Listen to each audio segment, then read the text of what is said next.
taunting that we were all thinking, and she yelled so loud, "He's a cheater!" And I was like, "Oh my gosh, I needed to hear that." So there was a lot of booing, as you can imagine, lots of silence. Better known as the infamous El Toro Live, And through this, so you have the loud trans rights protesters. And is there anyone countering that? Are there loud pro-women sports protesters? There were. Not as loud, if I'm going to be honest, not as ugly, which I think that gets a lot of media time when you have these men with beards and these big signs. That certainly catches a lot of cameras. So they were definitely there. And looking back, like I said, like being able to see them, it inspired me. It gave me courage to be willing to kind of put my name and face to it. Because I was scared at first, based on just kind of the silencing tactics that were used to keep us quiet, right? Like we were told, you'll never get a job if you speak out about this. Your employer is going to look you up and see that you're a transphobe, and you don't want that, do you? You don't want everyone to think that you're transphobic or a conversation with someone. Yeah, we had to go to training, Joe, to learn how, again, Not accept that you've been cheated. a senior in college, Yeah. 21 years old, they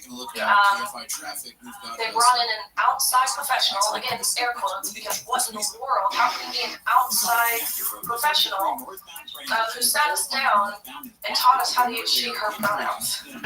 Again, a senior in college, I'm like, am I really? You, an actual she, her. An actual she, her. How do you use she, her pronouns? We had to go through these interview questions. They threw a question at us. If we didn't answer their fake interview question to their standard, we had to go through it again. Oh my God. Yeah. Indoctrination. Thomas's teammates, right? 16 of these girls, plus their parents at the beginning of the season, signed on to a letter expressing their discomfort in the locker room. I kid you not. The university responded back with, I have a screenshot of their response. If you, as women, feel uncomfortable seeing male genitalia, here are some counseling resources that you should seek in an attempt to re-educate yourselves. Re-educate yourself that that's a she-ness. It's not a penis. It's a she-ness. Oh.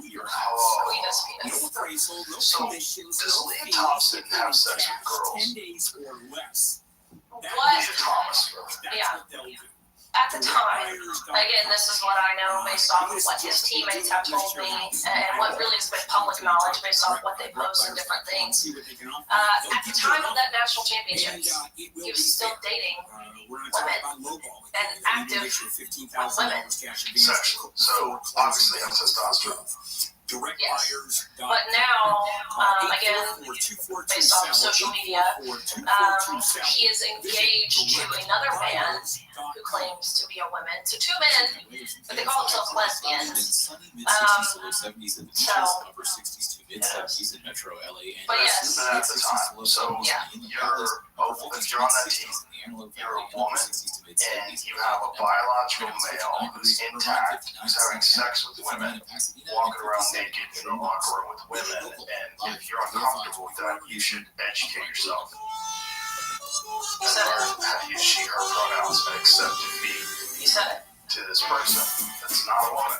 You said it. And the whole idea behind Title IX was supposed to be to protect women's sports. It's supposed to be to have a place where women can compete fairly against women. Yeah. And because of this insane cult that 45% of the country is in, or whatever it is, you have to deal with this literal mental patient in a women's sport dominating, and everyone's cheering.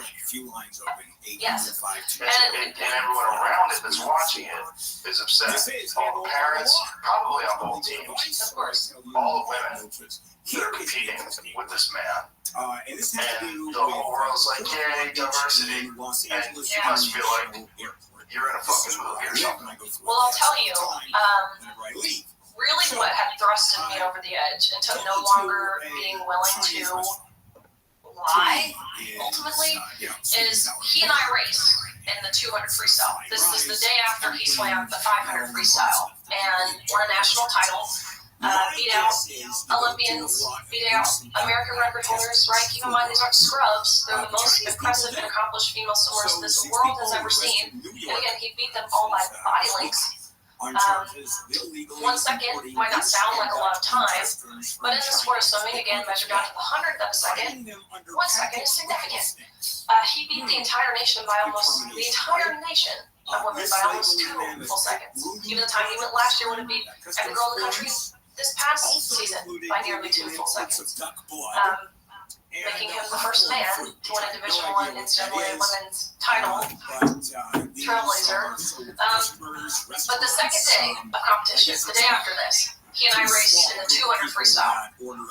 So when we get on the blocks, dive off, swim 8 laps of freestyle, touch the wall at the end, I look up at the scoreboard, and almost impossibly enough, Joe, we had gone the exact same time, meaning, of course, we had tied, which is incredibly, it's incredibly embarrassing for a 6'4" man to not even be able to beat like a 5'5" female. But again, going a minute and 40-ish seconds, and not even 1/100 separated us. You can't tell me that's not divine intervention. But tied, we get out of the water, we go, yeah, you can see here, we both went 143.40. Not one of us going 143.39 or 143.41 tie. Get out of the water, go behind the awards podium. The NCAA official looks at both Thomas and myself. Thomas, who is towering over me, right, 6'4". And this official looks at both of us and says, "Great job, you two. But you tied, and we only have 1 trophy, so we're gonna give the trophy to Leah. Sorry, Riley, you don't get one." My heart rate was still high, having just competed. My adrenaline was still pumping. And so the first thing that I thought ended up being the first thing that I said. And the first thought that I had was just what you had just said, right? Like, isn't this everything that Title IX was passed to prevent from happening? What do you mean you're going to give the trophy to the man in the women's 200 freestyle? I asked the question that no one dared ask all season. I said, why? Which, of course, he didn't have an answer as to why. They didn't give him a script of what to say when someone asked you the dreaded question of why. And so his first excuse he came up with, he's stumbling on his words, and he said, we're actually just doing this in chronological order, he said. And so I said, okay, do you mean alphabetical? Because G comes before T. Otherwise, I literally have no idea what you're being chronological about. Right, we tied. So again, what's your rationale here? And finally, he realized that he didn't have a justification. He didn't have an answer for this. And so, and I actually appreciate his honesty. This is when his face changed. He looked sad. His voice changed. I could tell he didn't even believe what he was about to say. But this official looked at me and said, "Riley, I am so sorry, but we have been advised as an organization that when photos are being taken, it's crucial that the trophy is in Leah's hands. Again, you can pose with this one, but you have to give yours back. Leah takes the trophy home. You go home empty-handed. End of story. We can eventually mail you one." Is what they said. So it was like that moment when I felt guilty at that point. I felt guilty for participating in the farce. I felt guilty for even getting in the water at this point. And so it kind of hit me. I won't say I was necessarily cowering, because it didn't feel like that to me. I wasn't necessarily scared to approach the topic. I just thought someone else would.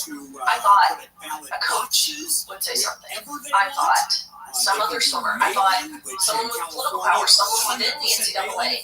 Quite honestly, I thought someone's dad would come down there and yank this man out of our locker rooms.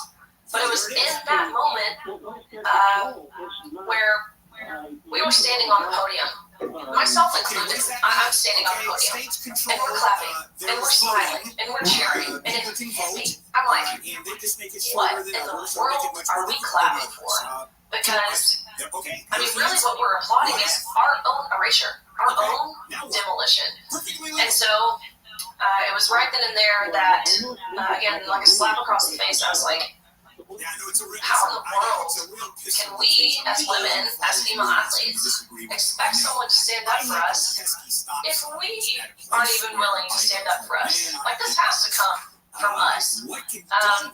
So again, I knew all season the unfair competition was wrong. I knew all season that the locker room aspect was wrong. I knew that the silencing that we were facing from our universities, I knew all of that was wrong. We all did. But it wasn't until this official produced everything that we had worked our entire lives for, down to a photo op, to validate the feelings and the identity of a man at the expense of our own. That's really when I decided that I couldn't continue being silent. And so what was the first thing you did? As you can imagine, there was a ton of reporters there, like I said, which swimming is not a sport that garners media attention. But this meet was unique because there was. And so my inbox was filled with different reporters who had been reaching out to me from all the different outlets, left-leaning, right-leaning, everything in between, who were desperately hoping to get a quote or an interview that they could take back to their editor so they could have the story. Because up until this point, remember, really no one had spoken about this, at least not with their face and their name to it. Some people anonymously, even some of his teammates had spoken anonymously at this point. And so we had been, this training that we went to previously, I mentioned, where we had to learn how to use she, her pronouns. We were also told that any media opportunity that came our way, we had to forward on to our sports information director. They had never addressed this in the past because, again, swimming is just not a sport where this is ever. So you'd never been contacted by the media previously? I mean, I've done some stuff with ESPN and you know, I broke the SEC record and all that stuff, and so that was a pretty big deal.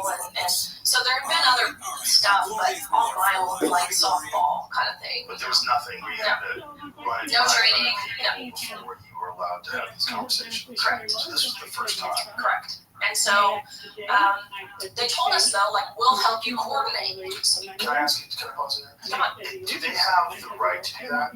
Is it anywhere established that they can dictate who you're allowed to communicate with in the media? Has this ever been an issue before where they can restrict your ability to communicate? This weekend, UFC 299, DraftKings, the official fantasy partner of the UFC, has an offer that's going to get you jumping up and down. This week, new customers can play free for a share of millions in prizes with a $5 deposit. Playing is easy. Assemble a team of 6 fighters and stay under the salary cap, then sit back while the fighters tally up the points. Download the DraftKings fantasy app right now. Use code ROGAN to get a free shot at a share of millions in prizes with your first deposit. Only on DraftKings with code ROGAN. Gambling problem? Call 1-800-GAMBLER. In New York, call 877-8-OPEN-LINE or text HOPE-LINE 467-369. In Connecticut, help is available for problem gambling. Call 888-789-7777 or visit ccpg.org. 18 and over in most eligible states, but age varies by jurisdiction. Eligibility restrictions apply. All were prohibited. Minimum $5 deposit required. $1 $3 ticket rewarded. Expires in 1 year. See DraftKings.com for details. AG1 has been helping me feel healthy for years. And if you've been listening to this podcast at all, you've probably heard me talk about it, not just in ads, but with guests, my friends. I tell everyone, AG1 is a foundational nutrition supplement that supports your body's universal needs like gut optimization, stress management, and immune support. So it really covers all your bases with one drink in the morning. And that's my favorite part. It's very easy. With the free welcome kit, you get everything you need to start your day right. You don't have to remember 20 different pills or vitamins or supplements. Just one scoop in cold water and you're good. So if you want to take ownership of your health, it starts with AG1. Try AG1 now and you'll get a free welcome kit that includes a shaker bottle, canister, and metal scoop, along with a 1-year supply of vitamin D and 5 free travel packs with your first purchase. Go to drinkag1.com/Rogan. That's drinkag1.com/Rogan. Check it out. Not that I know of. I will say, like, and I'll be honest here, like, my school, University of Kentucky, the athletic side of the university and of this space treated me awesome. Like, my athletic director, Mitch Barnhart at Kentucky, who's been there for 20 plus years, an incredible Christian, just an incredible stand-up guy who leads with, by example. He's a wonderful human. He's always been supportive of me. Not even necessarily my stance, but supportive of me, which means a lot. And my coach, Lars Jorgensen, who had coached there for 10 years at the time, amazing and supportive of me. But a lot of the kind of silencing and submission stuff came from the academia side or the compliance side of things. So my athletic side of my university was wonderful. But yeah, the compliance side, I was even told specifically, Riley, remember, you signed a scholarship, and when you signed that scholarship, they went as far as saying you gave away your rights to speak in your own personal capacity. Remember, you represent us. Remember whose name is across your chest and across your cap, because it's not your own, it's ours. This is specifically said. Yeah. They said, we have already taken your stance for you. The way your rights and your opinions on something that deeply affects your life's work. Right. For university, that's terrifying pushback. And understand, this is not specific to just the University of Kentucky. This is why there are so few voices really speaking out in my position, right? Like young college-age girls who have been impacted or affected by this. This is why so few are willing to take a stand. It's because it works. Look at what happened at Roanoke College in Virginia. It's the same story because it's always the same story, where this mediocre man who swims 3 years on the men's team decides his senior year he wants to join the women's team to become a record smasher. Same thing happened there. These girls, they're getting in contact with me saying, hey, this boy on the boys team wants to join the women's team, but they told me that they got to vote on if they wanted him on the team or not. And so these girls, they're talking to me, they're like, yeah, there's 17 of us on the team, and all 17 of us are going to say no. And I was like, that's great. We haven't seen really unity in this topic amongst the whole team, so that's wonderful. And so they go into their meeting where they were told they got to anonymously vote. The coach walks in, has the boy with him. He says, hey, I know I told you the vote was going to be anonymous, but it's actually going to be by show of hands. And I'm going to let the boy here give a speech before. So the boy gets up, gives his talk, and he says, hey, if you don't vote yes, I will kill myself, and it will be your fault. So as you can imagine, 13 of those 17 girls changed their vote to yes. And it's because they were told they were going to be a murderer. 3 of them are like good too, so.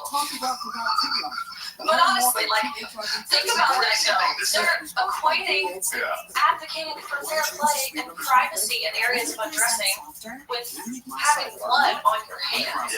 Same thing that Leah Thomas's school, UPenn, told those girls that if they do speak out and any harm whatsoever comes towards his way, right, whether it's through social media, through, emotional harm, physical harm, self-inflicted for that matter, they told these girls that they would solely be responsible, that would make them a potential murderer, and you don't want to be a potential murderer, do you?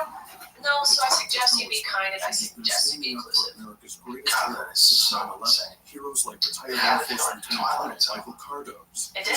This whole process, even looking back now, and maybe at the time, I didn't necessarily see it for exactly what it is. Having really removed myself from the situation now, and looking back, it's like, whoa, how did they get us all to, not that I ever conformed, again, I never thought this was right. But we went along with it. And how in the world did they manage to achieve that? And I think a lot of this, truly, again, being a college athlete during the time of COVID, I think that's when they learned they can control us. Because again, our university told us during that time, my junior year, the vaccines were mandatory. You had to get the vaccine. Me, look, at this point, I already had COVID, right? I had the antibodies, which I thought was the best natural immunity. I'm young, I'm healthy, I'm not anti-vax or anything like that, but I just didn't really see the point of me getting the COVID vaccine. And so I said, no. I said, I'm not getting that. They said, Riley, remember, you're the team captain. You're going to be hurting your team if you don't get it. And you're supposed to be the leader, Riley. And so I really struggled with this because I didn't want to be hurting my team. Before my own personal success, I cared about how my team did, how my teammates did. And so I really struggled with this. But finally I realized, mandatory didn't actually mean law. It doesn't actually mean required. And so I stood my ground. But truthfully, I think that's the first time that I learned how to stand up for myself. And I think that incident and really the whole COVID thing helped me stand up for myself in my senior year when, again, the same tactics, the same emotional blackmail and gaslighting, really, that they were using. I think it helped me my senior year too. Well, I'm sure it helps you see the world now that you're out. It's a cult, and that's really what it is. It doesn't make sense to anybody who's not in the cult. The people in the cult don't use terms like when that person said, if you don't vote for me, I'm going to kill myself. They use these very sneaky terms like life-saving, gender-affirming care in regards to castrating children and putting them on hormone blockers and removing the breasts. They use this crazy term that seems like, well, it's got to be good. It's life-saving, gender-affirming. But really, think about the message that even just the verbiage of gender-affirming care sends, whether it's to a minor or anyone for that matter. We're telling them, especially kids, we're telling them that they're correct to feel as if they were born in the wrong body. Which, what a terrible message. We should be telling them that they're perfect, just the way God created them. That's what we should be telling these kids. But that's not the message that they're being sent. So it's one of the most bizarre things. And even even this this verbiage of sex reassignment surgery, it sounds harmless, but when you say it, it's as if you're subconsciously admitting that you can in fact reassign your sex, which is so detrimental to the English language. And we're playing into their game when we use that verbiage, even the verbiage of biological woman. I've got such a problem with, and I didn't always, because again, I thought I had to make the distinction, like I am a biological female, Thomas is a biological male. I had to take a lot of math courses, upper level math courses in college, and so I'm sitting there one day and I'm like, if this was an algebra equation, wouldn't those words biological just cancel each other out? Like, why are we saying that? And then it hit me. I'm like, how silly and redundant, as if I have to add that prerequisite of biological to declare I'm a biological being. That's so dumb, quite frankly. And when we say it, it's as if we're subconsciously admitting that there's an unbiological alternative to being a man or a woman or a male or a female or a girl or a boy. And there's not. Right. So, yeah. Did you ever see that interview where that bike racer is talking to one of the late night hosts? And they're Veronica ID. Biological women. Come on. And she's like, well, I am a biological human being, and I am a woman, so I'm a biological woman. And the host is just like, Yep.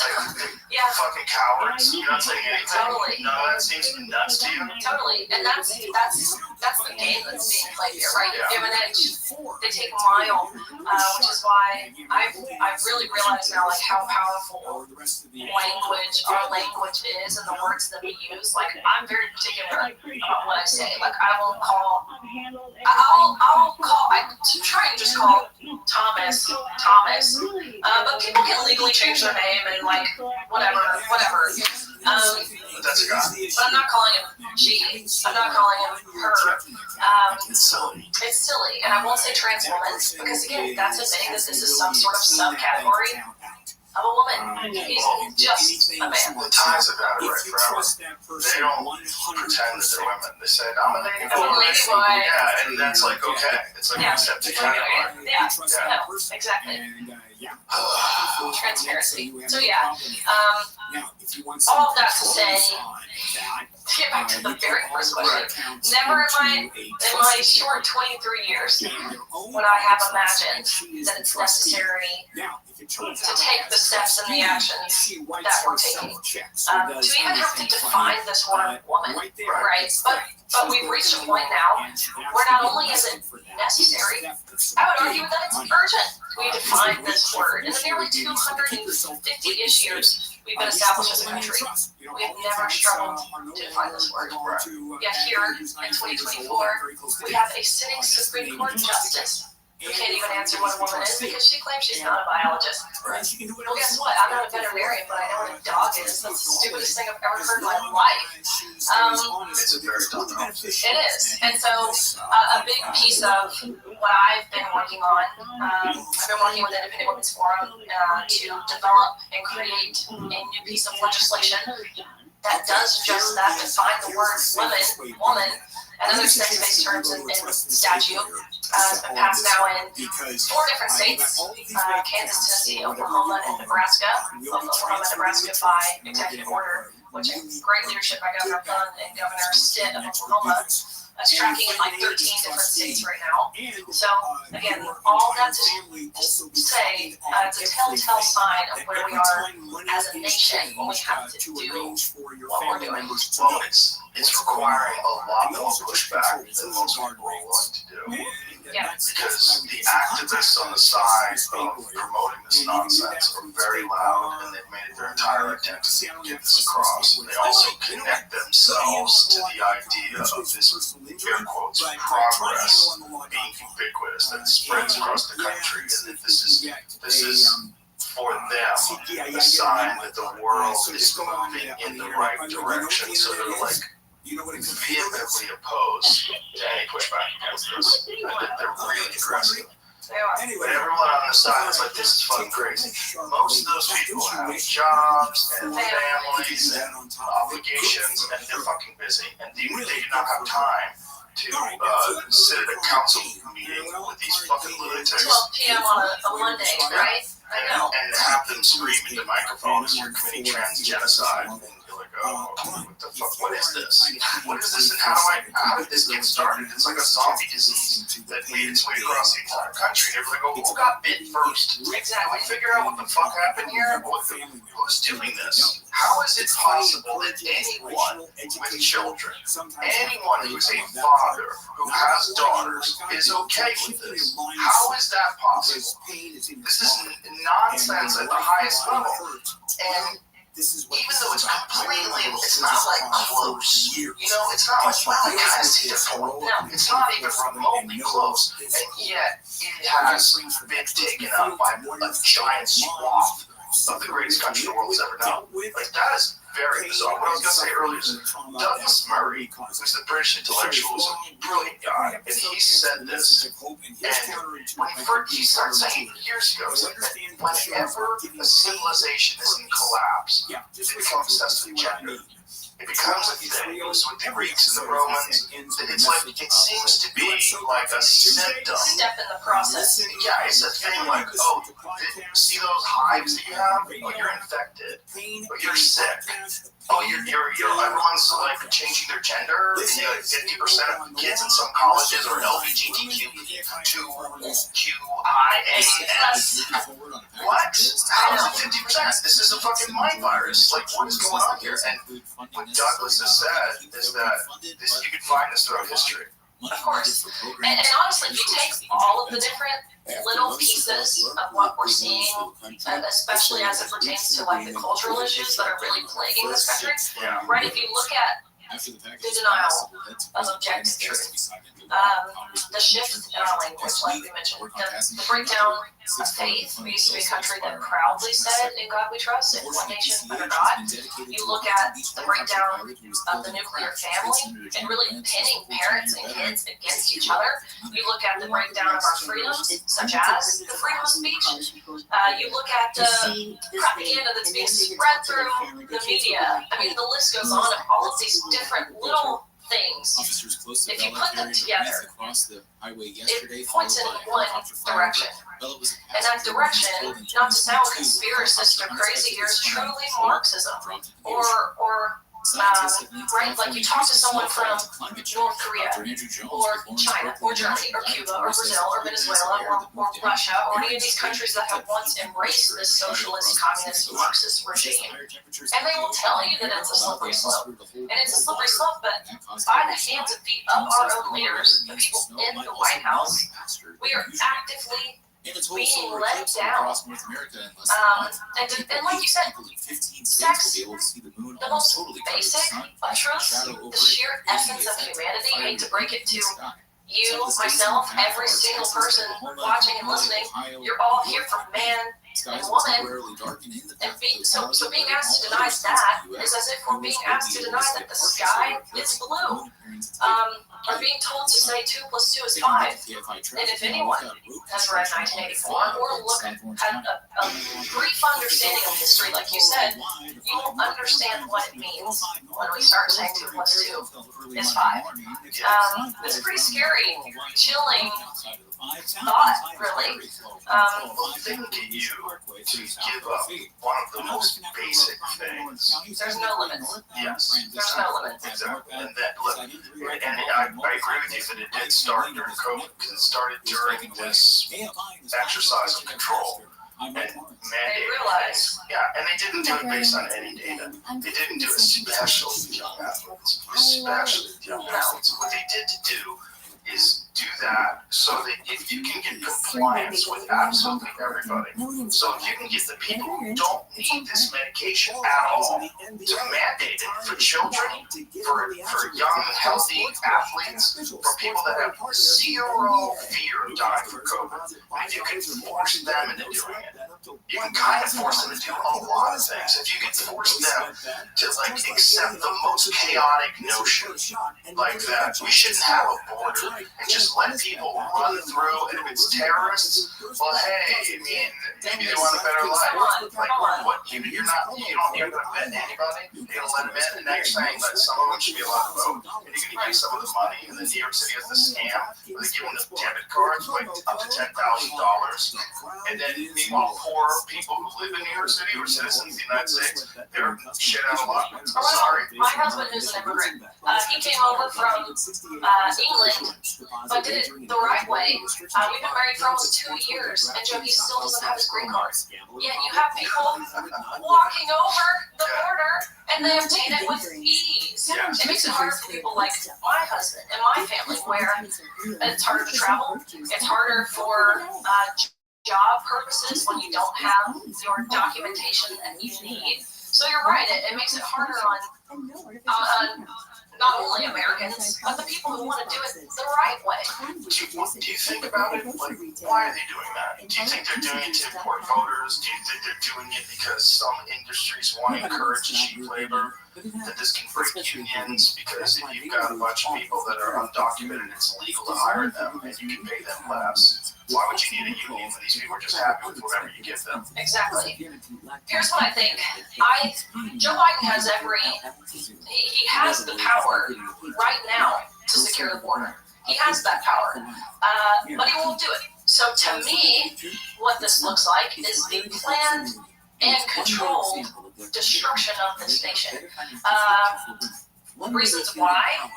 I don't know if it's to get voters. I don't know if it's to, what really the purpose is. But make no mistake, this is planned and it's controlled. Again, by the people leading this nation, which is a terrifying thought. Well, it makes sense. It sounds nuts. And if you had said this 20 years ago, I was like, this is so What are we doing about it right here? Control, destruction of our United States. But now you look at it and you go, well, maybe, hold on. I mean, if they learned anything from COVID, one of the things they learned is that during a period of destabilization, people were much more quiet.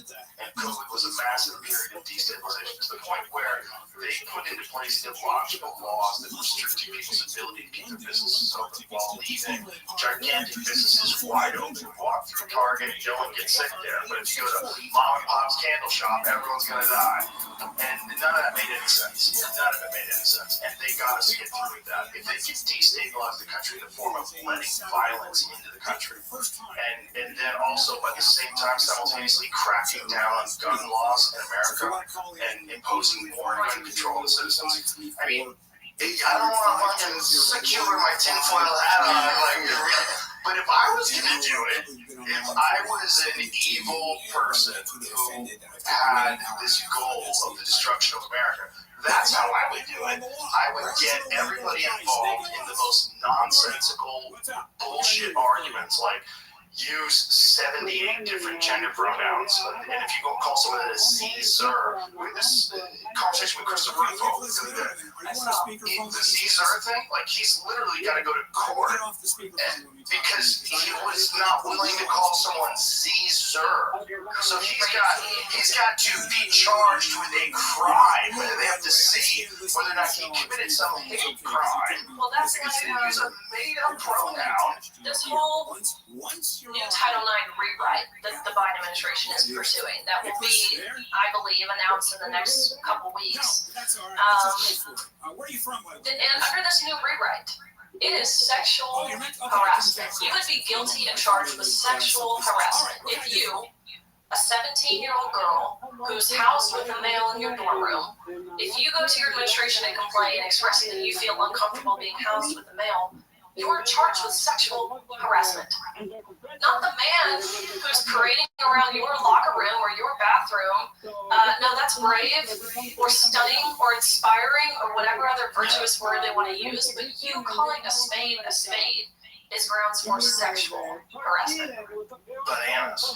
Bananas. Like, not even... Like a whole bunch of bananas. Yeah, if you saw it in a fucking movie, you'd be like, no way. There was a movie that someone put out in 2003, and this was the plot. You know, like, shut the fuck up. That's never gonna fly. That's so ridiculous. And here we are, and it's moving further and further in that direction. You're seeing gaslighting on an unprecedented level. There was this group of people that got interviewed by the New York Times that are super fans of Joe Biden that don't give a shit. It's wild. I mean, it's wild. It's wild to see these people. I mean, you. The greatest one from any president. Corinne Jean-Pierre, whatever the fuck her name is, said that the other day. She said that this is administration. They asked him why does Biden need cue cards for everything? Why does he need cue cards when he sits down? Why does he need why does he need those things? This was the question. And she just rattles off how what Joe Biden has done more in these 3 years than most presidents. Literally what? The border, kill the economy, fund 2 fucking crazy wars. But that's what you find too when pull out of Afghanistan. When you have these Biden super fans, you'll ask them, okay, well, what is it that you like that Biden has done? Well, I just like what he stands for. Yeah. They can't list anything. It's just nonsense. It's like, I like the 49ers. That's all it is. They're on a team, and they'll fucking support that team. Full stop, no matter what. And it's that same sort of behavior that exists in any group of people that's ideologically captured. Whether, you're a fucking lifelong Red Sox fan or you're a Democrat to the death.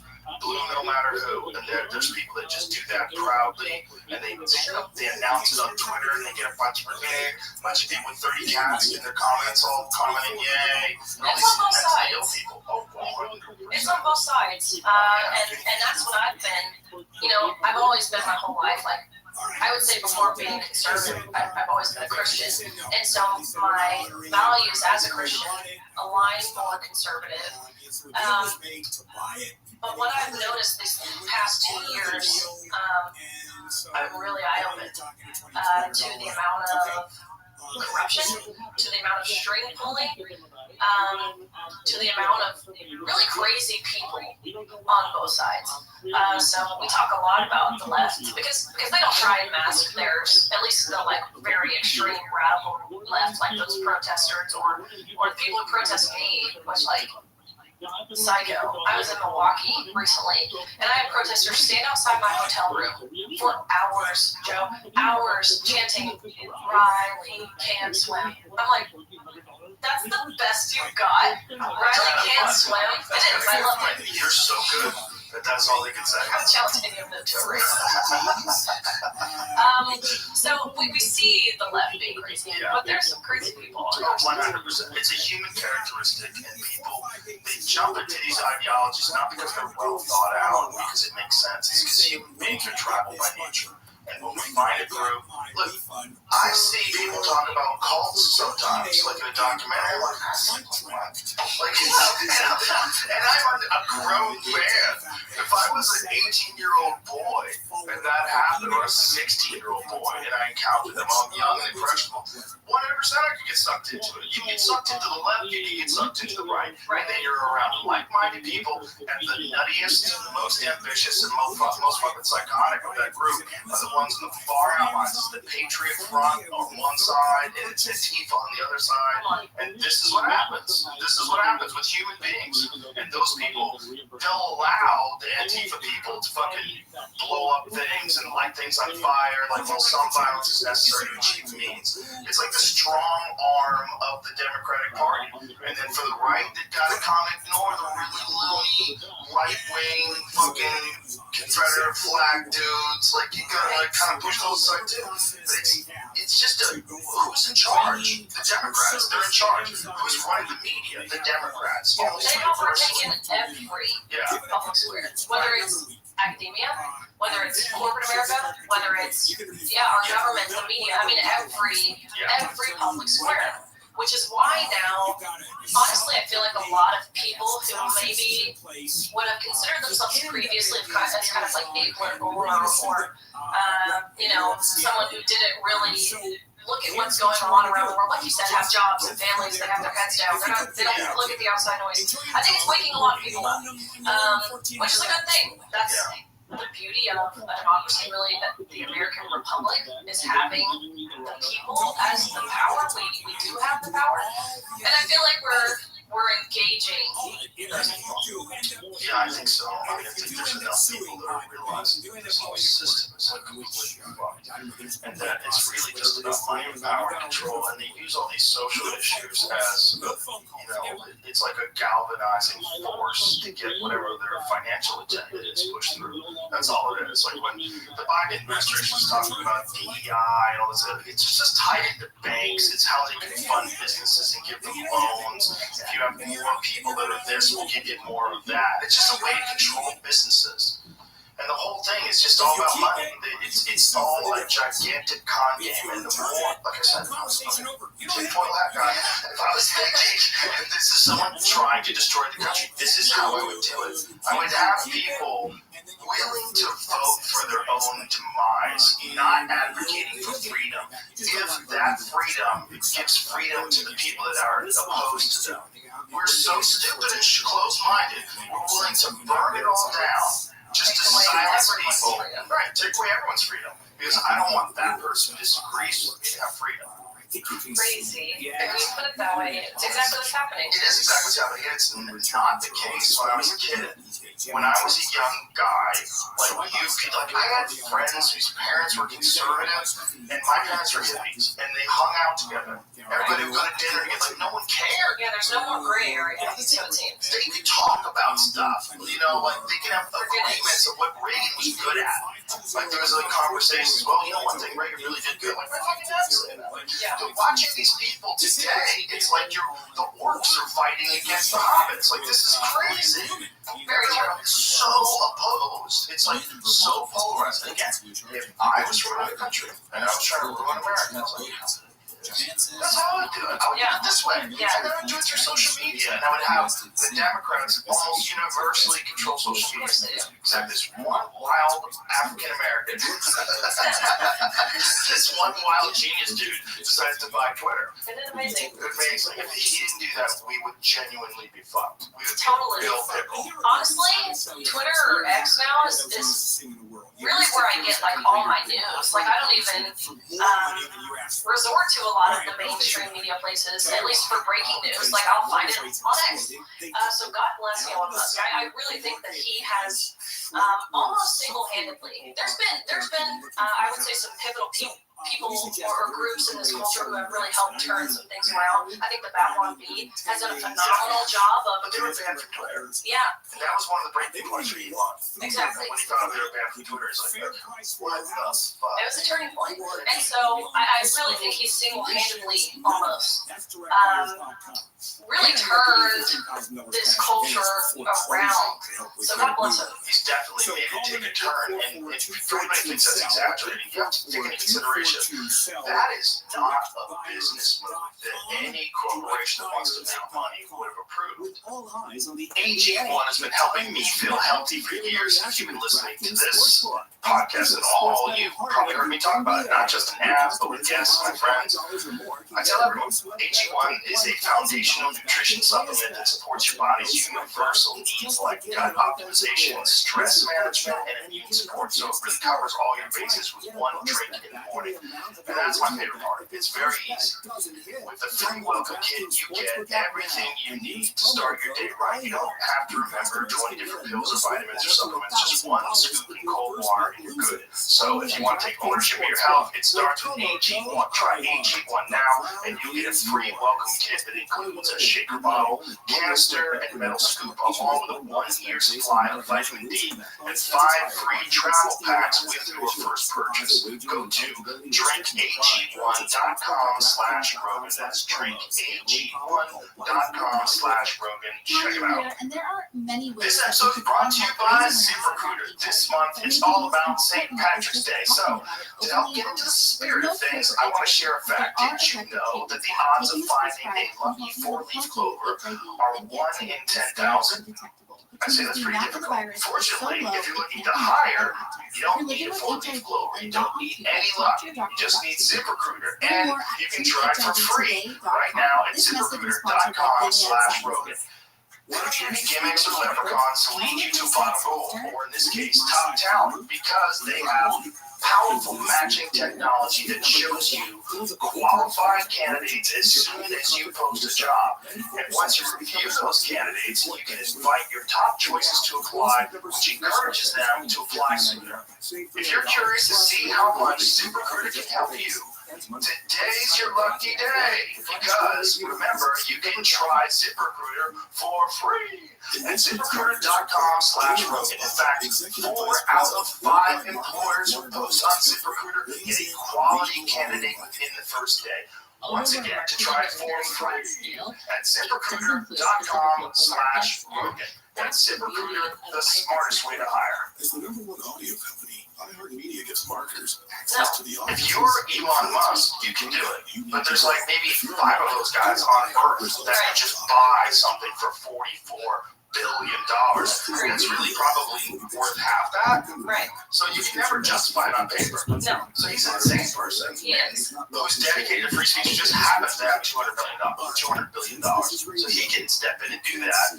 And when they tell him about advertising, that was one of my favorite speeches ever. It was like, go fuck yourself. Isn't that awesome? It was amazing. It's perfect. If you're gonna blackmail me with money, you're gonna do that? Go fuck yourself. It's amazing. Then It's it's hilarious. But honestly, like, that right there is what this nation, again, really, this world is lacking, is strong leadership.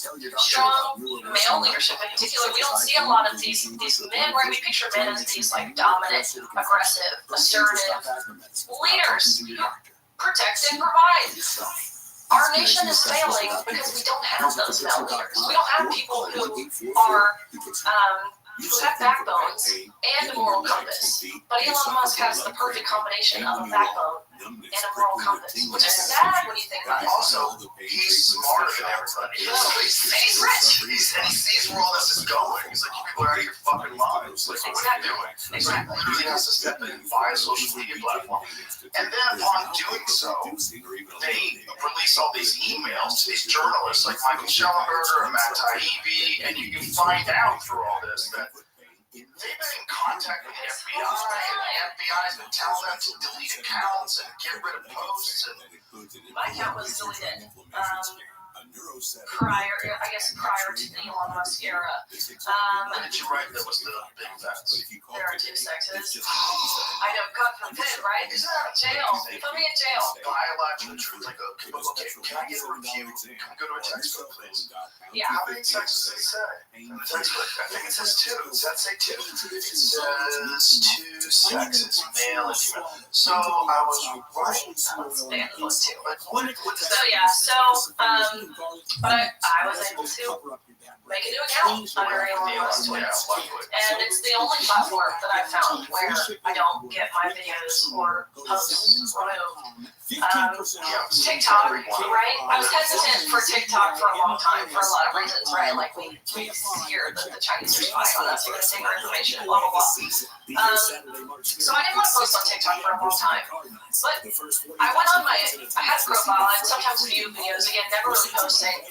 And then one day I go to my profile and I have like 20,000 followers, having never posted. I'm like, this is crazy. Like, clearly there's an audience here on TikTok. And it's unique because it's a younger audience, which has been a big push of mine, is to target younger people my age, to really engage them and help them see what's going on. So I was like, maybe I will start posting to TikTok. My videos went viral, and every single video is like deleted now. But I have like almost, I think, 400,000 followers, having only posted like a couple times. It's crazy. And so they don't delete you if you talk about gender issues. Anything. I just report like a factual, real story that had happened, saying nothing outlandish, nothing. And it's deleted. Now again, let's go back to my theory. It's almost trying to destroy the country. If I was the Chinese government and I was in control of a social media platform that's the most addictive and the most used by young kids, I would have as much confusion on there as possible. I would have as much men with beards and lipsticks and long nails telling you that all your kids can be trans, and have that shit everywhere and never take it down. And anyone who combats this, anyone that like starts making sense and resonates with people, get them out of here. Just get them the fuck out of here. This is a propaganda machine. And they're laughing the whole time. And it is owned by China. And it is some of the most fucking troublesome spyware that they've ever examined. The guys that back engineered the Twitter code, the fucking coder guys who've gone over there, they're like, oh my god, this is crazy. This is the most invasive we've ever seen. It has access to your keystrokes. So, like, say if you're using TikTok and then you're also like sending emails, it's gonna know what your emails are. It's gonna be able to listen to your voice. It's gonna be able to videotape you. It's gonna have access to all sorts of aspects of your phone. Not necessarily saying you use those things, but it's going to have the access to it. All that's in there. Now imagine a scenario where China attacks Taiwan. And all of a sudden we're in this weird proxy hot war with China, as well as a weird proxy hot war with Russia. And then China starts fucking with the phones. All these people that have TikTok on their phones. How many accounts are there? How many different people can they target that have children, and then these people are high-level political people? Right. How many people that are in board meetings? How many people that are coming home on their phone, having conversations in private with their wife about the real problems that we have right now with corruption, and Biden laptop is real, and that kind of shit. Right. They're going to have all those recordings. They're going to literally be able to listen to anybody they want. They've paid people. What they've done is really fascinating. They've gotten like high-speed internet routers and cell phone routers, and they sell them cheaper. And so people buy them. And they've already found that some of these have third-party accessibility. Right. And they're putting them near like nuclear facilities. The Chinese people are like, we'll sell you these cell phone towers cheaper. Just put them over there where you fucking test jets. And we're like, wow, this saves some money. What a great idea. And so we buy all their shit, and their infrastructure is everywhere.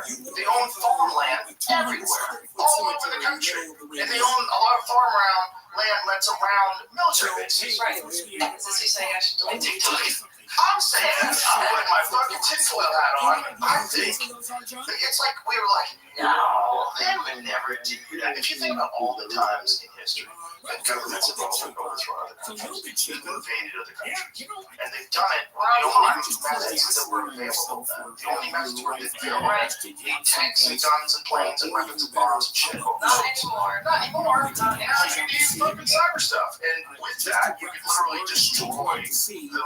Are you calling for me? Chain you to them, just toss you in. I mean, are they going to catch you? Probably not.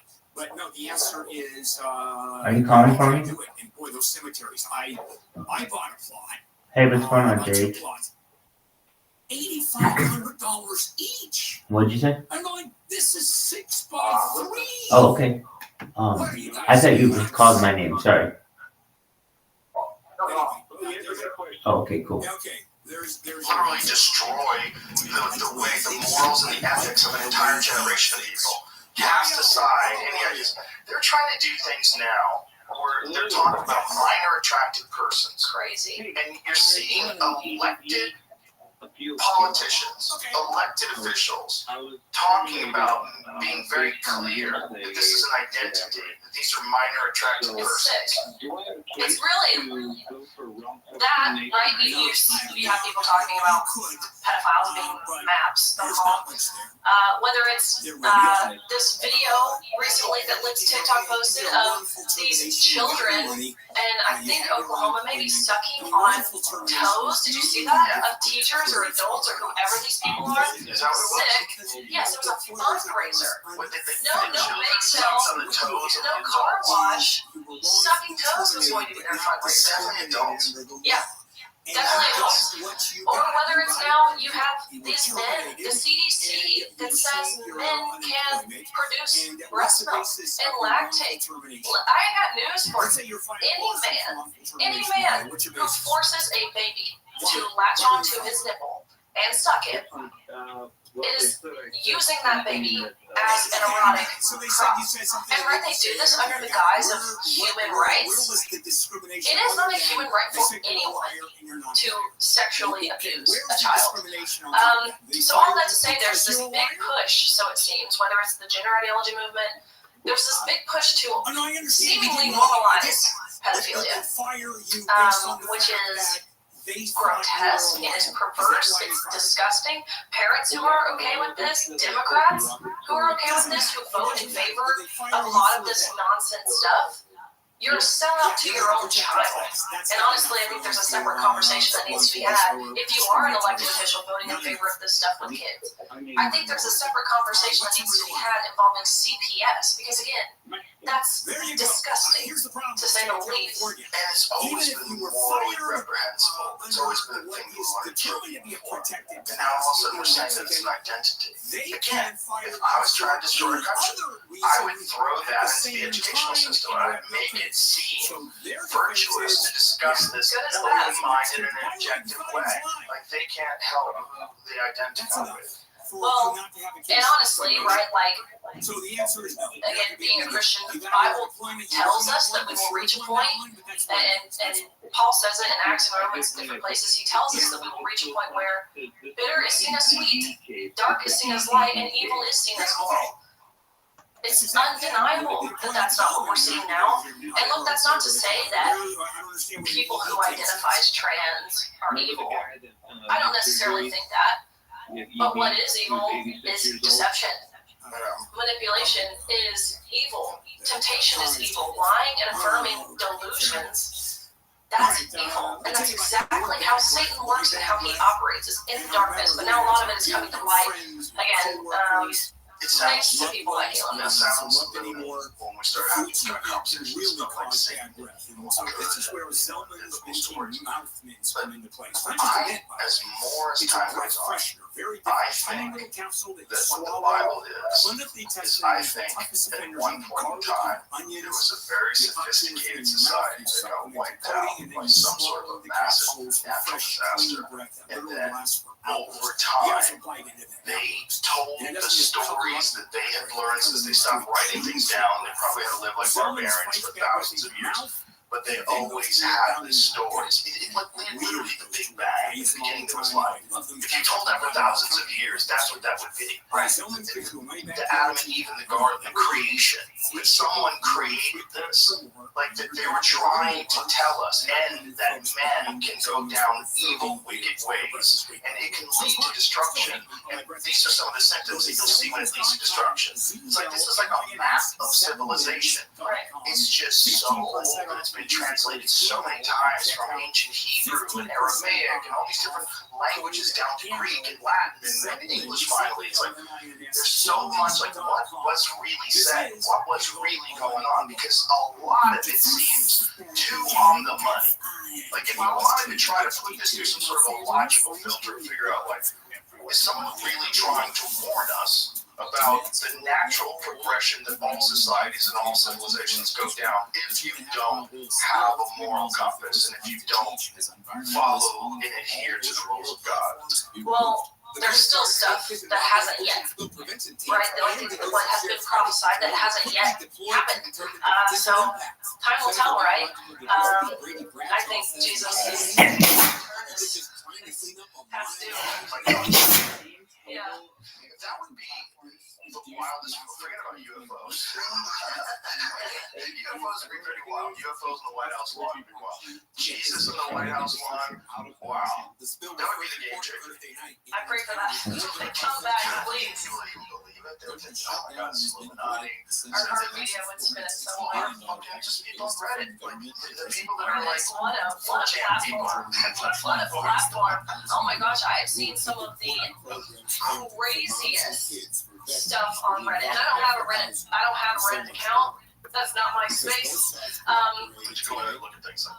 But people will post like other Reddit clips. And I speak a lot on college campuses, again, with the intention of really trying to garner support from the youth, but also encouraging them to find their own voice and to be bold and to be leaders themselves. All done through the Leadership Institute, which is just a phenomenal group, but a lot of these college campuses I speak on, the protesters, when they hear them coming, they'll go to Reddit and they'll start going off, which is hilarious to look at. But honestly, it's kind of scary. Like a lot of these people, for instance, I was at San Francisco State a few months back, which was my first mistake, going to freaking San Francisco. But I went there with the intention of, right, like talking about what you and I have talked about, at least from that national championship standpoint, everything that we went through, why it's important.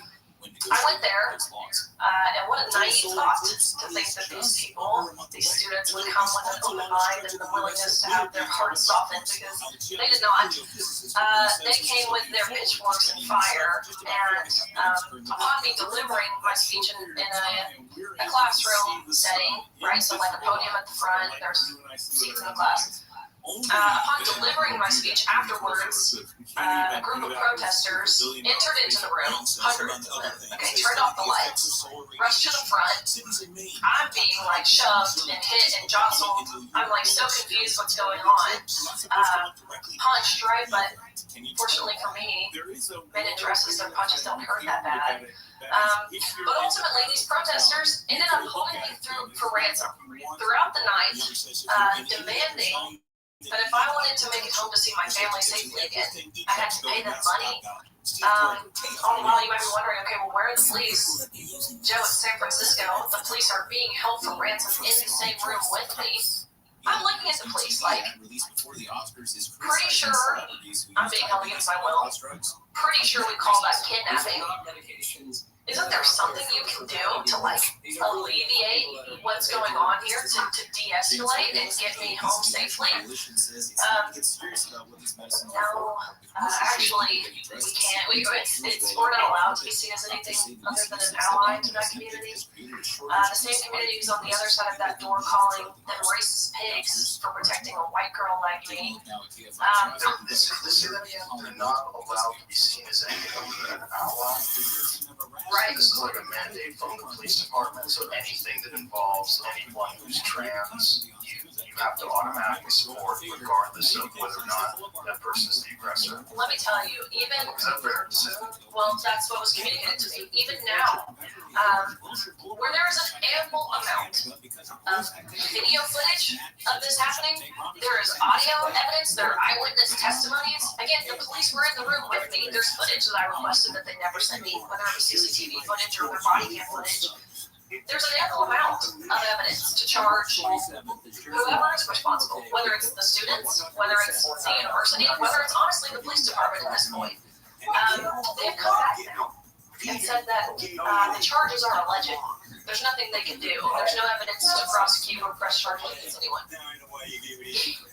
I'm looking at this. Keep in mind, right, the dean of students shows up when I'm being held in this room for hours and hours, 4 hours, through the middle of the night in this room. And the dean of students shows up. He's negotiating with the students how much I owe each of them to get out. The price that I had heard was agreed upon through the side of the door was $10 each, which I'm mad about because I think I'm worth more than $10. They all want $10. Right? There's a lot of them. Oh my But God. I'm like, But how funny is that? Give us all $10. We're hungry. believe. We want to go get Subway. But anyways, the university the next day sent out a university-wide email to their, staff, professors, students, everybody, and said, we are so proud of our brave students for handling renegades in the manner that they did. We know how deeply traumatic our presence is on this campus, and so here are some counseling resources for you guys. Just know we see you, we stand with you, we see you here, or we see you, we hear you, we love you. Nowhere in there did they condemn violence against women, for that matter. Nowhere in there did they say we uphold our First Amendment and the freedom of speech. No, of course not. Right to civil discourse. No, forget it. So great. And that's just the San Francisco's fallen. beyond. I was in San Francisco. I mean, that's really like, again, if I was going to ruin a country, that's how I would do it. I would tell the children everyone's amazing, and that assault you did, that was warranted, and I know how deeply traumatic that must have been for you. So here's some counseling, because you need counseling. You need to be able to talk about it, so further fuel your narcissism, and get involved with someone who constantly wants to talk about you all day. Here's some counseling. Let's talk about you. Great, I really need to focus on me. And then just get more about you and how amazing you are. That you hit this lady who said that men shouldn't be able to compete with women. Fucking duh. Yeah. And then there's nothing that can be done about it. Nothing, zero. So which is why it's hard, like, for us, and when I say us, I really just mean sane people. I'm not making this conservative versus, Republican versus Democrat type thing. It makes it harder for us in this space to push back when we have district courts or our Department of Justice that really is corrupt. It's incredibly two-tiered. This Fannie Wilson is awesome though. Yeah, right? I love it. Isn't it just? It's fun to watch her get sassy. She's getting questioned too. And that's so telling, right? When she starts freaking out and yelling, and it's like, babe, if you just wanted to be this, or to have this guy be your booty call or vice versa. Yeah, you're not supposed to hire him. No. What the fuck? How long is that? Also, you can't say that you fucking paid for everything in cash. Like, what? Imagine that. This one was Right. this not again. I'm gonna Yeah, get that'll work. I'm gonna tell him I paid it all in cash. Sorry, no records. All in cash. Where'd you get the cash? I have cash. I just, Where'd you get the fucking cash? You get $50,000 later on. That's cool. Who does that? but they do that because they know there's a chance of it working. Not really.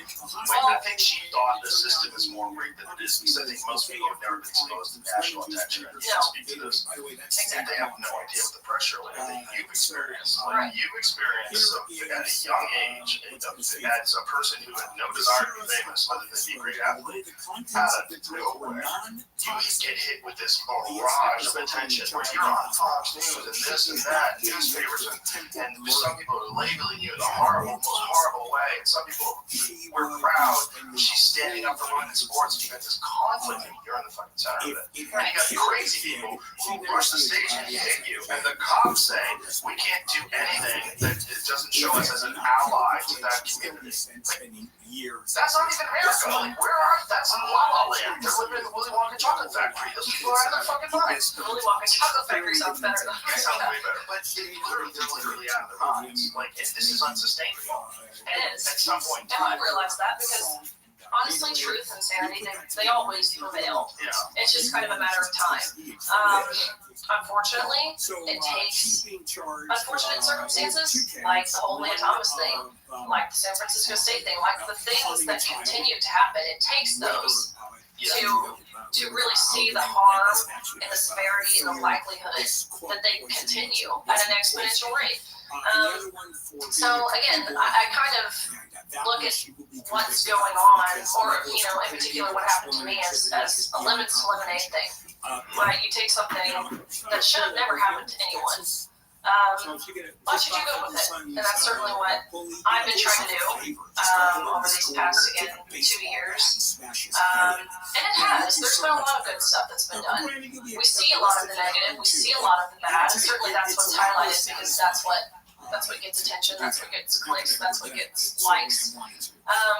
But now, in just 2 short years, 24 states have some sort of fairness in women's sports bill, and I think 3 years ago, only one state did. So that's pretty incredible. Lots of traction, lots of momentum.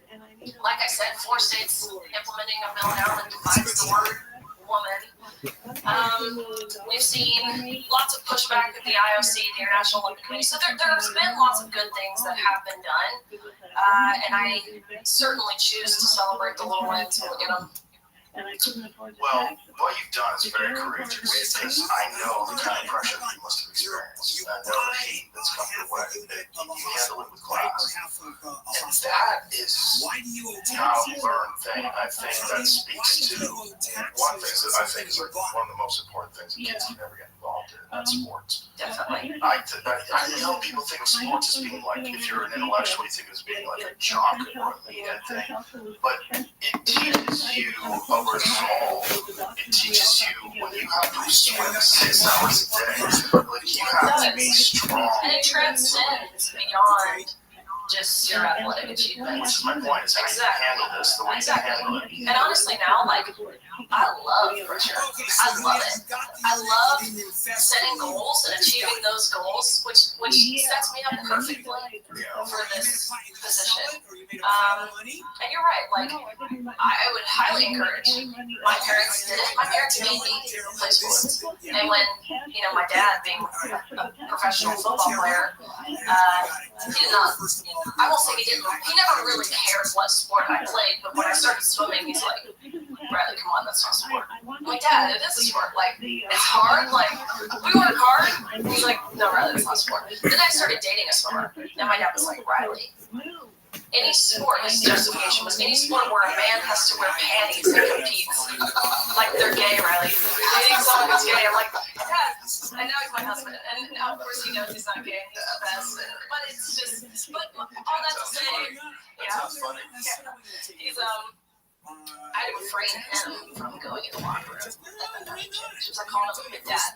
There's a man in our locker room. Because we didn't know this was going to be an arrangement until we saw it. Until, like, we were actually in there with this, again, 6'4" man, stripping down, fully intact, exposing himself inches away from where we were simultaneously fully undressed, right? Like, I can't even put into words, like, the feeling of having your back turned, and all of a sudden, again, naked, hearing a man's voice in the locker room. It's like, it was innate, inherent for every girl in that changing space to cover themselves.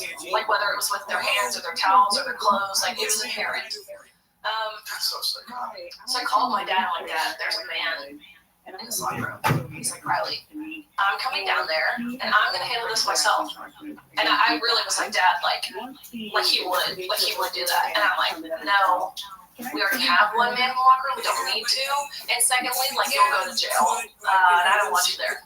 So I got this. I can handle it. Which, again, the things that I think set me apart from some of my teammates or competitors or other people in my same position is playing sports. I credit so much of my success and impact that's been had to play sports. Secondly, it's having a strong family foundation. I have 2 parents, 2 amazing parents who love each other. everyone around me, like my grandparents, all in very healthy, loving relationships. I don't have a lot of divorce around me or in my family or anything like that. I've got lots of siblings. We're all so close. So I think my family foundation is a huge aspect too. Again, what kind of set me apart. And third, again, is my faith. Just knowing the outcome, like we just previously spoke about, like knowing how this all ends and really trusting that and having faith in that, and just knowing the battle is already won. That's certainly what keeps me grounded and keeps, a smile on my face and an incredibly light heart, even when these crazy freaks in San Francisco are like running at me. The first thing I do is pray for them. I'm like, oh my gosh, you look miserable, and I can't imagine having that much hatred in my heart. So I think all of those things are kind of what made me a little different. The combination of those things, no one thing over the other, but set me apart from some of my peers. You're the right woman for the job. Next. That's what it is. It's really like the universe put you in that position. Because most people wouldn't be as uniquely disciplined about chasing this down as you are. And it's a big task. Like, there's always something. There's always some story. There's always someone. You die. Actually, I know you're someone, right, where, like, the messages I get daily from parents, from coaches, from young female athletes, who this is happening to, they don't know what to do. I just talked to this girl. I don't know if you saw this video. It was the basketball game in Massachusetts recently, where you've got this like 6-foot-something guy who injured 3 girls before halftime of this game, causing the team to have to flip because they didn't have enough players left to play the game. Talking with this team and this girl, like she's 13 years old, and she's getting pummeled to the ground by this guy. And she's online reading the comments and stuff, and which I never advise, but she is, and there's people calling, this girl was saying that she's being a baby and she's fine, and she reads that, it's really hard for her. Right? You know what clip I love? It was on this show, talking about Keith Olbermann. That guy's the gift that keeps giving. He's the gift that keeps giving, and he's the never, version of a Democrat. He really is. I want to know if he's still crying urine. Did you see all that? What was going on? The Supreme Court. AG1 has been helping me feel healthy for years, and if you've been listening to this podcast at all, you've probably heard me talk about it, not just an app, but with guests, my friends. I tell everyone, AG1 is a foundational nutrition supplement that supports your body's universal needs like gut optimization, stress management, and immune support. So it really covers all your bases with one drink in the morning. And that's my favorite part. It's very easy. With the free welcome kit, you get everything you need to start your day right. You don't have to remember 20 different pills or vitamins or supplements, just one scoop in cold water and you're good. So if you want to take ownership of your health, it starts with AG1. Try AG1 now, and you'll get a free welcome kit that includes a shaker bottle, canister, and metal scoop, along with a 1-year supply of vitamin D and 5 free travel packs with your first purchase. Go to drinkag1.com/Rogan. That's drinkag1.com/Rogan. Check it out. Supreme Court ruling 9-0 in Trump's favor, of course, and he commented back to someone on social media. It was like someone was basically like, dude, Coke, cry harder. Your liberal tears taste awesome. And he said, these aren't tears, you fascist. It's pee or urine. And I'm like, what does this mean? What does this mean? You're crying urine? I'm so confused. It's crazy to see that fascist too. But I saw this clip on your show where you were highlighting, how he came from me. And I'm like, dude, who are you? I don't even know who you are. And that's hilarious, right? I very proudly finished my career as a 12-time All-American, 5-time SEC champion, the SEC record holder, fastest person ever come out of the SEC in the 200 butterfly, making me one of the fastest Americans of all time. SEC Scholar Athlete of the Year, SEC Community Service Leader of the Year. Like, I mean, I can keep going on. And it's like, this senile old man wants to attack me. He still lives with his mom in her basement. I asked my dad, who is this guy? I don't even know who he I think is. he has someplace, but he's definitely insane. Yeah. You know? He's insane in a very unique way. He used to be a really good baseball broadcaster. You know, it's Yeah, my dad real baseball. loved him. But then he got really nutty during the Trump administration. And that Trump derangement syndrome, that's a real thing. It's a real thing. And I think for some people that are fragile already, the world is just like the anxiety and this and that. And also this position of being the person of virtue, the angry, loud voice of reason. That's a weird banner to carry when you don't have your own shit together. When your own life is chaos, or your fucking mental health is very unsteady, and you're out there preaching and telling people what to do. And as you start losing, and Trump's the president now, and you're like, he's gonna get arrested, he never gets arrested. And then these kids are gonna take him off the ballot, he said it's racist. No, the Supreme Court says unanimously. It's just like for it to compound, and you never get a win. You never get a win. You get a little bit of a win with Biden won, and then the chaos of the Biden administration and all the things that we knew were true, that he's mentally comfortable, all those things. That's not a win. So then you're just in this constant state of like anxiety and chaos and saying nonsense things, like almost like you would want you to come after him because you came after him so hard. It was so funny. You showed like how your medals on your the fuck are you talking about? And my motto is, like, truly, like, and I feel like I, for the most part, pretty much live by this, like, don't punch down. Like, don't give someone attention when that's clearly what they're vying for is attention. But I literally could not resist myself from giving it. And it was so tragic because I'm showing them, like, all the accolades and stuff. And as I picked one of them up, it's a glass trophy. I dropped it, and I broke it. But let me tell you, it was so cool because the SEC saw this video that I made and dropping one of my like all SEC first team honors, and they sent me a new one, and they're like, "We're so sorry that you had to waste your time and break a trophy over Keith Olbermann. We wanted to send you a new one." Good for them. Totally. Good for them. That's funny though. The way you handled it when you dropped it. Like whatever. I got more hopes here to Keith Olbermann. I don't care about this trophy. I don't want this trophy. People like him are really fascinating because it's the social media interaction. It compounds mental illness in a way that I've never seen in my life. It's nothing like it. It is a zombie apocalypse. It's weird. There's so many people that are just like deeply involved in social media interaction all day long. And 25 years. Look, social media, of course, is a blessing.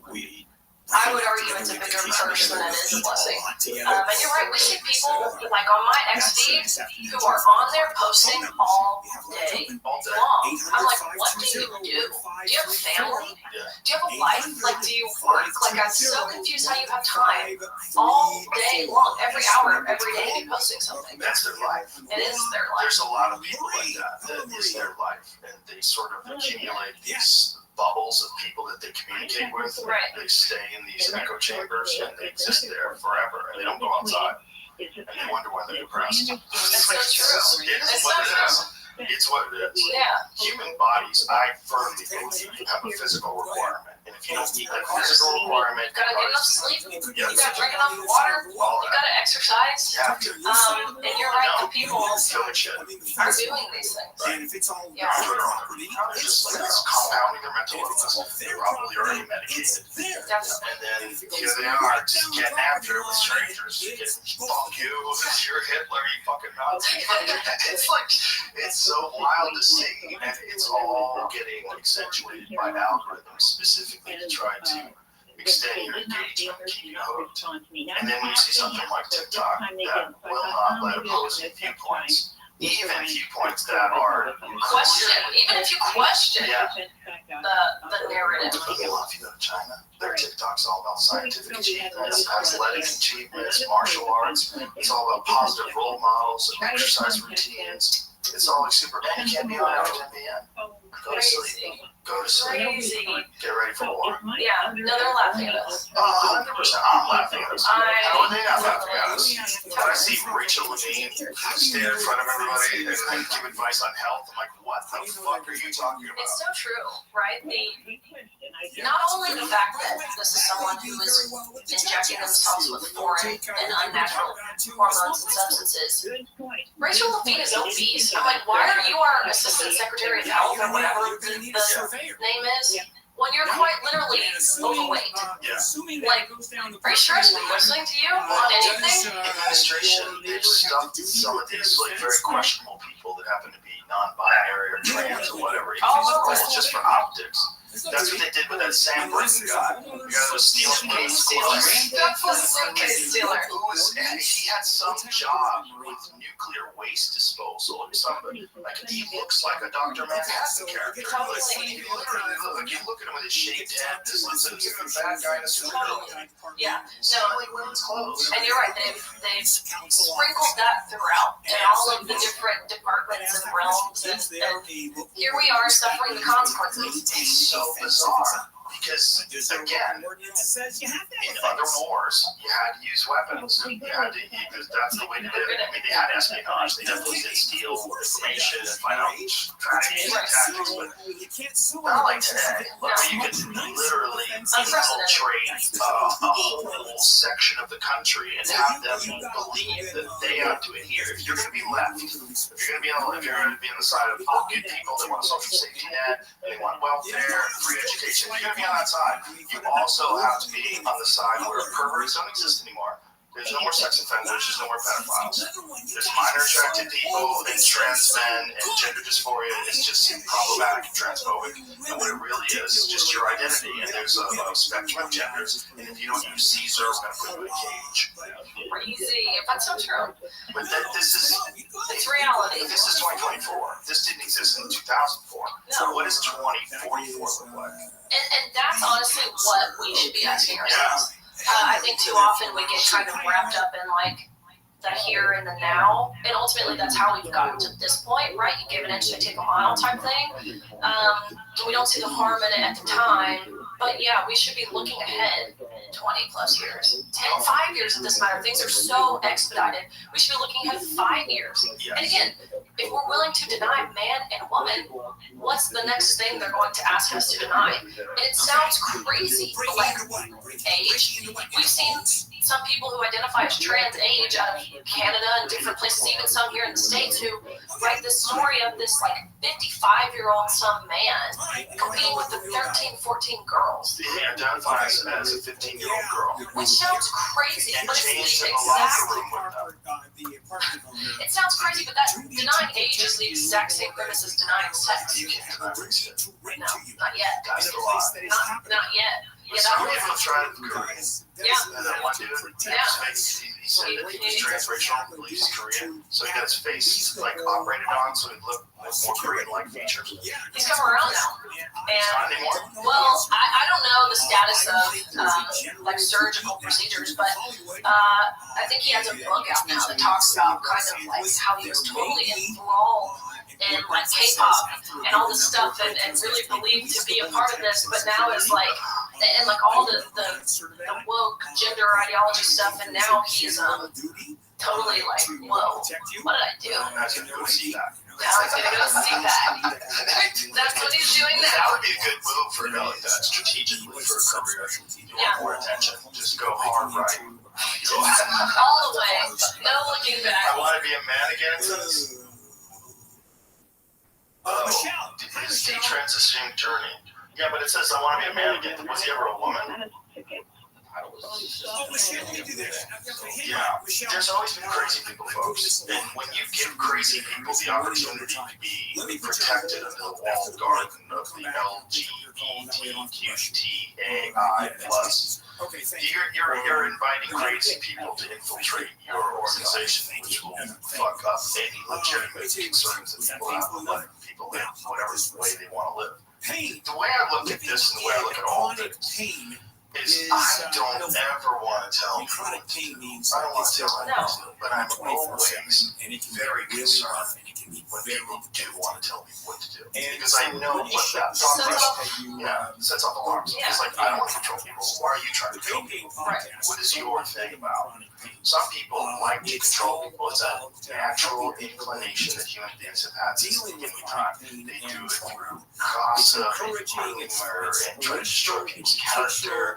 They do it through subterfuge and sabotage and espionage. They want fucking power. It's normal and natural. And if you just operate on that principle, always look at the people that are trying to restrict your rights. And why are they doing that? Why are they doing that? Because people do that. That's a thing. You might not do that because you're a good person. You know, maybe you're just a normal person who wants to just live a normal life, play golf on the weekends, have a family, and be normal. There's people out there, that's not their game. That's not their game. Their game is a different game, and you gotta be able to see that. If you can't see that, you're just gonna go along with it because you're a good person. And you life affirming, saving, gender affirming, care. You just say the words. They don't even mean anything to you. You're just saying what everybody in your cult says. Totally. I could not agree more. Right, these people who say, you know, you're transphobic or you're anti-trans. First of all, that doesn't hurt my feelings. I don't really care if someone says that about me. But second of all, look, my stance isn't anti-trans. If, just like you said, what someone else does behind closed doors, what Leah Thomas does behind closed doors, no, I don't support it. No, I don't agree with it. But live your life just like I'm going to live my life. Like you said, I don't want someone telling me how to live. So no, I don't agree or support, but do as you do. It shouldn't cost my taxpayer dollars. It shouldn't affect my rights. But if it doesn't, by all means. So really, the stance that I'm taking, that I feel like the majority of Americans have taken is advocating for transparency more than anything. Right? Like, if something is advertised for women, Superintendent says students need to be it's for women. That's not to say you can't have a co-ed team. Women that are getting harmed by this. Only women. It was always to protect women until women became less oppressed than someone else, and that is trans women. That's what they did was the Oppression Olympics. It really is. There was the regional college track and field meet where a male runner competing on the women's team at Rochester Institute of Technology, RIT, in New York. This past week competed, broke the regional meet record, of course. The girl who got second was an African-American female. Let's call this what this is. This is a white man standing atop the podium. Crickets. Nothing. So I think Oppression Olympics is actually a great way to put it. Really what it is, because no matter who you are, trans trumps that. It's the ace. It's the top. It's the top. And if you're black, trans, man, or I guess what they would call, I guess a black trans-identifying male. You're the king Black trans woman or black trans man. See, it's a male. So It's trans woman, but I don't like saying all that. Remember? Right. Yeah, silly So stuff. trans. A trans-identifying male who's black, who's a man who identifies as a woman. You are the winner. You are the most oppressed. What an odd world we live in. Where you want to be a victim, you want to be marginalized, you want to be oppressed, because what's the alternative? An oppressor. And we have learned as a society that there is nothing worse than being an oppressor. So you'll do anything, and not to dilute what it means to be trans or people who genuinely struggle with gender dysphoria, not to dilute this, but people would much rather be oppressed than be an oppressor. And the white man has always been the oppressor. Not anymore. They found a way to really curb that. Just say you're a woman. Grow out your hair, put some lipstick on, And you can dominate women. and you can get into women's prisons. That's a big push we've seen. 47 biological males are in California prisons right now. Crazy. You know how many went to, to your point, how many women went into men's prisons in California? One. She had 3 months left of her sentence. So, no time. But yeah, we've seen in New Jersey, Ohio, California, Kansas, New York, they have posted placards in all of its prisons talking about pregnancy prevention. And you know what they did in California prisons? Over Super Bowl Sunday, where everyone's distracted, right? Like, no one's paying attention. They had supervisors come in, working overtime to implement in women's facilities, women's prisons, condom dispensers, and dental dams. So not only, look, sex in prisons is not allowed. It's not. I mean, you're not allowed to do that. We're not supposed to do that anyways. But by putting condoms in all women's facilities, not only are you essentially allowing it, it's as if you're encouraging it. Crazy. It's nuts, but how many pregnancies did they have before they had to do that? How many insults and STDs did they have before they had to do that? And that's the thing. I've seen in California prisons now where AIDS and HIV is running rampant in women's prisons. I know it. That's crazy. But again, to your point, like, even the whole language thing we talked about, like, we don't see men's language being infiltrated and taken over like we have this attack on the word woman or the word female. There was just a bill in California, again, last week where it would replace female in all state statutes with the word person. We're not seeing that go the other way. I think for a couple reasons.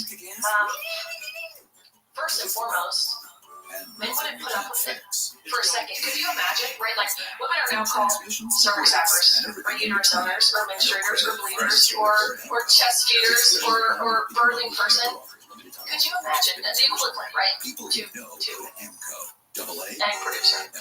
If we started calling men sperm producers, or we started calling men erection havers, could you imagine the outrage from men? But it shows you too, like, the minute men felt threatened with the whole Bud Light thing. Bud Light essentially lost $27 billion overnight. But their next commercial, which shows you how money moves a lot of this stuff, their next commercial was a big burly man on a motorcycle with a camo can. Like, they're not following red or blue, they're following green. But it shows you too, like, we talk a lot, especially in this space that I've kind of been involved in, of the physical differences between men and women. But I think how the whole language scene, how I portray it, is we see the innate characteristic differences between men and women, because the same assertive, dominant men who have always and will always be men are the same men claiming to be women, demanding the language that we use. And the same apologetic, emotionally driven, empathetic women who have been and will always be women, when they enter into a man's space, they're not demanding anything, because again, they're the same women they always have been, and it shows the differences that we possess within our characteristics almost innately. Without doubt.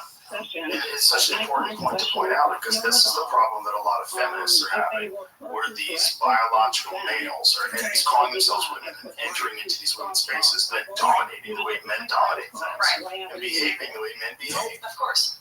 And I'll say why, because it's very clear. Unfortunately, a lot of it is supported by a lot of these older liberal women, which is really strange. It's like they can't see, like, this is you. This is your group. For being virtuous, for the sake of, like, signaling to the tribe, they can literally be a fucking balloon and buy into this where it makes no sense whatsoever. It's a tribal thing. It's a cult thing. I testified before Congress last month or whatever it was about the importance of, or I guess really urging the Biden administration to halt with their illegal administrative rewrite of Title IX. I testified before Congress and Senate many times, and so, which it's unfathomable to me that a 23-year-old, recent college graduate, college swimmer at that, has to go to D.C. to sit in front of my members of Congress, again, the beating heart of the American Republic, and explain to them that men and women are different. And then to be on the other side of that table and watch as they have these super confused looks on their faces. And so I'm there testifying. One of the Democrat witnesses, I forget her name, but she was the president of the National Women's Law Center. In her testimony, she says that women should just learn how to lose more gracefully. I'm like, did you really just say that? And you're the president of the National Women's Lawson, what a disgrace you are. Crazy. And it was hilarious because Representative Lee, a Democrat from Pennsylvania, she was the ranking member, was supposed to be. I believe Katie Porter didn't show up. But anyways, ranking member Lee. She starts reading her opening monologue. The first words that come out of her mouth is she says, "I can't believe that I'm forced to sit here and listen to this transphobic bigotry." And really, I felt so sad when I heard that. Because again, a sitting member of Congress, and she resorts to name-calling, not dissuading from my side with facts or logic or reasoning or common sense or science. What happened to follow the science, right? Name-calling. And so it's my turn to read my testimony, and I read it, I finish it, and I didn't even mean to say this, but it just kind of came out of my mouth, and I looked at her and I said, "Representative Lee, if my opening testimony makes me transphobic, then understand, by your own logic, your opening monologue makes you a misogynist," which, as you can imagine, sent the hearing into a tailspin. I don't think she has ever actually heard this word misogynist accurately used in a sentence.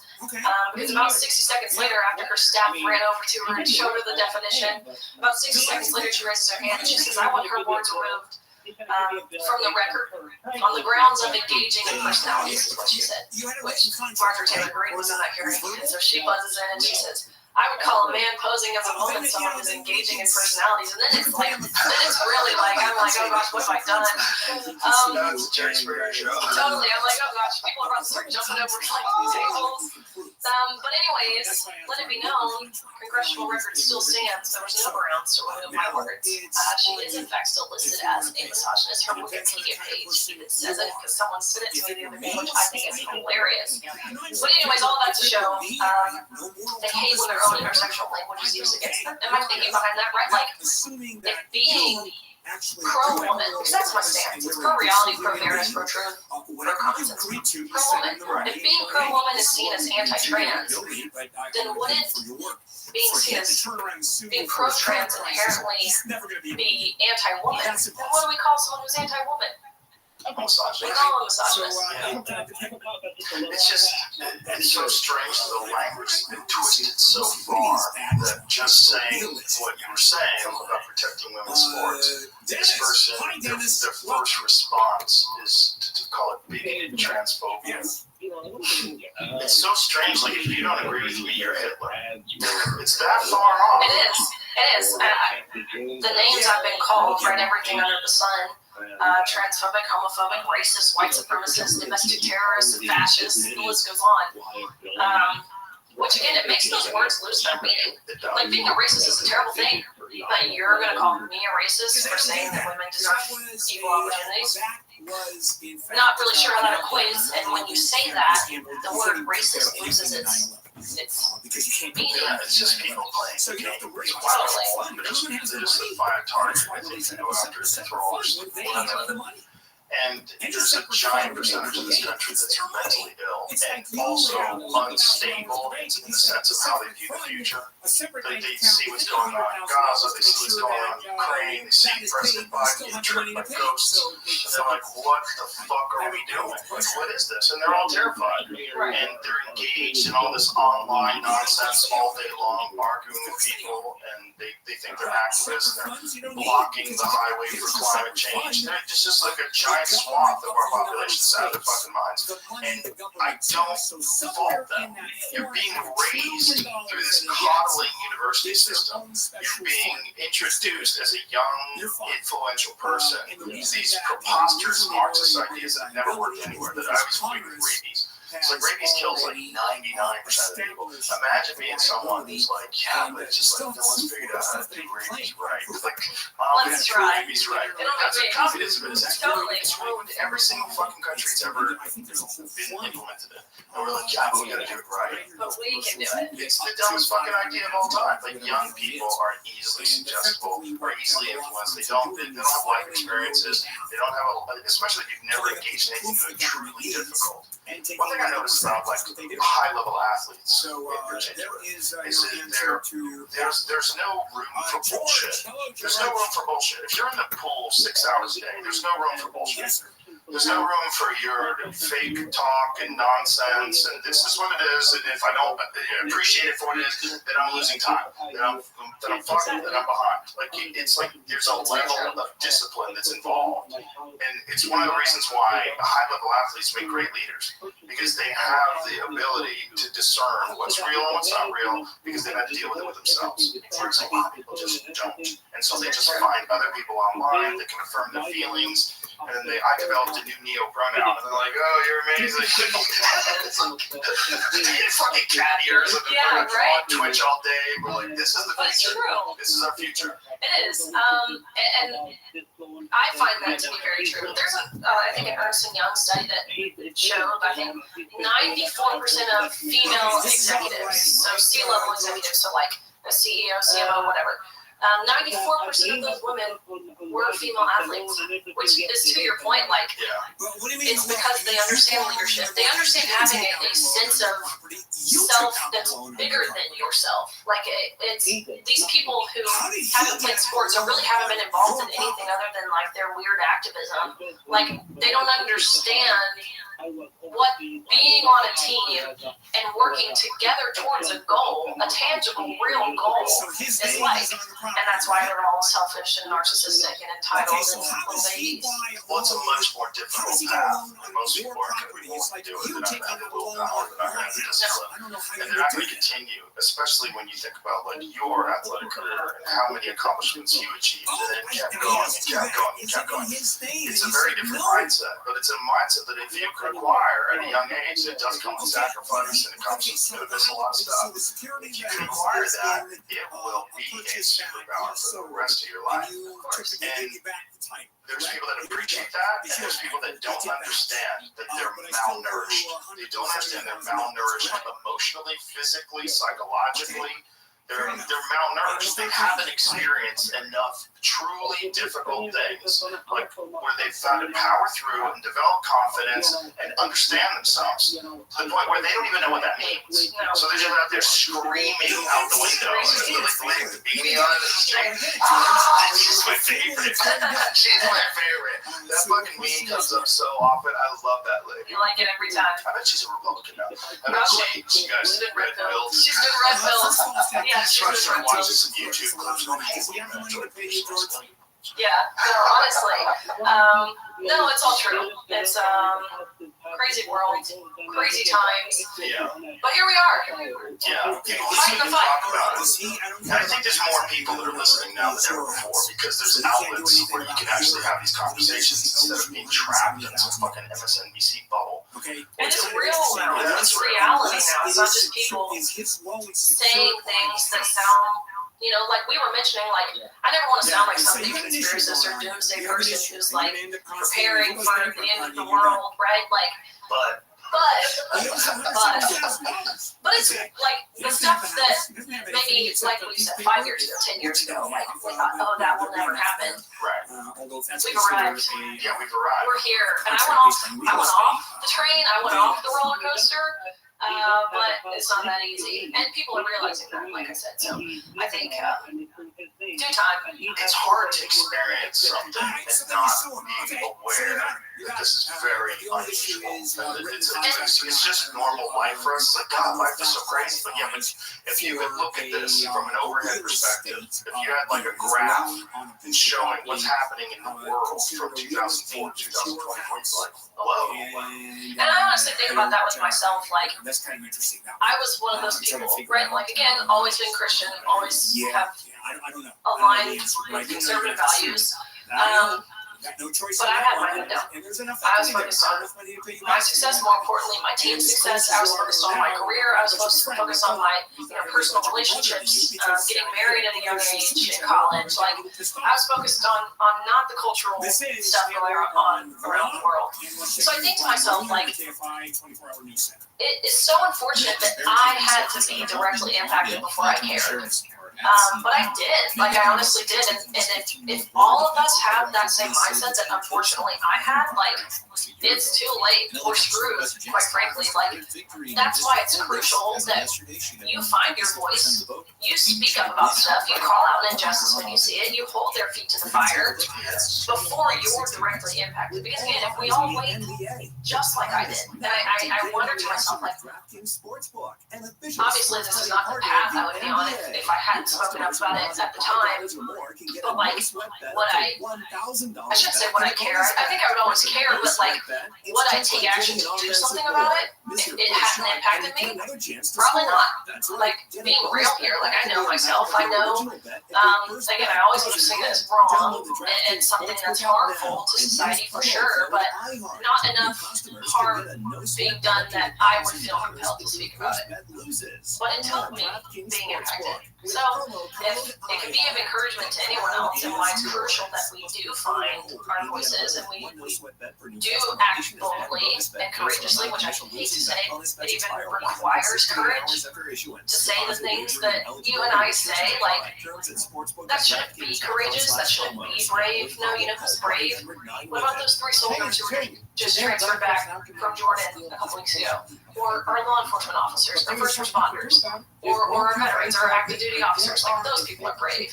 Not me for saying there are 2 sexes, you can't change your sex, and each sex is deserving of equal opportunity, privacy, and safety. But it is, I understand that it does require a sense of courage. So, if I agree with everything you said about soldiers, first responders, but you're being very brave as well. It's like there's a real social pushback that's very difficult for a lot of people to handle. And in a time where people are so concerned with mental health, why are you not concerned with the mental health of people that you attack? Because you're not. You treat them as non-humans. And we're going to do it under the guise of tolerance and acceptance. That is not what I see. It's nonsense, and it's a trap. It's a trap to that. You're not supposed to be behaving like that. You should be embarrassed yourself. This is the way you engage with ideas. If your ideas were strong enough to stand on their own, they should be debated with a bunch of people that are rational, that are level-headed, and can talk about the pros and cons of each one of those things. If they did that, this trans thing would have never gotten into women's sports. Not a single fucking time. All the data, every single piece of data shows that men have an advantage. They have an advantage in like spatial geometry. They have an advantage in lung size, heart size. They have an advantage in the shape of the hips. They have an advantage pretty much across the board in bone density, except some populations of African American women. But then some men, like weightlifters are different. Like, there's a bunch of variabilities, but reaction time's way faster. There's a bunch of things, and there's also the male mind, like the hunter-gatherer mind. That's a real thing. Right. There's something to that. It's why men win at chess doesn't make any fucking sense. Right. Like, why are women better at chess? Why do men win at pool? What is it about, like, the high-level competitors in a bunch of these different things that don't seem to require physical strength, where men still win? Because there's some creepy advantage that men have. And I get pushback for this all the time, especially on the chess thing. Like I say, if it's a women's chess tournament, men shouldn't play them. And people will come for me, the trans rights activists, and they'll say, "Oh my gosh, like, you're saying that women are stupider than men." And I'm like, hold on. First of all, that's not what I'm saying. Second of all, I don't care if it's chess. I don't care if it's poker. I don't care what it is. Again, if it's for women, it's for women, bottom line. Right. So, yeah. That's women's tea party. It's for women. It's for women. Yeah, it's like they just want a place where they can have no men. Yeah. That should be okay. Yeah. It should be okay if men want to have a men's only cigar bar. That should be okay. Yeah, and that's your business. That's a good point. It goes both ways. Like, we talk a lot about the perspective from women's privacy and safety and different things being threatened, but men are just as deserving as single-sex But spaces. here's the difference. Men don't feel physically threatened Right. if a trans man is in the locker room with me. Like, if a trans man's in the locker room with me, I'm like, "What's up, dude?" Like, I don't care. Right. Like, because I'm not nervous you're gonna rape me. Right? I'm not nervous that you can see my dick. This is normal stuff. Right. But if a woman is in a locker room with a fully intact man who's 6'4", or is walking around pretending he's a woman. That is madness. Now you're like, oh my God, like the no rules apply. It's like, what happened to perverts? They're still there. Yeah. They're still there. Now they're amazing. But now they're beautiful. It's just a weird fucking thing that everyone's accepted, and then to push back on it, like this is seen as so problematic and so transphobic and so. It's just so confusing, but I think it's shifting the other way. I really do, because I see it with young kids today. I see it with like high school kids. I see it with most people that I interact with on a daily basis are happy that someone is saying something about this instead of just what they see in the New York Times, what they see in all the mainstream. Which if you had to like make a list of all mainstream media, whether it is the newspapers, magazines, television channels, what's the ratio of liberal to conservative? Is it like 10 to 1? 8 to 1? What is it? I mean, probably about, right? Especially if you're looking at a lot of the local outlets, local papers, right? Like, there's a ton more local outlets. I think from, mainstream media, like we have CNN and we have Fox. But in terms of who controls the media, definitely. I mean, probably 10 to 1. I don't know. If you did it. From another planet or whatever. And I had my tinfoil hat, and I was looking at this, like, I would say, well, this is a good way to do it. Like, just control all the media and have all the media say all these things like life-saving, gender-affirming care. Say those statements a lot, and, trans rights. This administration is committed to trans rights. Oh, trans rights, that's important. Yeah. Like, everybody else is a Nazi, so you gotta be on I top want of to it. know, I hear all the time, trans rights and human rights. Literally, what right do you or I possess that a trans person or someone who identifies as trans doesn't possess? Good point. I've never heard exactly, but honestly, it's so true. Like the whole idea of all the DEI affirmative action stuff. Like, we are living in a time, the most diverse and inclusive as a nation we have ever been. Yet people are still acting like this is the most oppressed they've ever been, which shows you truly these people aren't happy with themselves. Like, if you have to demand what someone else calls you to feel affirmed, you're clearly not secure enough with yourself. And I'm not going to affirm that. If you don't even know what you are, you expect me to know what you are? No way. You don't even know what you are. Well, it's a compliance thing. But it's like, look, there's always going to be people taking advantage of any sort of discourse. Any sort of open subject of discussion that's hot on everybody's mind, which is whether it's race or when it's race, you're always going to have race hustlers. You're always going to have these Al Sharpton type characters that slide on in and they act as a spokesperson. And there's always going to be business behind that. Like Jesse Jackson had a whole business behind that. And you're always going to have these folks. You're always going to have these folks that, maybe provide some good, but also make a lot of money. And they're at the forefront of all these things. And you're going to have that with trans rights. You're going to have that with gay rights. You're going to have that with You're always going to have some people that capitalize on something and they interject themselves into it and they use it to stir up the blood. And they always call people either racist or transphobic or homophobic because they use all those pejoratives. You're always going to have those people, but we have to learn how to ignore those morons. We have to learn how to just recognize if that person. And honestly, what I've realized. Because again, initially taking that first step, it was hard for me to read a lot of the things that were written and because again, a very natural woman, I think a pretty human thing, I don't want to ruffle feathers. I don't want to step on toes. I don't want to be disrespectful. So it's hard for me to read a lot of what was being said about me online. But I realized pretty quickly, honestly, that the hate and the attacks that I were getting they kind of fell into three categories, one of three. One, it was calling me some sort of phobia-ism. And like I said, those words lost their meaning pretty quickly to me. Two, it was some sort of personal attack, like, you're ugly, or your hair extensions look bad. And I'm like, this is my real hair. thank you, question mark. Or something to the effect of maybe you should have just trained harder, which is normal, right? Like, exactly. And once you realize there's no substance to anything these people are saying, really. And understanding the profiles, because again, all this is pretty much done through social media. I'll tell you, other than protesters I've had like at campuses or events or something, like I've never once had someone in my day-to-day life come up to me and say something negative. But I've had thousands say something positive. So again, most of this is done through social media. What I've noticed about the profiles it's coming from, they don't have a profile picture a lot of time. They're scared to put their own face and name to it. Two, they are someone who you can tell has never played a sport in their entire life and who has no grasp of the importance of playing sports and honestly the importance of winning and succeeding in your sport. And how hard it is to do. Exactly. Once I realized this conglomerate of things, I thought to myself, gosh, this speaks a whole lot more to their own insecurities than it does my own. And now I have no problem reading these comments. And most of the time I don't read them, but exactly.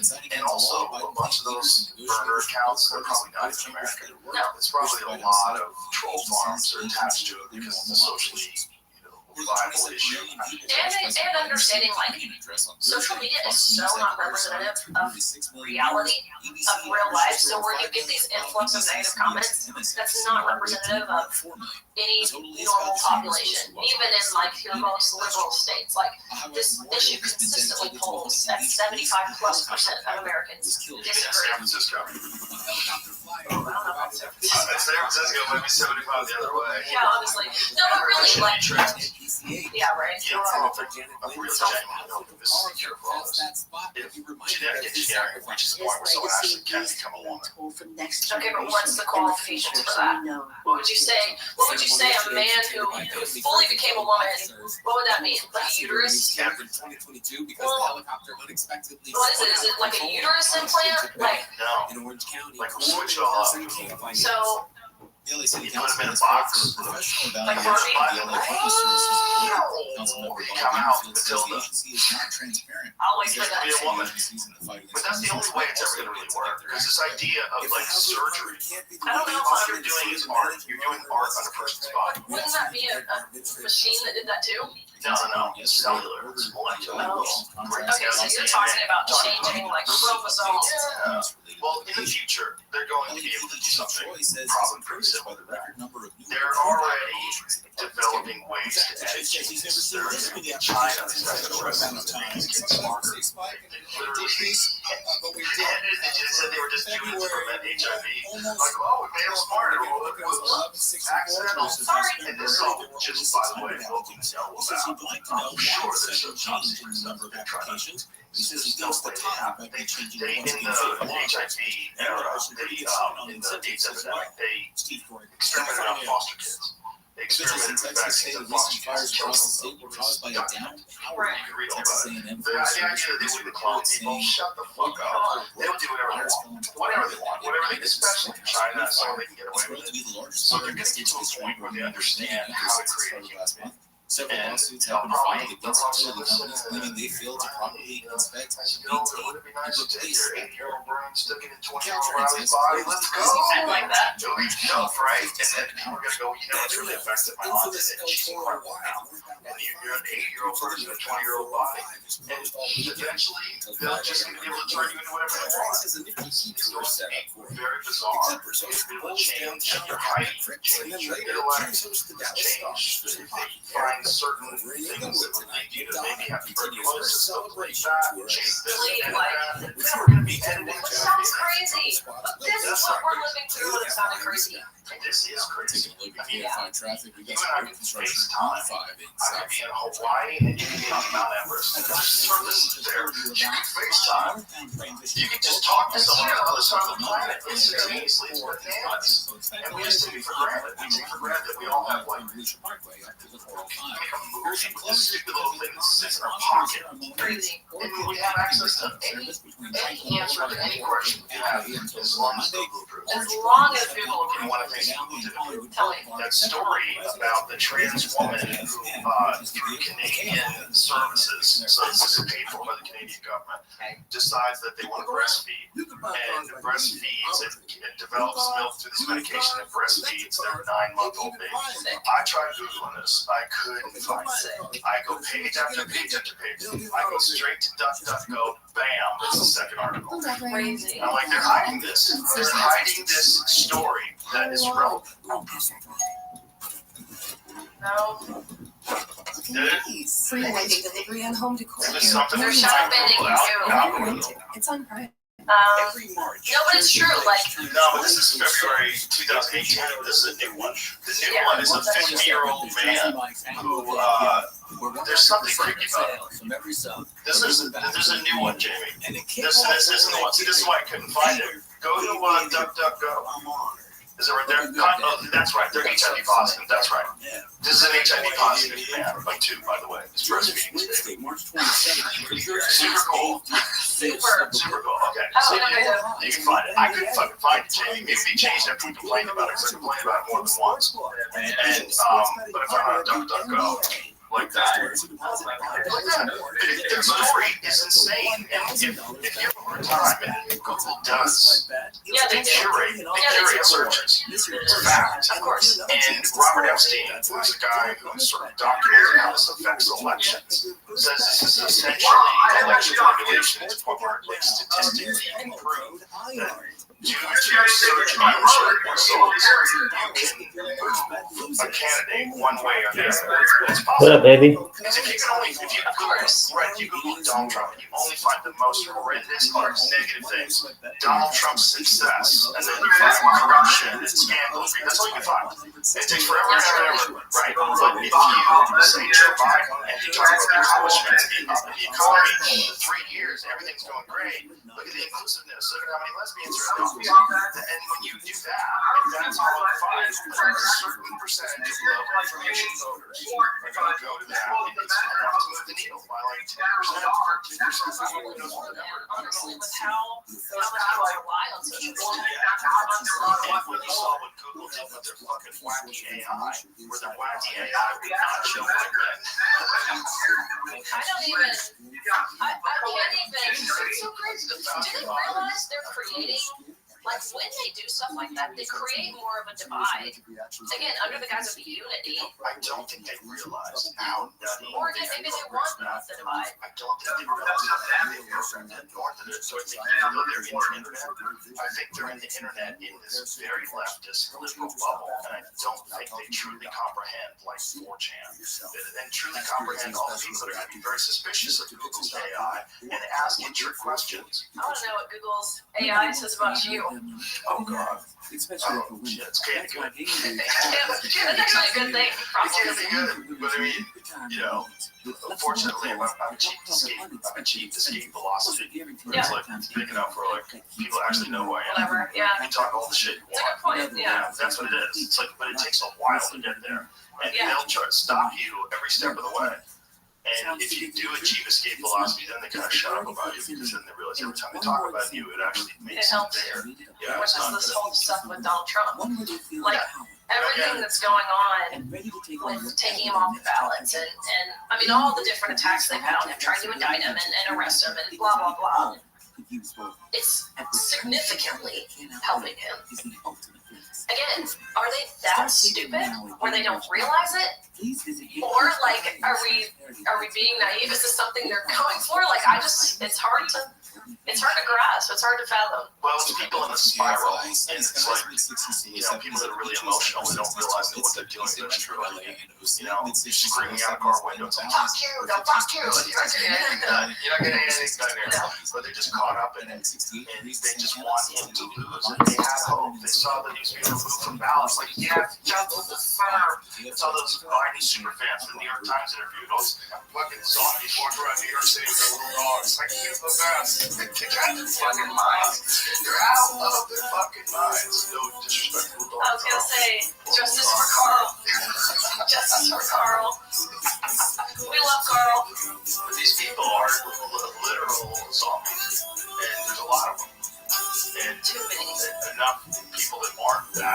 recognize that this is what you're dealing with.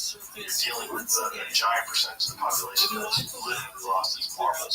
So what do we do? Keep talking. Keep talking about it. Yeah. Like, it's people. I was hoping you give me something more profound because I don't think do we have, honestly though, like, it is mind-numbing to a degree to have to keep saying the same thing. Right. Like, This is the I'm show sick where of I saying talk about that the tech women stuff are I think different. you should know about. Yeah. It's Well, But it is, I do, I agree, like, answer your questions about you have to understand, like, not I everyone believe the tech should be interesting. hears that. So many people are deceived, like, it's, you Let's can't go even blame ahead and them the phone lines because they at don't AAA. know right from wrong. You can't blame them for not doing right if they don't, they were never really taught right. They don't know what right is. Give me So- a call if you have a question about Taught something technology. completely Email different. is also open.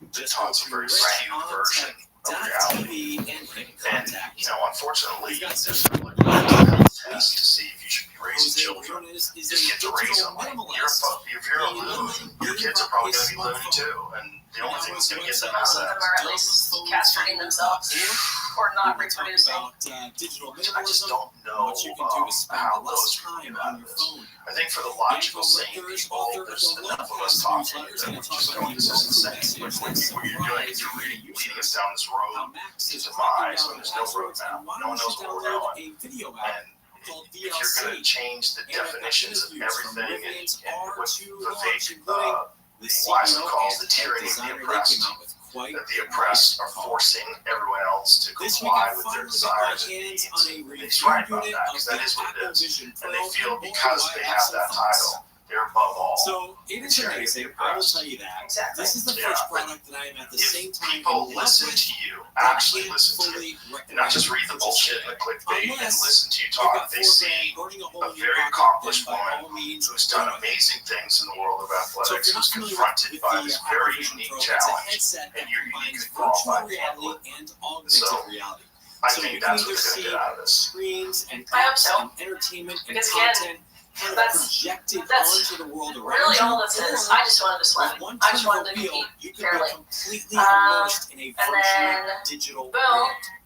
So I that tried was a whole bunch of impacted. things. For starters, And here we the are, headset is just trying to make a definitely difference heavier whenever than I we can. remembered it when I So, did my tests. That's certainly what I If you're kind of hope people uncomfortable see to me find as. just the right You're right, fit getting and past position the to wear it, headlines, it's simple fit. anti-trans swimmer, But this is slams, mostly Leah due to the Thomas, first like, generation of all this the product. This thing is going to get lighter, it's going to get smaller. I did drop the battery pack one time because I kind of forgot it was sitting next to me. It is Stop tethered using to those the words and head, just to talk the about the headset, I should reality say. of the facts of And what yeah, we're it talking fell about off here. the And you realize the you don't have an couch onto argument. the floor. Your argument's based on The nonsense. software Exactly. is That's incredible. what This is every where parent Apple needs to wake up and themselves- this is where they're recognize. literally just That's what every showing person off. hearing this They've is, every thought person that everything. works in the You're schools inside this recognize helmet. you're talking on the helmet. nonsense. And And it's you're kind of like likely Disneyland. encouraging people who are It's so mentally ill and magical, maybe but it's narcissists also to quite dominate limited. So, women's for instance, sports. if you search the App Mostly Store, you're used to narcissists. finding any A lot app of you can them. imagine on your Ton iPhone. of them. More than one. Not many streaming More than apps. one. I couldn't find Netflix. I ton couldn't of find them. YouTube. And they're encouraging this, and they're making this person go from being a Of course, there's mediocre Apple male TV swimmer to being a Plus. fucking hero. But when I tried Exactly. to log That's into Max, nonsense. so And if let me we try want to to embrace watch nonsense, Max. that's the road It to was demise. nearly Because the impossible. nonsense does not Because stop it wasn't there. gonna If we type can the get away with that super long nonsense, password it's that I going have to go in my further and account into this further and virtual Go to further. the next thing. which Bring on the required next thing, clicking on minor my phone attracted to get the persons. password, And which I had to have off that to the side. I sounds couldn't see nuts. because my If you had told me phone this was a on. long time ago, I would have said, dude, don't bring that up. But That's not once to I say no one's ended up really going to watching the accept show that. on When you Apple see TV Plus, which is people what they wanted openly me to on do, right? film who I are watched the show Lady from called Kentucky, Hijack. this It was this great. Democrat, The the representative or senator, whatever she is in Kentucky, audio was who, just incredible. The screen was rider mentioning IMAX in is their state- huge, at least to my in brain. their state But I legislature, did struggle to said get something to the effect of, comfortable look, you to watch know, this show. these Towards the minor end, I found attracted myself, like, itching to be persons, done. there's a lot of Now, I benefit did to use having the child device as a sex spatial dolls computer, because which is it what can Apple help is saying decrease this thing is really their, good at. That's what they're calling it. appeal It's and really, desires really for cool, but it's actually, exhausting. you know, When you're pursuing looking at that young computer children. screen So on your desk, there was a the bill Vision Pro introduced uses AI and it that would do recognizes it. just It says, oh, that. this must be a And I computer. see this and I'm like, And it says, do you this want to lady project is this screen onto evil. my virtual There's really screen? no other word And you for say it. yes. She's evil. Then your And then the next day she comes out laptop after it screen got becomes a national giant attention screen in a of virtual world. what she had said and what she was advocating for is helping. It's really cool. I wouldn't even say it's helping curb these sexual predators' desires. It's feeding into it, honestly. Because if you kind of decide we never did it, and then you get a robot doll that's a little boy, like, that's the sickest thing I've ever heard. But she came out the next day and said, I just feel like we should have rooms as adults for open discussions. There is no open discussion for pedophiles. There's no open discussion. I guess unless it's electric chair or life in prison, maybe we can have that discussion. But other than that, there is no discussion for pedophiles in this country, in this world. Probably. That's scary. Isn't it? That's scary. And again, it's just it's cult thinking. And I don't know how it got into the education system. And I don't know how it got into people's mouths when they got so confident saying they can say it in front of camera. Well, because they're teaching it. Even if you look at something like Scholastic, right? Like they put on these big book fairs and different things. Like obviously we've seen the books that they're bringing in to school. I mean to grades as young as kindergarten.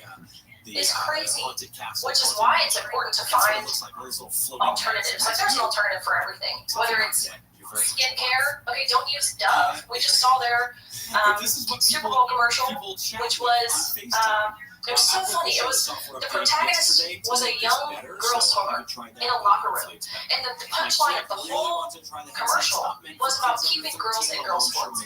So I see this watching the Super Bowl, and I'm like, oh my gosh, this is like the first big organization who is like standing with women and like defending women's sports and saying no men in women's sports. Like this is great. So I go to their like social media profiles because I'm like really trying to look into this and see if anyone else caught on to this or if it was just me and I was being hyper vigilant.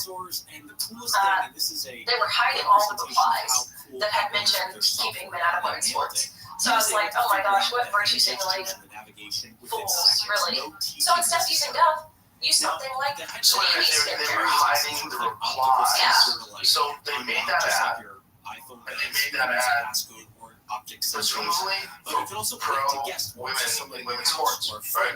Yeah, but their hook to it was speaking to like the mental health of female athletes. But I saw it and was like, oh, the best way to keep girls in girls' sport. Yeah, but Dove has outwardly expressed like the last Olympics in 2020 when Laurel Hubbard, or 2016, Laurel Hubbard, a man powerlifter from New Zealand, they were like, we love you, Laurel Hubbard. Here's our products, be an ambassador, whatever. So they really don't. They do, but the best way, right, to keep girls in girls' sports is to keep boys and men out of girls' sports. So don't use stuff. Use something like Mimi skincare, or don't shop at Target. Do something like Yakima Girls or Unitas or Scholastic. Back to Scholastic, right? Don't use Scholastic. Don't buy your books from Scholastic. Use something like Brave Books, which is a phenomenal group and organization that produce these like pro-God, pro-country, pro-America, pro-family, wholesome books that aren't political, they're not partisan. But again, virtuous, and I think what kids need to read. So I think there's alternatives for everything, and I think that's how we make a difference ultimately. Because, like we've said, this movement really is driven by dollar signs and by money. And so, while of course not everyone can give financially, what everyone can do is stop giving your money to organizations and companies that hate you. I think people woke up to that with Bud Light. Definitely. That's a real fact. And it works. It worked. And then they also woke up to it with Google. After Google's AI, their stock crashed hard. Like, what the fuck are you doing? Because it's so nutty. Like, how can anybody invest in this? Like, let's get out of this now. And when did they lose? How much did Google lose from that? Something like $9 billion. Crazy.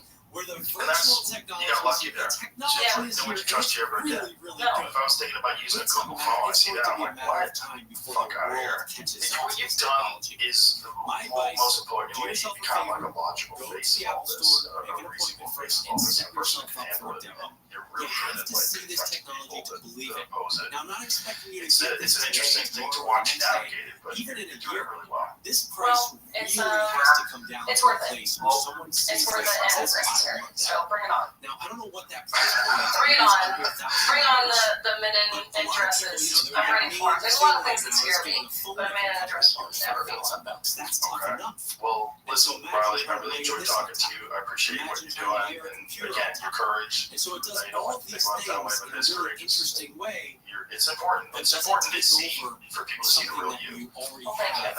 I hope you do that. Definitely. Right I've now, got this a is just book value that add. Is it has really cool to watch me just inside dropped. this thing? It is being released in Was May. it really cool to have my But believe it or computer not, of course, screen this inside is thing? this is Absolutely. the short Was it cool to have a web to browser and some music off kind to of, the I guess, side the how and have a and bunch the of why, windows on right? top Like the of how I it? got here, the why I got here. In Hawaii? It's called Swimming Against the Absolutely. Current. Was it cool to sit Fighting on for a common movie sense in and a world watch a that's TV lost show? its Yes. mind. It's very I cool. also have a podcast of my own outgig called Games for Girls, Has done an which has incredible been job. super And I fun think to be on the halo other side of effect here things. is going to be real. We're But gonna see really, I more couldn't appreciate interest you in more virtual reality. We're gonna giving see the more opportunity on a very applications for large this. You scale. know what? I'm here And for the ride. But I will really say, important for me too, like it's not just preaching to the thoughts on this choir. remain the same. A It is lot of incredibly cool. the rooms I find myself in, it's talking to Which people makes who it agree with a me, really which is tough great. Like, recommendation unless, but that's not again, who we need to reach. you've got That's that not who we money need to to persuade because So again, they already agree. I will continue So I check could not be out more my grateful for the Flight opportunity soon. I will to take it reach on some plane. people I'll tell you who what that's all about. aren't Continue Fox to News update watchers. the Pretty incredible. So very grateful. My pleasure. Thank you very much. Yes, thank you. Bye, buddy.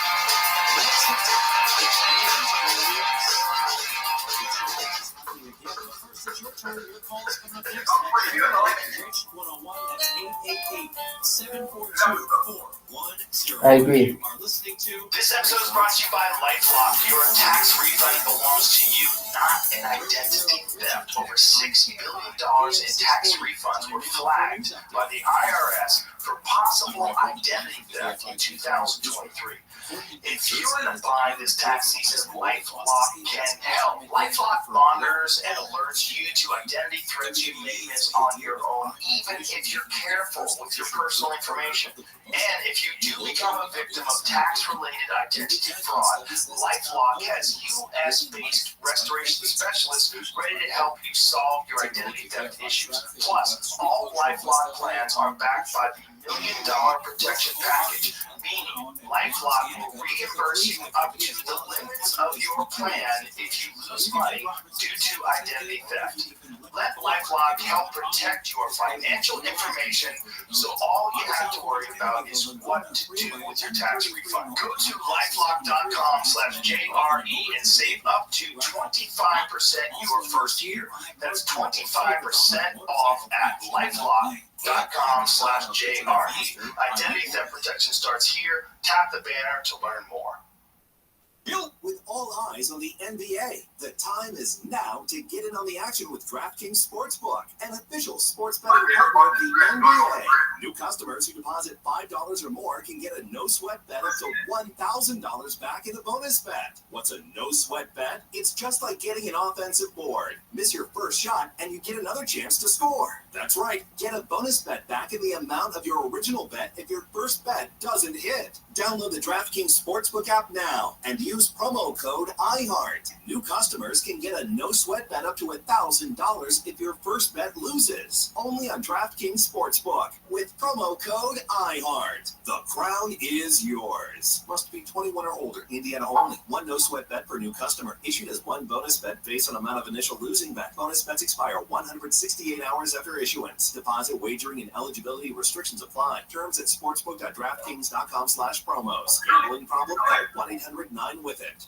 Tanya here, and there are many ways that we can all help raise awareness around HIV, but maybe the most important is just talking about it openly and honestly. There's no cure for HIV, but there are effective treatments that, taken as prescribed, can help you live healthy with HIV and get to and stay undetectable, which means the amount of the virus is so low it can't be measured by lab tests. If you're living with HIV and not on treatment, talk to your doctor about treatment options. Learn more at treathivtoday.com. This message was sponsored by Gilead Sciences.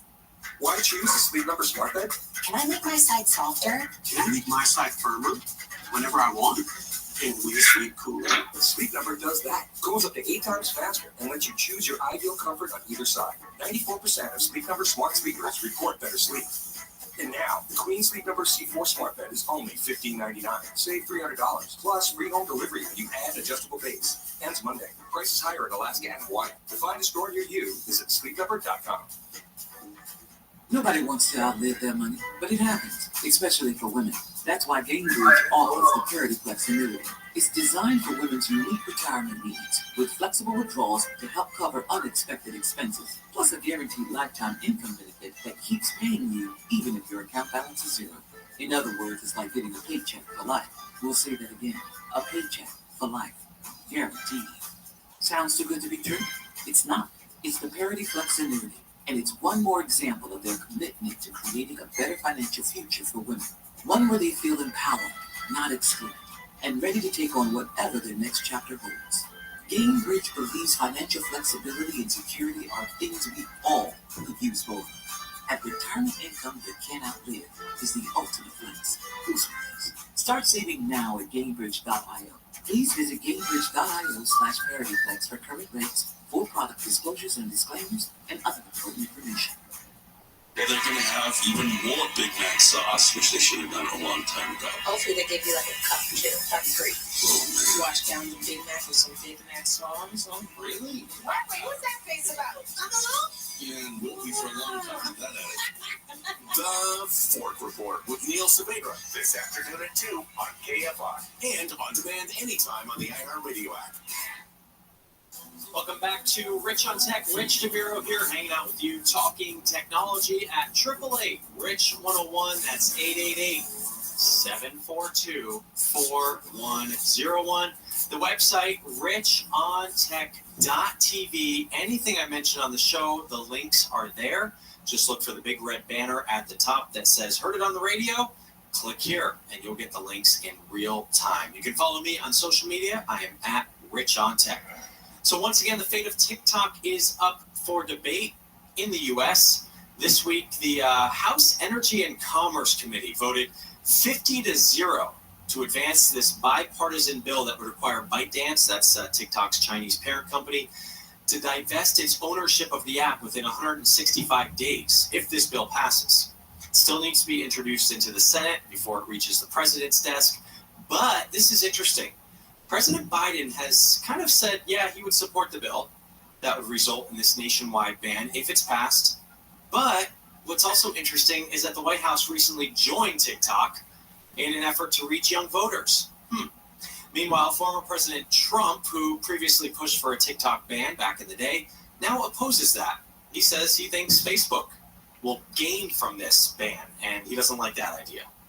Now, opponents of the bill, obviously there are many of them, civil liberties groups. They argue that it would infringe on the freedom of expression and violate the Constitution. And of course, TikTok does not like the idea, you think? They actually sent out a push notification to users warning about this potential ban. And they said, you know what? Why don't you call your representative? And they gave them the info on how to do that. And many users flooded the phone lines in D.C.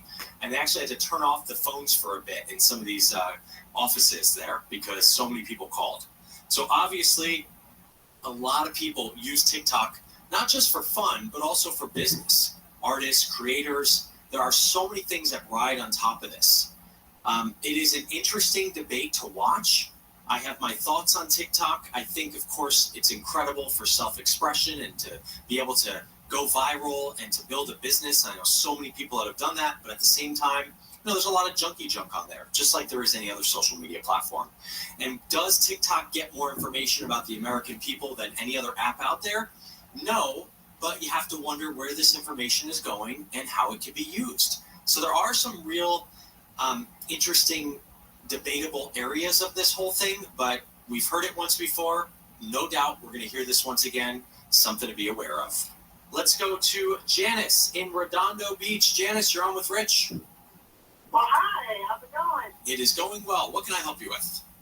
I got the new update on my Apple Watch, and nothing works the same way as it used to. Is there any way to go back to the version before or somehow learn all the little intricacies of the new update? There is no way to go back on the Apple Watch to previous software. Apple does not let you do that easily. Now, yes, is there a way? Of course, there's always a way.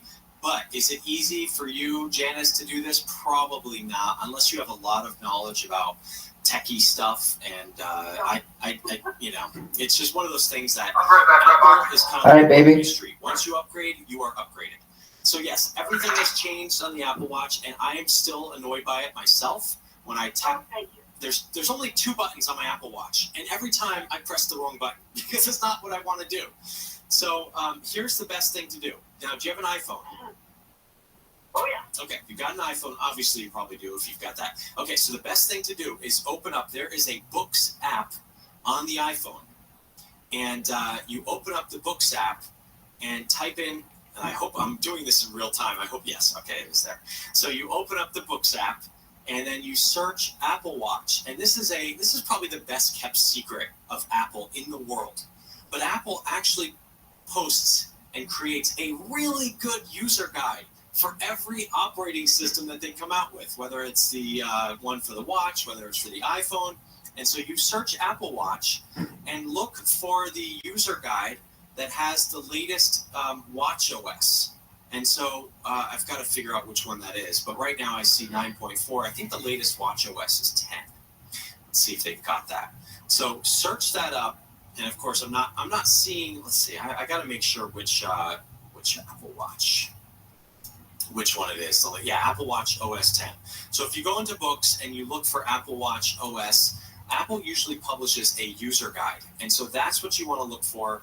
And that's what you want to have as your guide for this. Now, I'm looking right now. It says watchOS 9.4, 8.6, 5.2. Definitely don't want that one. 4.3 and 6.2. So I don't know if they gave up and they just stopped putting these things out, but I'm not seeing the 10 just yet, which is kind of odd. Obviously, there are many third-party books on the Apple Watch. But what I would do is first search for that Apple Watch user guide, no matter what version of Apple Watch you're using.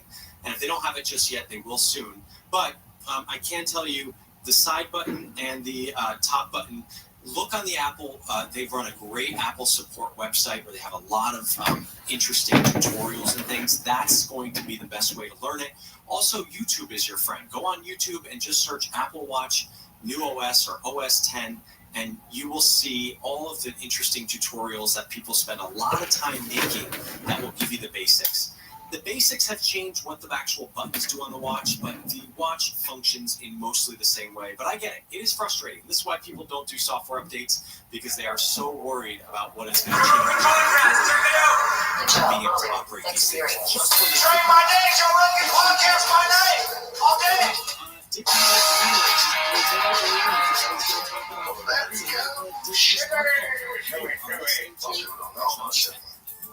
Nobody else, there you go. No. Well, yeah, you were the one who wrote at him. You weren't, right? Well, we would do shows. We would do shows in New York. Yeah, you go full Chevy. You on the side of the stage yelling out, Chevy! Well, when we first started, Environmentalists have removed calls for all we did the Joe Rogan Experience 30 years ago. Yeah, this wasn't just hanging out and listening exactly to Black Hole. Brady Bradshaw says the 2.5 I remember Sussman brought you into town. You started at Nick's. Was it Nick's? Or I started at Stitches in Boston. Stitches. And then I was like 2 years in, I met you. And then and we really awesome. need to Very clever. Just there. Shout out to Rich Mancini. Yes, my man. It was the greatest place to go. I remember he would be a line around the block, 2 shows like on a Wednesday night. It was insane. Yeah, the golden age of comedy at the time, 1990. Yes, oh my God, it was incredible back then. I started in 89. I think I met you in 90, yeah, somewhere in there. And I was following everybody. That was my thing. Like I was being a stand-up comedian with the jacket sleeves pushed up, the polo tie. I was trying to straighten the education in the town. And we were like, who is this dude? Like, he just didn't care about anything, and it was like always reading the same. It was just incredible to watch. We were like, whoa, he just cared. And that's what you were. You would work with me on that. You would be like, brother, you can't. Like, you're handing out a platter of food, and you're like, do what you want to do. And I was like, I just gotta keep it. Yeah, you're right. You're right. You know, I would just try to make the audience so happy. You're like, stop it. You can't let go, and you get me going crazy. All fired up there. Like, you know, people are like, oh, it's like, why didn't we bring it back a little bit? But it was different, man. It really was. It really taught me to, most of all, to get comfortable in front of an audience and not care about the news. I literally battle with it to this day. That anxiety of, oh gosh, I get nervous and I start overthinking things. So, but it really helped me to say, like, just do what you do. And it's almost like the audience is like a dog, right? They sense fear. 100%. Yeah, they're animals, just like we are. We're all animals. That's right. And it's like, they know when, you know, and if you're comfortable, even if you're faking it, they'll go with you, do a joke, and you're confident. They'll laugh just because they think it's funny, and they look around and everybody's like, oh, it must be funny because he's just got confidence. You have that confidence always. You're always insanely intense and just never look back. Way to go. Here's always need a hype man. You just need someone to like let you go. Like, give us the green light. Give us the green light. So funny. You're right. You were the one who did it for me in Montreal too. By the way, do you remember the beer we would drink? There were two kinds of this beer. I can't remember this Canadian beer. I've been racking my brain to think about it. It was like a gold version of it, and like an amber, and it was just the greatest stuff. We would get fired up there. I loved it, man. I loved going to the Montreal Comic. Oh, it was the best. Back when it was, I think it's gone. I think they just announced they're going bankrupt. Oh, really? Yeah, unfortunately. People should tell people what it was. So what it was during our time, and when we were young, was the Montreal Comedy Festival was where young comedians would go up and you kind of didn't get a deal. And that's where you got the deal to do King Queens. Well, I got the deal to do it at NBC. Right. And then once that failed, that went to CBS. But once you get it, the thing about people should know, like in the 90s, there was this thing that was happening where everybody looked at a comedian like, this could be the next Roseanne, this could be the next Tim Allen, this could be the next Seinfeld. So every time they looked at you, they're like, what do you got? What do you got for me? And the agents would try to put it together as a sitcom. Yes. And they had this showcase called the Montreal Comedy Festival, just for Labs Comedy Festival. And it was the most insane thing. You would go there and it would change your life. You could have one set, one 15-minute set, and all of a sudden you got $500,000, 100%. You have one thing. When you said that pops and people talking about there's a buzz, and it's like you're in, you're set. They have bidding wars. Yes. So like CBS and Fox, they were all throwing in. And those guys that walked in, remember Chicken? Chicken was the crazy guy. Yes. Chicken got the deal to kill the deal. Yes. He got like 800,000 or something, some crazy money, or I don't know what it was, not even amount of money, but he had no act, right? It was after that they thought he just tricked everybody. He did. And I don't know how he did it, and I wonder if he had a hype man, if you could have kept tricking me. Maybe he just went off the rails with anxiety when success starts, because that's one of the things that does happen. And I've talked about it, I think everybody admits it. When it first starts happening, you think it's going to go away. You get super anxiety, right? You feel like an imposter, and you can't, you show up on the set, and you're like, are they kicking me out? I'm still here. My butt, I'm telling you, I still deal with that. I'm not even kidding. You obviously don't, and you haven't. I do, though. Do you really? Yeah, I do. I just ignore it. I tell them to shut the fuck up. Well, that's what you got to do, I guess, and that's what I don't do enough because I start thinking, and I start overthinking both sides. I'm like, oh gosh, what if this happens? This means something to this day. Yeah, like if I'm doing like a theater and it's my people, you know, and I know that they're coming to pay to see me, I'm pretty confident. I feel like I'm going to do well. But if I do a club that they don't know me, like I did a corporate gig a month ago, like in Miami. And I was like, oh boy, corporate gigs, they can go either way, and it's horrible. Well, I get there, it's in Miami. Really good looking people, everybody's in a lobby of a hotel. I thought this was in the theater, I'm there. And it's a good, and I'm now getting worried. I'm like, how much? They're like, you got to do an hour. And then I find out nobody there wants to see me. The woman who was the CEO of this company it was her birthday, and she liked me. So she brought me in for all her friends to see. Dude, I'm sitting in the lobby, and I'm finding all this information out. As I'm sitting there, and I'm not kidding, I've never had a panic attack. I start going, what do you mean, just nobody else knows I'm here, or this or that, or they don't know? They go, no, they don't know if this is a company. And, and I'm looking at the room, it's in the lobby. I can see through like a little glass window, and they're drinking, they're talking, and table were set up for comedy too, just like round tables, like not even facing you. And I see a postage stamp of a stage that I gotta stand on, and I'm like, oh my gosh, I start hyperventilating. So I start going, I can't do this. I'm talking to Skylar, my assistant, he's helping me out here. They just tell them we can't do this. What are you talking about? I can just tell them, I'm gonna give the money back. We're just not gonna do it. We're not gonna do this. I don't want to do it. It's not gonna go well. I started really panicking, and then they started going up. She's up on stage now, introducing me, and I go, oh my gosh. This episode is brought to you by BetterHelp. A lot of us spend our lives wishing we had more time. The question is, time for what? If time is unlimited, how would you use it? Like if I had an extra hour in my day every day, I think I would practice archery, or maybe I would shoot pool. I'd write jokes. I'd do something. I'd find a way. But I'd love an extra hour. Be nice. Well, the best way to squeeze that special thing in your schedule is to know what's important to you so that you can make it a priority. And therapy can help you figure that out. A therapist can guide you through the process of defining your values and understanding your priorities so you know what things you can spend your time on that will really fulfill you. Otherwise, you'll always be wishing for more time. If you're thinking of starting therapy, give BetterHelp a try. BetterHelp offers convenient, affordable online therapy that comes to you. Just fill out a brief questionnaire and get matched with a licensed therapist. And switch therapists anytime for no additional charge. Learn how to make time for what makes you happy with BetterHelp. Visit BetterHelp.com/JRE today to get 10% off your first month. That's BetterHelp, HELP.com/JRE. So they did a survey, and 1 in 3 people say they've slipped through their partner's phones, and that's just the ones who admit it.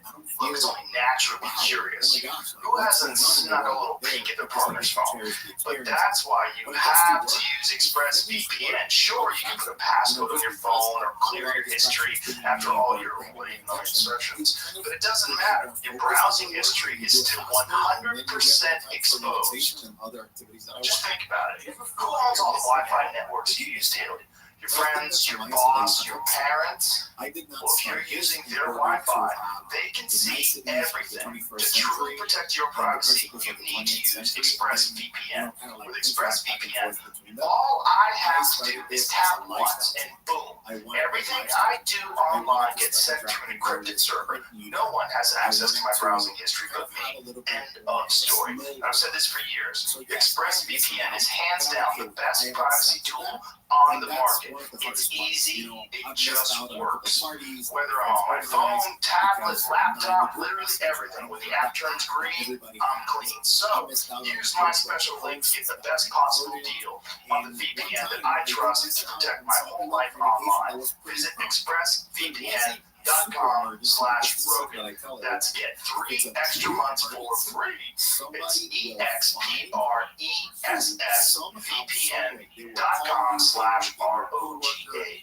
ExpressVPN.com/Rogan. Oh my gosh. So I start freaking out. Exactly. I've been doing this for 30 years. I didn't stand up. I go, I don't need this. I'm ready to go. I don't want to do this anymore. I don't want to do it. I get up there and I go, just get it with that first joke. If you do, you say, look, if you don't, if they don't buy you on that first joke, you're gone. You're gone for an hour. Boom. Oh gosh, and they're not even listening. They're loud when they bring me up, and when I came up, it wasn't even like they all turned and went nuts. But I got what I don't know what I said. I just said one joke about the lady thank you for bringing me up, and then I just won them over in one little sweet way, and they turned and they clapped and they laughed at one thing, and then I went to another joke very gingerly, just kind of going just that, and they laughed at that, and I go, okay, I just settled in, I go, I got it, and they were great, they were really great, and I was sweating the whole time, I really feeling the sweat, it was like, it was rough, but that's so perfect. I'm glad it worked out great, but I just ran into Sandler. When I missed you at the airport, I ran into Sandler. He was just telling me about the fucking worst corporate gig, but he just had to. Yeah, I called him about it. He had the same thing. So it's nice to see somebody like that too. Yeah, a guy like him can still eat dick. I talked to Billy Joel, and he said he was like, I've gone through those. I'm like, when you're playing music, it's different. Yeah, don't throw that sound. Yeah. He's a crazy one. Yeah, he did a corporate gig or whatever it was, and he says they weren't even listening. They turned away, and it's like just you and the band, and you just go, let's go, boys, and they play. Dan White had a 40th birthday party, and Stone Temple Pilots played. And it was insane. These dudes played like it was a packed arena. Where? It was in a fucking conference room at a hotel somewhere. They didn't care. They didn't give a fuck. They had a beautiful stage set up. The stage was set up nice. But all of a sudden they were like, hey everybody, Stone Temple Pilots. And then they fucking I was so impressed by his ability to perform. I mean, there's like, it took a while for people to filter to the dance floor in front of them and watch the show. This dude did it like there was 50,000 people out there. It was incredible. I mean, he didn't back off at all. Who cares less? He has more power. That's it. It's, I'm going around the street. I'm like, it's funny. He's like, I don't care. And it's like, and everybody jumps in. Full commitment, when someone just fully commits to something like that, it's very inspiring, and you'll never forget that. Because if you never see anybody fully commit, that's why you never see great comics ever that exist where there's no other great comics. The best comic in the world never comes out of Tallahassee, out of nowhere, no scene. We all need to see other people do something special. And if you're lucky, you live in New York, or you live in LA, or now you live in Texas, and you get to see these killers all the time. Yeah. And then you get a sense of it, so you know like where the watermark is. Right. So you see a guy jump in front of a fucking 40th birthday party, who's a platinum-selling artist in this insane band that's iconic, and perform like they're performing in front of a Rihanna, Bullhorn, and everything. It was incredible. The show was amazing. Wow. It was so good. But it was like that fucking guy worked for his money. Like he does it. He didn't have like I'll give him a 7 tonight. Right? Give him an 8 every night. Based on the area where you're playing, it's like guns blazing. That's what you gotta be, man. I gotta do it. 640 now for a new I need a height. I'm doing two different guys. I do you know I do. Yeah, to my home devices, I go into a little hole. I do. It's my whole life. Everything. Everything. But this is the thing. Like I'm playing my first arena coming up, and I'm freaking out. I've never done that. I do it in the round. No, that's the way to do it. You know why? This is late for that. It's okay. You'll still have a great time. They're still great. The arenas are great. They're fun. It's a wild experience. But the round is the best because it's actually intimate in the strangest way. The Westbury Music Fair, facing everybody. Yeah. So all the people see each other. They're all in it together. I love that. I love that idea. But it's just the stage doesn't turn. No, you walk around. I used to do the one at the Westbury Music Fair. Oh, it was spin for you, and you don't even know where the hell you are. And then you have to walk off. You don't know where the stairs are. You don't know where they are. Everybody shifted. You don't know what you're looking at. You got to find some distinctive person in the audience that sits more consecutive. That big guy, my marker. Yeah. The one in Phoenix spins around too. What's that? The celebrity dude. That's you turn it on or off. Yeah, that's a good one too. That's because it's a comedy club, but it's in the round. It's like a 2,000 seat comedy club in the round. That's what it's like. I would feel guilty like miss your first shot. Half the crowd's looking, I'd be thinking, wow, I got another thing to think about. They've seen my ass for the last 40 minutes. I gotta spend it. Yeah. Do you set up a joke over here and deliver the punchline there, or how do you break it up? Well, you have giant screens. So the thing about the arenas, they have massive screens. So if for some reason, like, we did these ones in Ohio, and Chappelle came down, and it was very interesting to watch because they didn't know he was supposed to be there. And it was my show, and Tony didn't know whether he was going to bring Dave up or me because Dave hadn't gotten there yet. Oh, wow. And so it's like, Tony's on stage, and he's got like 5 minutes before he should go on stage, and all of a sudden Dave rolls up, posse, fucking, this is a guy that's overthink things. You don't need that. He just strolled in, and he just came to say hi, and he's always like, should I go up? I go, what do you mean should you go up? I go, go up, let's go. He goes, when? I go, you'll be up in 5 minutes. He goes, well, let's have a drink. So we had a drink. And then we're sitting in the green room, and I go, he's got about 1 minute to go. I go, I'll walk out there with you. Because he needs to know that it's not me, that he's bringing up ice. So he starts bringing me up. He's one of my best friends, one of my favorite people. And then I like flash the light, and he sees Dave, and the crowd slowly starts to realize it's Dave. When they see me and Dave walk to the stage, and by the time he says, Ohio's own Dave Chappelle, it is 1 full minute of a standing ovation. 1 full minute. So he takes this victory lap around the stage for like a full minute, man. It was, I filmed it. I put it up on my Instagram. It's insane. It's fire. Me and Tony were just looking at each other and looking around going, wow.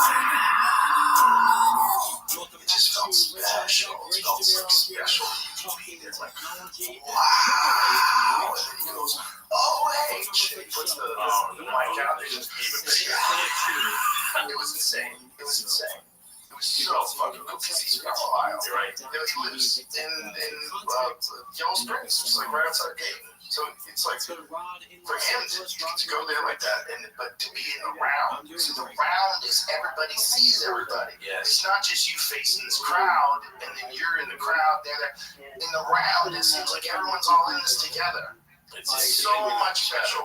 Yeah, and the screens are giant, so you just walk around. But like when Dave was facing that way, I'd see his face on the screen. It's not bad. It's like it's still awesome because you're there, and everybody just kind of walks around. You just get used to walking around. Nobody really stands still, right? It points in one direction, right? In an arena around, that'd be rude. Well, the streets help. I mean, they're massive. Yeah, they're everywhere. They're giant. Yeah, 50 feet wide. That makes it easy. It's an experience. I think I'm in Denver and Salt Lake City where I'm worried about this. My first arenas, and it's like, you're gonna have fun. I don't know, man. It'll be fun. It's gonna be fun. But this is Dave. Here it is. Listen to this. So these things sort of play every computer usually has issues with slow start, things that are working perfectly. So of course you pay, it doesn't get any better. So it's like a fight. You need to probably ignore most of those things. I do think that when it comes to the actual dark web stuff and all that. I mean, you literally can't even hear him bring up Dave Chappelle. Look at this. Look at this. The dark web and just in general. Have you done the Google results about you yet? Okay. So if you look up Google results about you, this is a free service that Google offers where it will search on the web for public displays of your name, your phone number, your email address, anything like that that's been It's like, it was like I've ever seen. It was like, I felt like we were seeing the Beatles. I felt like it was like Hendrix got on stage. Well done for you bringing him up before you got me. That's insane. It was awesome. That's incredible. It was so fun. The website. So, but that's the thing. It's like, but I see that all the time. You know, when I'm at the club, I'll have 5, 6 guys who go on. They're all headphones. I'll go on stage an hour and a half into the show. I would, again, my theaters, I'd be comfortable. Your club has different. I'd be because you got such heavy hitters, and I come up and I'm talking about no, observational stuff, and it's like, well, no, it would get my head to it. No, there's got a lot of weird observational comedians kill there. It's a fun place. Kentucky kills there. And you know, it's all just, it's all great. It's all a bunch of different, but for me, it's like to have I want the audience to like the best possible show they can see. So they're going to see Ron White, they're going to see Shane Gillis, Tony Hinchcliffe, Brian Simpson, and all these monsters that come into town. Like in any given week, it's Chris Stefano or fucking Dave Smith. It's like there's so many killers. How often during the week are you there, and how often like are guys working out their stuff there? Well, it's open 7 nights a week. 7 nights a week, 2 shows each night in each room, except for Mondays and Sundays, which are open mic nights. So open mic night, there's a show in the small room, only one show. Then there's at least one show in the main room. There's a regular show, right? For you is to see sort of what program. Yeah, and it's 2 shows a night in each room, so 4 shows a night. And how big are each room? One's 215 and one's about 110 to 120. Do you feel a difference? Oh, yeah. The little one's super intimate. The little one is like, if you remember the belly room of the Comedy Store, it's like the belly room in the original room had a TV, and that's the little one. Wow. It's like medium size little. And then the big room is like the original room and the main room of the Comedy Store had a baby. That's what it's like. And when you're trying to have people going up there with like notepads and stuff like Yeah, Christina Blazinski does it all the time. Shows up with a notepad. Mark has to go with a notepad. Yeah, it's like if you got some new shit you're working on, scores, he goes over with notepads.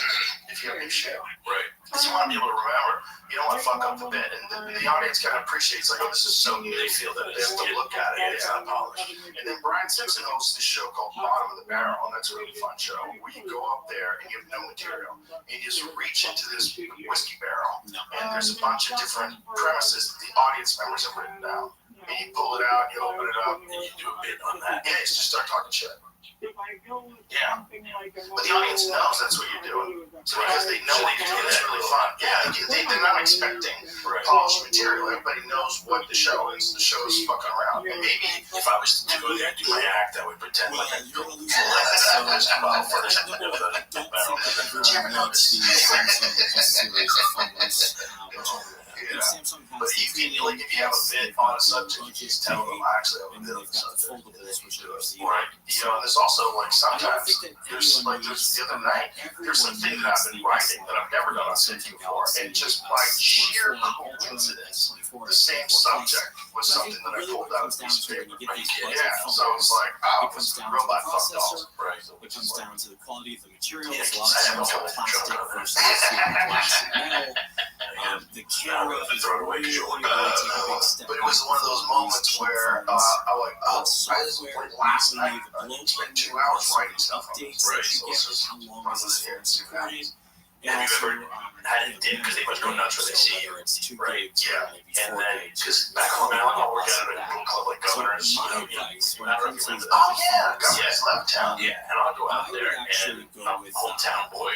And I go up there, and they go nuts for like a minute. So not like that. But like they go crazy. It's fun to see you. And then within 2 minutes, if I don't, it's like they're ordering sausage rolls, and it's like they're talking, and it's like putting weight on the bar. Yeah, I'm like, whoa. Yeah, well, New York, the audiences too, they don't have much patience for bullshit. It's a good place to start comedy. New York and Boston, both good places to start comedy. People don't have any patience for bullshit. Right. Yeah, we're happy to see you, but come with the joke. Exactly. Let's go. Come on, I'm here to laugh. Yeah. I do a lot of writing while I have a tour. Like if I have a tour in the theaters, where I'll try to, if I have a set, set, I'll try to add some stuff in there for the next one. You ever? Yeah. When you do a lot of shows, it's great. Yeah. Because you kind of get a sense of where you can stick stuff in, and you start to see that if I go here, it's going nowhere. Yeah. That's my problem. That's what I do too. I'll write a chunk on something and know when to bail on it. If it's not going, you know, it's dependent on. I gotta follow through with it now, and if they don't buy in right away, I'm like, wow, I got 3 more minutes of this stuff. Well, oftentimes I don't realize it's because I didn't buy it. Right. That's what it is mostly to me. If I'm entering a bit, I really want to talk about this. I wish I should bring this one up. Like, if I ever get to that place, like, you just have to fight off that thought. There's this thought that comes to your mind, like, oh, why did I bring this up? I don't want to do it. You can't say, you know what, fuck that bit.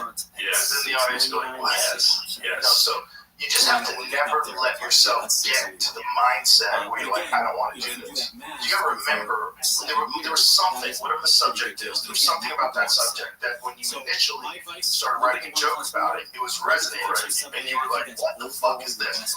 But if you hear it too many times, it's like anything else. You get tired of it, it loses its luster. But that's just a mental weakness. You just have to realize that to get your head wrapped around that you can't allow yourself to think that way. And surely this thought originally was valid, just because that's why you're so excited about it. That's why you wrote a bit about it. The audience doesn't know that you said it 100 times over the last year, right, or more. They just want to hear it, right? So they want to hear it from fresh eyes. So you have to put yourself in fresh eyes, right? You have to be able to do that. And that's the trick. And it's not like you're faking it either. You have to actually really be thinking about it like you think about it. If you want it to work at the best, you know, when a bit is a really sharp, you have to be thinking about it as you're like enthusiastic, as actually engaged in each part of it while it's happening. Well, when I write a bit, and if I write a big chunk and it's too much, I'll go up with too much stuff, and I didn't rehearse it, because words are so efficient. You say one word, or you're repeating the word, and it stumbles you up, and then you're like, and then it kind of blows it for this, part of the bit. So it's like, I gotta work more at, like, really rehearsing my bits, just really get into how I'm gonna speak, because I stumble all the time. Well, it's the problem is that you start thinking about it, right? And with the new bits, they're just not etched into your brain yet. So as you go up with them, you're like Bambi walking on ice.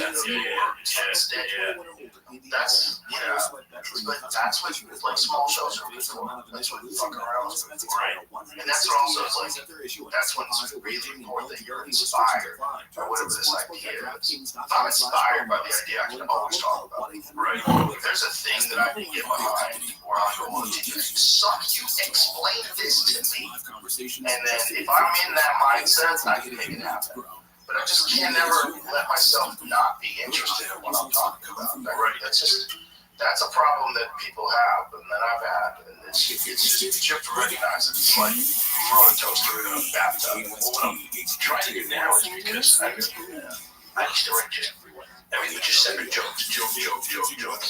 And every time I would bring up a new subject, it was like the audience is starting from scratch again to try to catch up, and it's exhausting to try to understand. So if I try to put in a story or like a theme to my set, at least they kind of know what's happening before, so they know, oh, this is you tend to do these type of things, and then you talk about something like that. They go, it's like you're not just starting, it's easy to, what is it, push it, momentum, exactly. And that's the one thing because, I saw everything was like, just isolated bits of jokes that I would put, I just put them in anywhere, put a lazy, connective tissue to it, and it would be like, it would work, you get a laugh, but it's like, there's no, building. That's why I was admired guys like Steve Wright, all those non-sequiturs. How do you do that? And how do you write? God, that's going to be so hard to write. Who's the guy?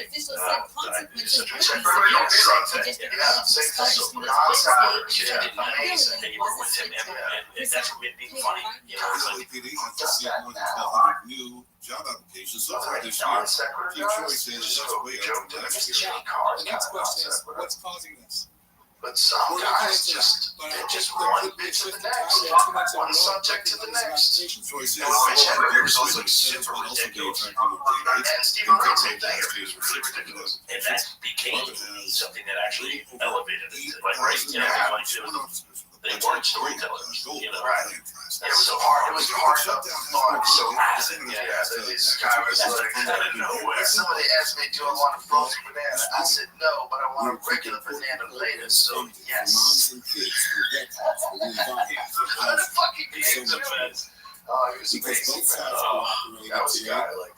We've taken a major step towards our goal of funding. Yeah, they're trying to get him to take care of Chuck Schumer says Congress will return to Washington. short on passing another Just wasn't kicking. He was hospitalized while we were on the Man Show. That's very far visitors will still have one less line to wait in, leaving more time for roller coasters. The theme park events new roundabout Cascadas convenience store will open in late May. That was also Coca-Cola drinks, potato chips, ice cream, and souvenirs. Visitors will scan their credit card as they enter the shop, and the camera will watch the select items from shelves and It's floors. Shoppers will heroin automatically is charge scary their one way because it seems to touch this part of people tomorrow that and makes sunset. them Ramadan very creative. On the calendar is it resonates Prophet with Muhammad so much was given music the that's Quran. great. It's made on Holy heroin. book. Practices during Ramadan include fasting from sunrise to sunset, acts of charity, and reading. When you watch someone who gets caught in the opiate web, it's so terrifying. It's so sad to see. And when you have someone that just like Mitch Hedberg could have come up overall, decades after that. Yeah, and he was all nuts out there. It was all what if it leads into the next Doubletree Hotel. I love it. I love that. Yeah, he was. It's just, that guy. AG1 has been helping me feel healthy for years. If you've been listening to this podcast at all, you've probably heard me talk about it, not just in ads, but with guests and my friends. I tell everyone, AG1 is a foundational nutrition supplement that supports your body's universal needs like gut optimization, stress management, and immune support. So it really covers all your bases with one drink in the morning. And that's my favorite part. It's very easy.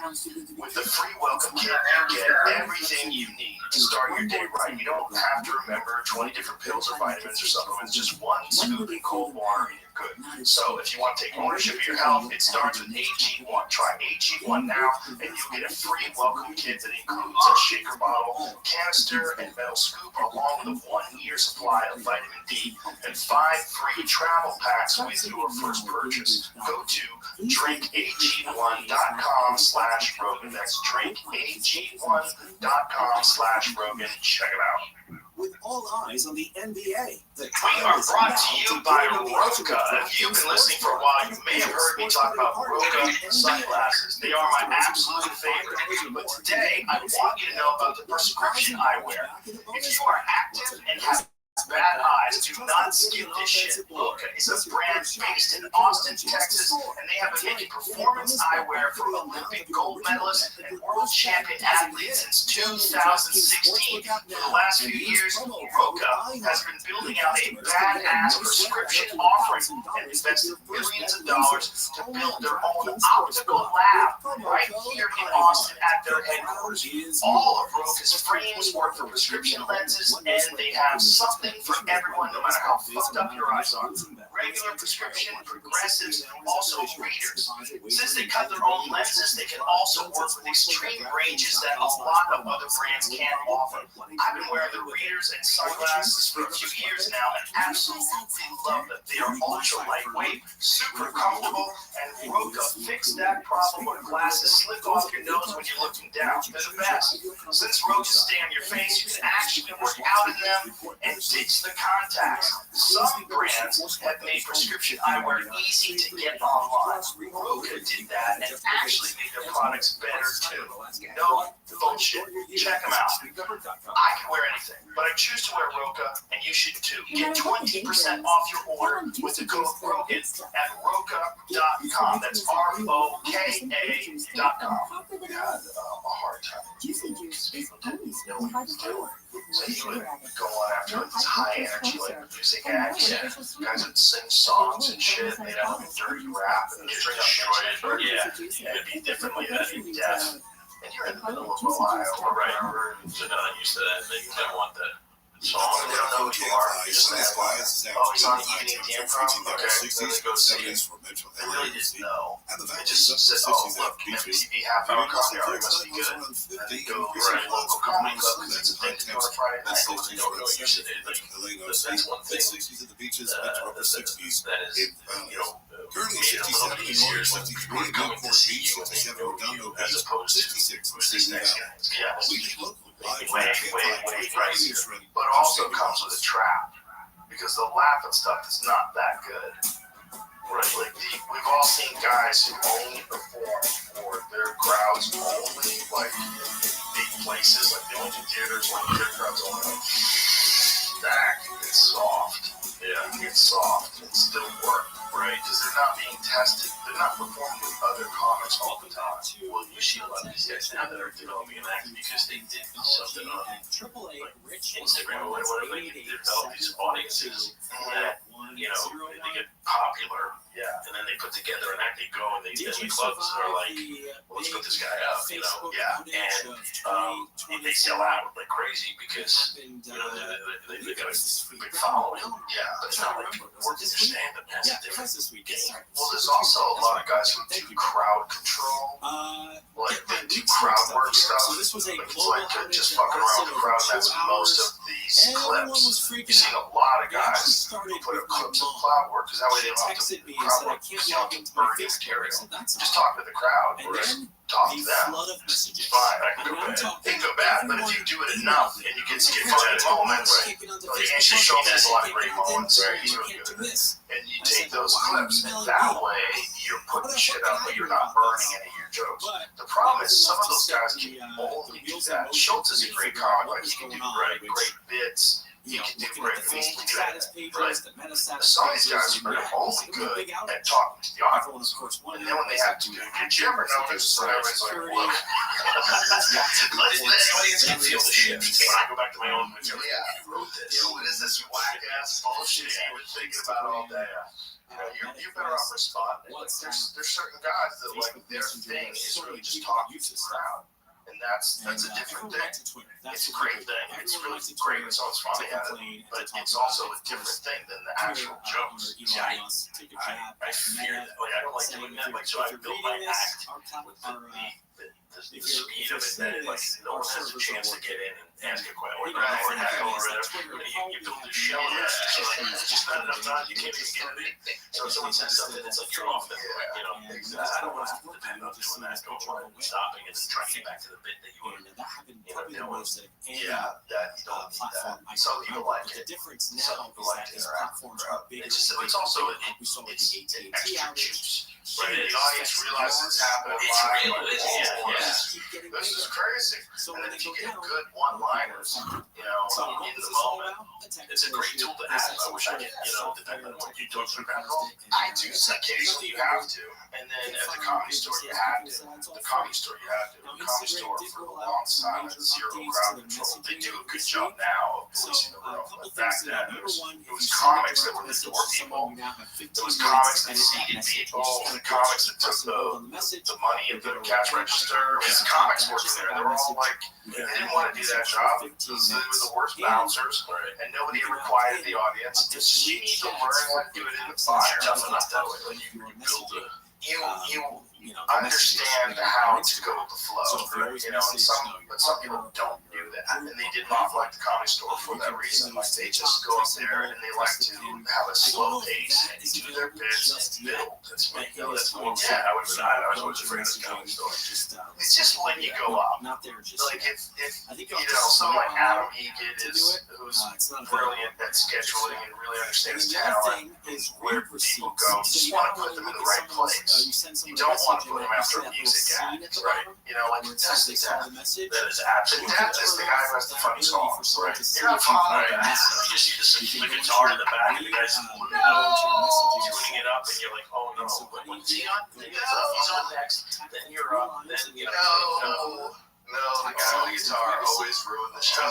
They would kill, and you couldn't follow. Yeah. Musical acts, rap. Anybody can do a rap. Remember Red Johnny and the Rap Guy? Oh yeah. Those guys that do that rap, you're done. The show was over, bitch. She didn't go. I know. I'm in my car. It's crazy how like a song or like a funny song it tops everything. Yeah. There was that guy that used to be on Dr. Demento.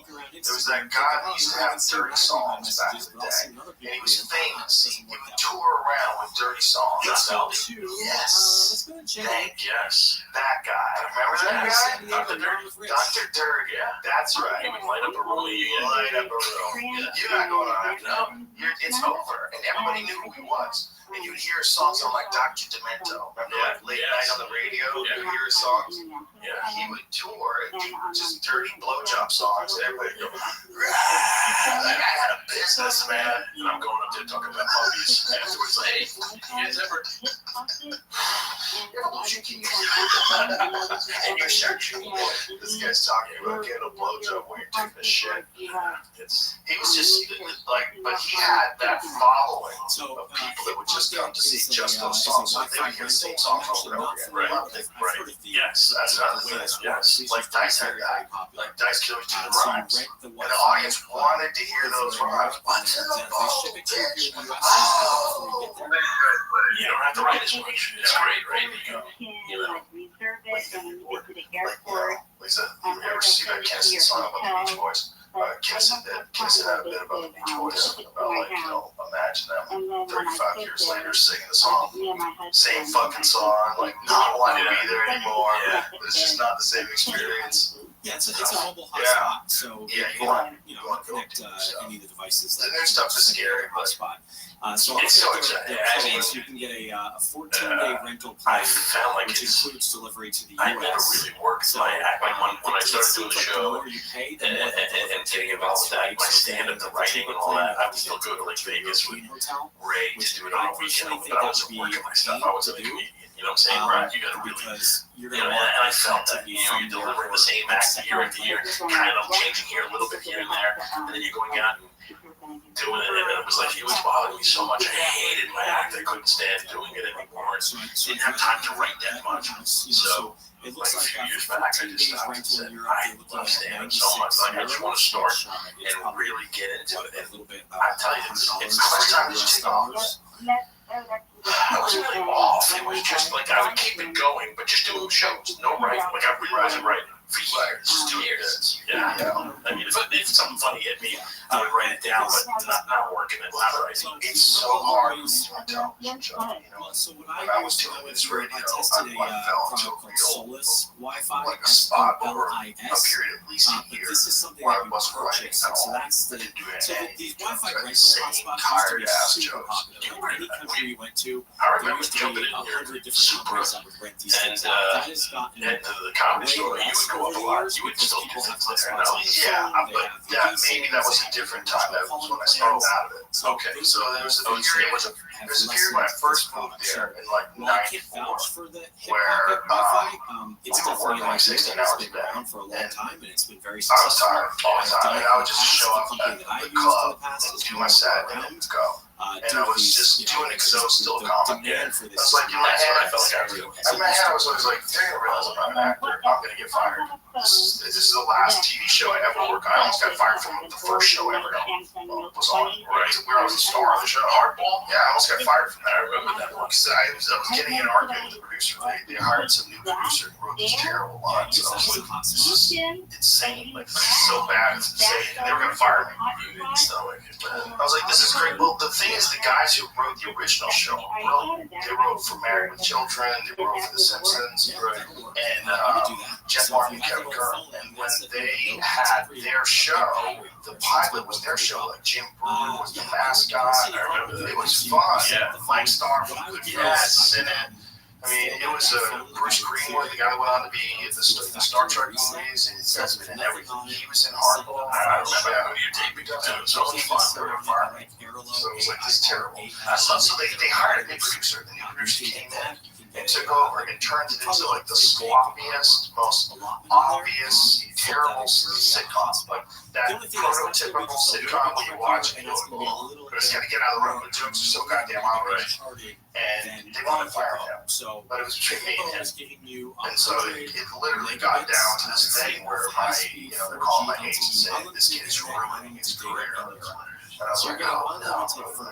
So I always thought that eventually they were going to figure out, right, that I'm not built for this. It's not my thing. And so when I would show up on the set of news radio, I was like, I think that this at any moment in time, I got to figure out what I'm not supposed to be here. But we were working because you didn't want to. I thought you were funny as hell.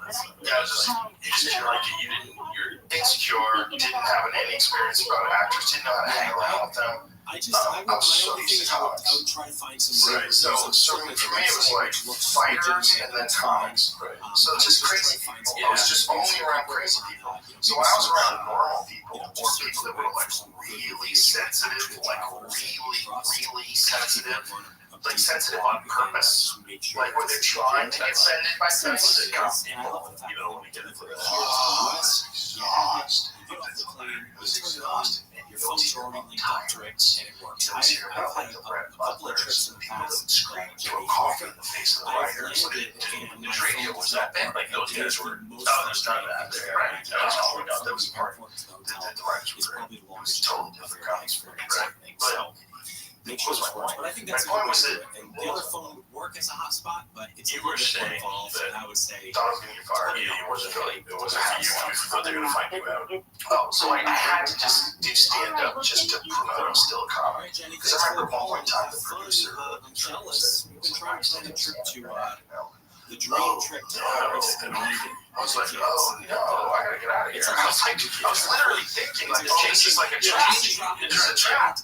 And then it was just myself. It was I had one. It turns out you have a family of four, and you're traveling. You're buying 4 tickets. It's just the fucking ate shit. I went up to the store like late at night at like 1 a.m. in the main room and just travel is not cheap. So enjoy it. And then I really got to work after that. All right, 888-RICH-101, 888-742. I've been slacking off because I've been working 16-hour days and I use it as an excuse to not write. And then from then on, like, everything got way better. Way better. Like my stand-up, I dialed in much more. How do you write? Are you the guy sitting down? I sit down from my computer and I just write. I don't write like this is exactly how I'm going to say it. I just like spill my thoughts out because I feel like it takes me a lot longer to write the words than it does for me to think about them. So the more time that I'm actually just writing the words, it's extra time thinking about the things. I'm going to do talking. No, I just type. Really? Yeah, I type. And I just, whatever the subject is, I'll, like, there's this one subject that I'm doing right now where I've written about the subject 4 times. So I start a whole new Microsoft Word file 4 times and just completely revisit it. Just one more time. Let's go over the program section because I'm not just a word. It's each word. I go into, there's focus mode. Have you seen focus mode? Yeah, so I used to use everything else out. Yeah, I used to use right rule. I used to use right rule. I did Scrivener. I did Scrivener. Yeah. But I'll find one thing about it, and then I'll go, I don't like this, that it doesn't sense my bits up this way, or I can't do this, or can't transfer that, and then I'll spend the whole day looking up for apps, for the perfect app, and I'm not right. Yeah, just checking of course, yeah. I try to avoid that. But Scrivener, what I do in Scrivener is I make each individual, once I have it kind of boiled down, then I put it in the columns. So the voice getting Scrivener set up, whatever the subject is. I love Scrivener. The only thing it didn't do, it transfer to my phone, or on the other, like when I'm at a gig, and I want to look it up quick, you have to go to like a Dropbox or like that, it's just like it was annoying. I need it right away. Yeah, that's where notes on the iPhone is the best. The problem with notes is it's like, well, you can't categorize, it either goes alphabetical, so if you have your bits, I see my bits on the side, where I go, I can't work on this, it's going anywhere you can't. Right, because it'll fall into that kind of situation. That's true, so you can't keep it in order. That's the only thing about it. Then I'm off that one, then I'm looking for 5 more hours looking for a correct. Right, because if you have a folder in your notes, and then you open up that folder and edit any one of those things, any one of those subjects, it'll move to the top. Yes, because it's the newest one now. Yeah. That's not done. That should be an option. Somebody should make it. Which means the amount of time Stand up for one of those things. I would love it. Yeah, like most comics don't use them. Most comics just write things down. Like you see Mark Norman's stack. It's crazy. He's got a stack like a phone book, like that thick of index cards and napkins that he keeps in his pocket. And he's so crazy. Like you try to read it, it's literally like you're the same person. Because his handwriting's illegible. Yeah. And there's no word stuff. It's just stacks. I mean, it might. How many do you have in his pocket? 150. Save $300. Easy. 200 index cards. In his pocket. How do you go? Here's what I'm gonna do tonight. Card 167 to 1.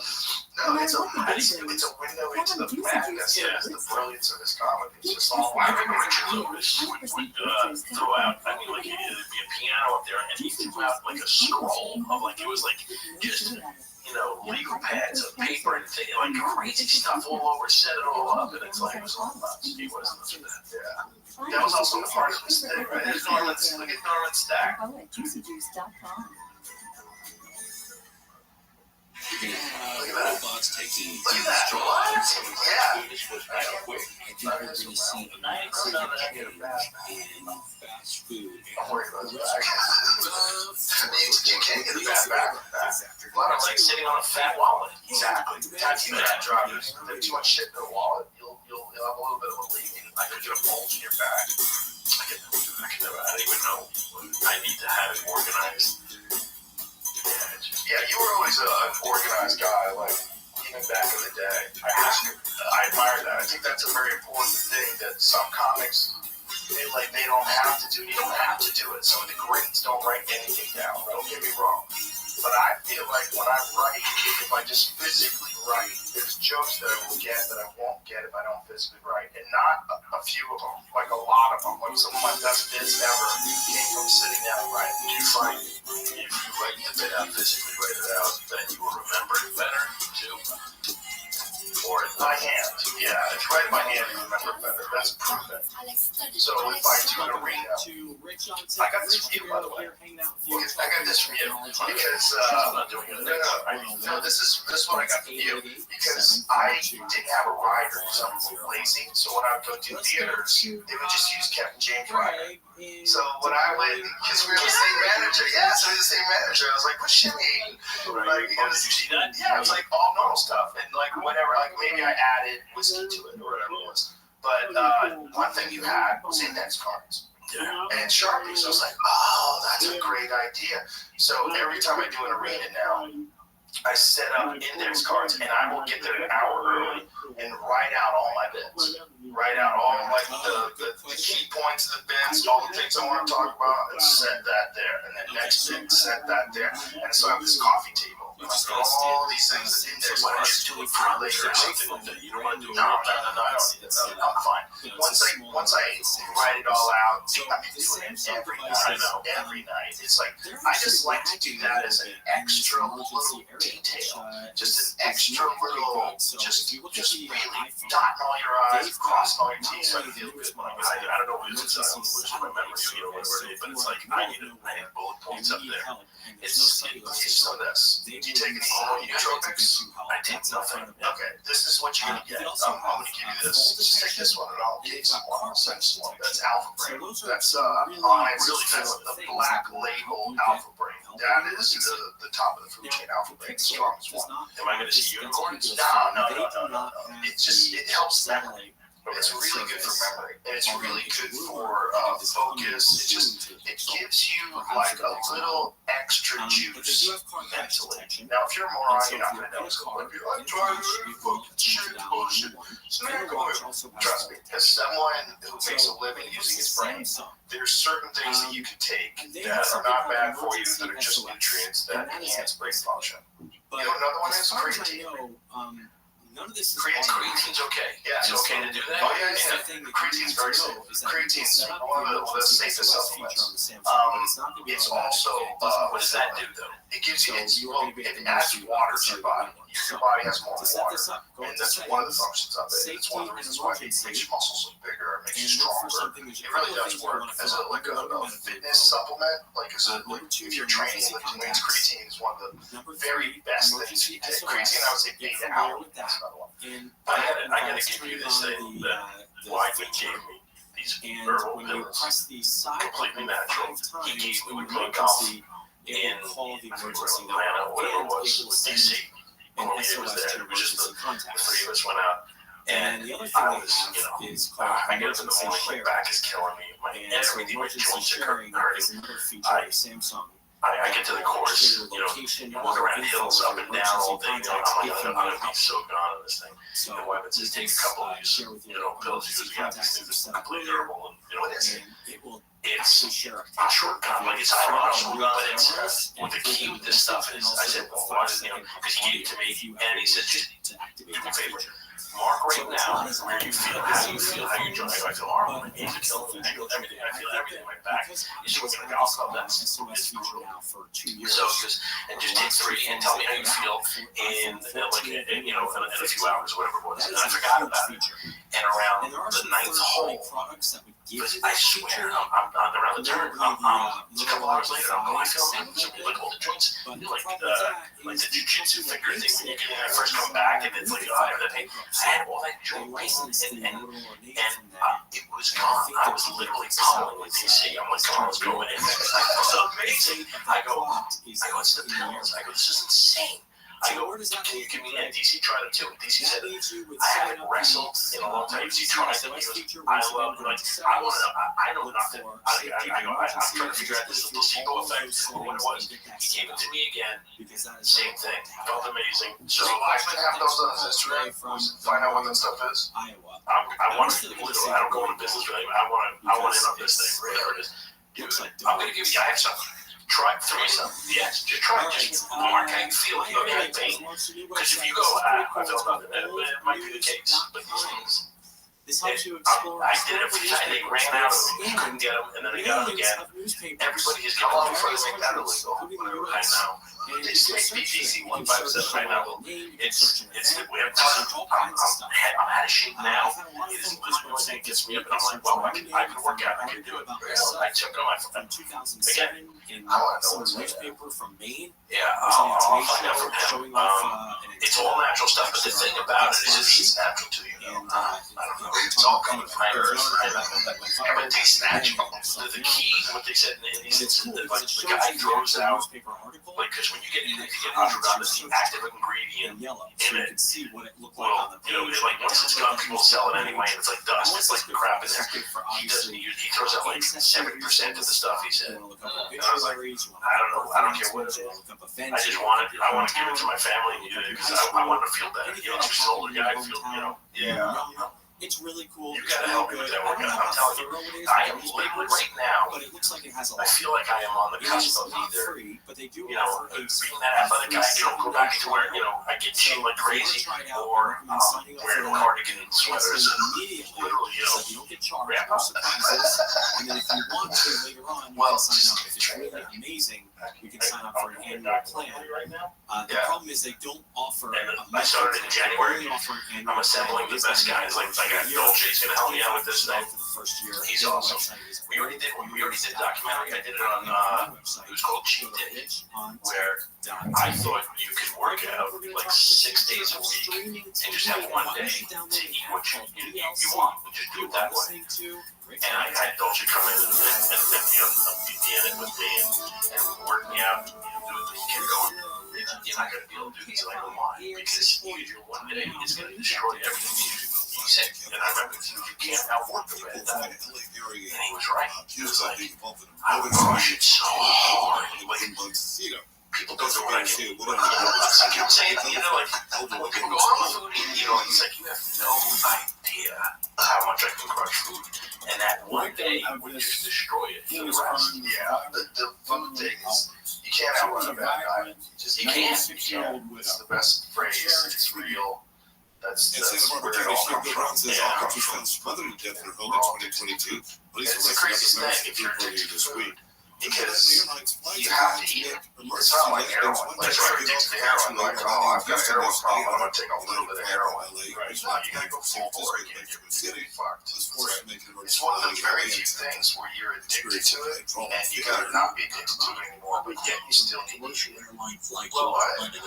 That's crazy. That's crazy conundrum. And most people's minds can't really process that. That's right. and I can't. I can't because he's giving me the diet told you, just do this and this and this and this. It's very simple. I mean, by the way, does every little moment need another little man to tell you what you know? Right? No, seriously, you know. It's working out. You don't know, move your body, whatever it is. You know what to do. You may not know the intricate stuff of like split squats and this and that, where this thing is, but general health, you know, I gotta move my body more, eat better foods, less processed food. We know it. Yeah, man, I can't. That's what this documentary I'm doing about. It's like, why I have access to the greatest guys? Why can't I still do it? It's like, and part of it is I need the goggins. You know, you do. You need someone around you who's also doing it. Well, that's it. It's community. I don't have that. It's like when I'm with Dolce, we're on a movie together, or he's got me in shape. He's giving me the meals, and when I'm my own captain, I'm gone. I'm just gone. One thing that you can try, that I guarantee will help you lose weight, is the carnivore diet. Because if you do it, one thing that you're going to not eat is any carbohydrates. You're only going to eat. And if you cut out all bread, all pasta, all sugar, all bullshit, I'm not saying this is a great diet. I'm not saying this is the way to live. I'm saying this is the best way for me to eat. I've done every other kind of diet. This one works the best for me, and it's the one that keeps me lean. Whereas when you eat just protein, your body hits a satiety level. If you're just eating steak, just steak, your body will hit a level and you go, this is all I need, and then you won't want to eat more. But if I'm in that same mind space, right, and there's steak there, but it's next to mashed potatoes or gravy, a bowl of pasta, ice cream, then I'm going to keep going, and I'm going to get another 7,000 calories. I'm going to keep going. But if I just eat the steak, then my body starts processing ketones. I start, instead of using carbohydrates, I'm only eating protein and fats. Your body goes into like a ketogenic state. Think better, gives you an extra gear when thinking. The ketogenic thing is, I mean, that really is work. It's because those who hate me for saying, like he's like, when they say carbs, he's like, carbs are fine for you, like the right carbs. There's nothing wrong with carbs, right? Fuel for your body, right? What I'm saying is, if you're trying to lose weight, one of the best ways to regulate your appetite is carnivore diet. Because you don't overeat with it, but I think it's deeper than that for me. I think it's mental. I think it's like anything will work. I fasted that way. I've done everything. It all works for a while. But why am I this size now? Every time I'm like, just recently I started stop comparing myself to other people and trying to just say get better than yourself. Yes, that concept for me works. It's like when I'm in there, because you have workouts told you to do too, and I can't do it. I don't do it. I can't do the reps. 4 sets of 16. I get so bored by myself. Like I start doing my own stuff. I'll do eclectic stuff, great stuff on a treadmill, all movement stuff. Like I love it. Strong punches and things. But I walk around and then there's no measure it though, because the next day I'm not doing that. So it's like I'm the guy who walks into the bag, hits the bag a couple times, then walks out, do this thing. I have every piece of equipment in my gym. I do. If you show my gym, you go, the Rock live here. Literally, it's like they see me and they're like, what are you doing? It's like, I buy everything because I just buy into it. I'm like, because it's just a little piece of hope. Yeah, that's what it is. Right. It's a whole new thing. Like I got the Jacob's ladder. I go, oh, it's great. It's jujitsu. Your grabbing just is great. Functional. Yeah, it's collecting dust as well. Because I don't use it, so I need something. That's what this is. What can get me? Because I am like most people. I'm telling you, you don't need a lot of stuff, but you need something to engage yourself every day. There's got to be a bridge between what the goggins play and people who do nothing. Like yeah, you got to get that. Like I saw you were doing this with the other comedians, which I love. Now it's like where you go, I just want to walk or just get it done and get it. That is so important, man, because like if you can get into that groove, you do feel better. Like that's what blows my mind. I've gotten in shape a couple times. And I'm like, I don't need to eat any more crap. I love working. I love the way I feel. What happens? Well, it's one of the things about you that makes you really funny. is you're indulgent. You're a wild dude. It's like trying to stay buttoned up. It's like part of it's really funny about you, right? And that indulgence, it goes into other things. And for you, it's food. Right now, luckily it's not gambling or something like really crazy. Right. Looking at people's faces. But I don't. I like this too. Like I feel like I have the same pretty amazing. Almost intensity that you have, but I'm not a finisher. Like I don't. Are people going to experience this? AG1 has been helping me feel healthy for years, and if you've been listening to this podcast at all, you've probably heard me talk about it, not just in ads, but with guests and my friends. I tell everyone, AG1 is a foundational nutrition supplement that supports your body's universal needs like gut optimization, stress management, and immune support. So it really covers all your bases with one drink in the morning. And that's my favorite part. It's very easy. With the free welcome kit, you get everything you need to start your day right. You don't have to remember 20 different pills or vitamins or supplements, just one scoop in cold water and you're good. So if you want to take ownership of your health, it starts with AG1. Try AG1 now, and you'll get a free welcome kit that includes a shaker bottle, canister, and a metal scoop, along with a 1-year supply of vitamin D and 5 free travel packs with your first purchase. Go to drinkag1.com/Rogan. That's drinkag1.com/Rogan. Check it out. This episode is brought to you by ZipRecruiter. This month, it's all about St. Patrick's Day. So, to help get into the spirit of things, I want to share a fact. Did you know that the odds of finding a lucky 4-leaf clover are 1 in 10,000? I say that's pretty difficult. Fortunately, if you're looking to hire, you don't need a 4-leaf clover. You don't need any luck. You just need ZipRecruiter. And you can try for free right now at ZipRecruiter.com/Rogan. They don't need any gimmicks or leprechauns to lead you to a bottom goal, or in this case, top talent, because they have powerful matching technology that shows you qualified candidates as soon as you post a job. And once you review those candidates, you can invite your top choices to apply, which encourages them to apply sooner. If you're curious to see how much ZipRecruiter can help you, today's your lucky day, because remember, you can try ZipRecruiter for free at ZipRecruiter.com/Rogan. In fact, 4 out of 5 employers who post on ZipRecruiter get a quality candidate within the first day. Once again, to try for free at ZipRecruiter.com/Rogan. That's ZipRecruiter, the smartest way to hire. You really started jiu-jitsu. We started seeing time. Yeah. As you Beverly Hills Jiu-Jitsu, where you were the one broke me down. Yeah. I'm a blue belt. And barely 30, you know, saying this like I started stop. I don't really, you know what I'm saying? And that's in my head. I'm like, if I would have done what you did, man, look where it makes sense. Okay, because they do collect a lot of data. So I'm trying to, you know, and I just compare, like, maybe you can do that, you do that. And if I play that game, I'm done. Because I can never catch up to other people. A lot of it's like learned behavior patterns you just have to get stuck in. And if you're unlucky, you can get a bad behavior pattern and constantly quitting things. Right. But if you're lucky, you can look. I got very lucky that when I was 15, I got obsessed with martial arts. Right. Because that was the first thing I ever did in my life where I didn't think I was a loser anymore.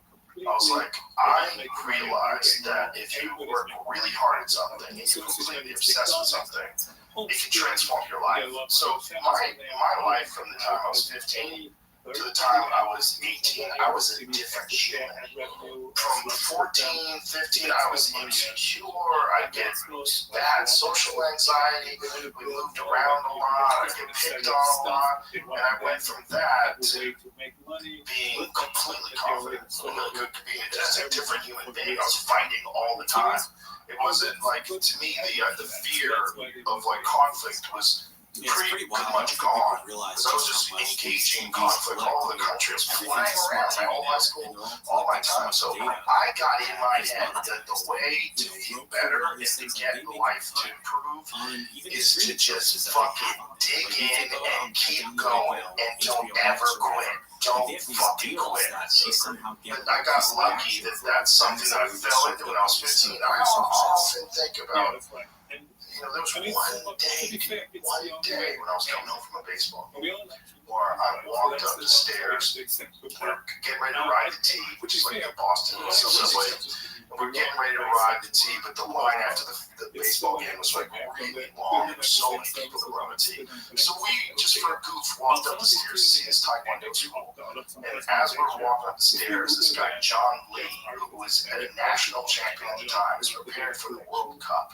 And he was like 28 years old, he was in his prime, and he was kicking his back. And as I was going up the stairs, I was hearing a whoop, and then the sound of a chain, like shit. And I went up and watched this guy kick her back, and I was like, what? Tom Paul? Yeah, what? Yeah. And I was just, I was like, really scary. They make I it sound want like to TV is that. not Right. work. And I was there the next day, I signed up, and I had enough money to pay for the class. I signed up, and I was there every day. They scan Then what you're I was there watching to every day. adjust the TV Yeah, picture to yeah, look I its worked best out or something. every And I'm like, oh, come I on, worked out give me a Sunday. break. I worked out every day. Okay, I so never took time Max off. I was there is for hours every latest to day. say they are going to I crack just down eat on food, password go sharing. there, and This has then got to be really starting bad. by the time I left. Really sad for us. Head home and go back Well, again. people who You're blessed, people brother. who sharing You a have password something time. And I know a lot of that families and households. most people don't have that. No They one don't ever- have that. Like everybody has the intensity at the beginning when they see something like, I want to do this. I want to say, I get all pumped up. I'm like, this is it. This is all I want to do. And then it's like you don't want to suffer. You don't want to put the work. That's the difference between we both love jiu-jitsu. Well, to love something you gotta know it. You have to know it, right? You can't love something you don't know. Well, I love it, but what I don't love? Obviously, I don't love the mornings, getting the cold key on. There's things about getting in with getting on the mats. They're sweaty. They've been there since like 5 o'clock in the morning. I got to travel to do it. It's gonna hurt. These guys are coming after me. It's like you're in there, and I'm nervous, and so I stop. I get back into it. I'll let it go for a while. You go through that, and you become. You overcome those little things, and it's like that's how you grow. It's like I get rid of to the edge of it, and I'm like, so I don't love it as much. It's like you have to commit, you have to suffer. You have to suffer. That's the only way you're going to show your love for anything is you got to suffer for it. There's got to be that. You have to overcome that. Otherwise, you don't. You die. You have to. Everybody has to. Everybody has the person inside of them that wants to go to sleep. Right. The person inside of them that wants to quit. That guy's winning, by the way. That's the guy who's you see before you right now. And the other guy that's like, no, this is what you need to do. But the problem is with a lot of people, that other guy that's like, no, that's what you need to do. That person's really timid. And that person, they should just, well, maybe it'd be better if we just went for a run. I'd shut the fuck up. I'm gonna eat chips. And that timid version of you is what you need to cultivate to be like the boss. Right? That's the boss. So I have a boss. My boss is that voice. I let that voice win every time. That voice says, "Shut the fuck up and get in the cold water." That's dying to yourself, man. That's literally saying, "I'm not gonna." Yeah, where I'm comfortable, I'm gonna. I'd much rather do this. I'm sure much rather do something than jump in a cold plunge every week. Get a cup of coffee and go hang out and talk.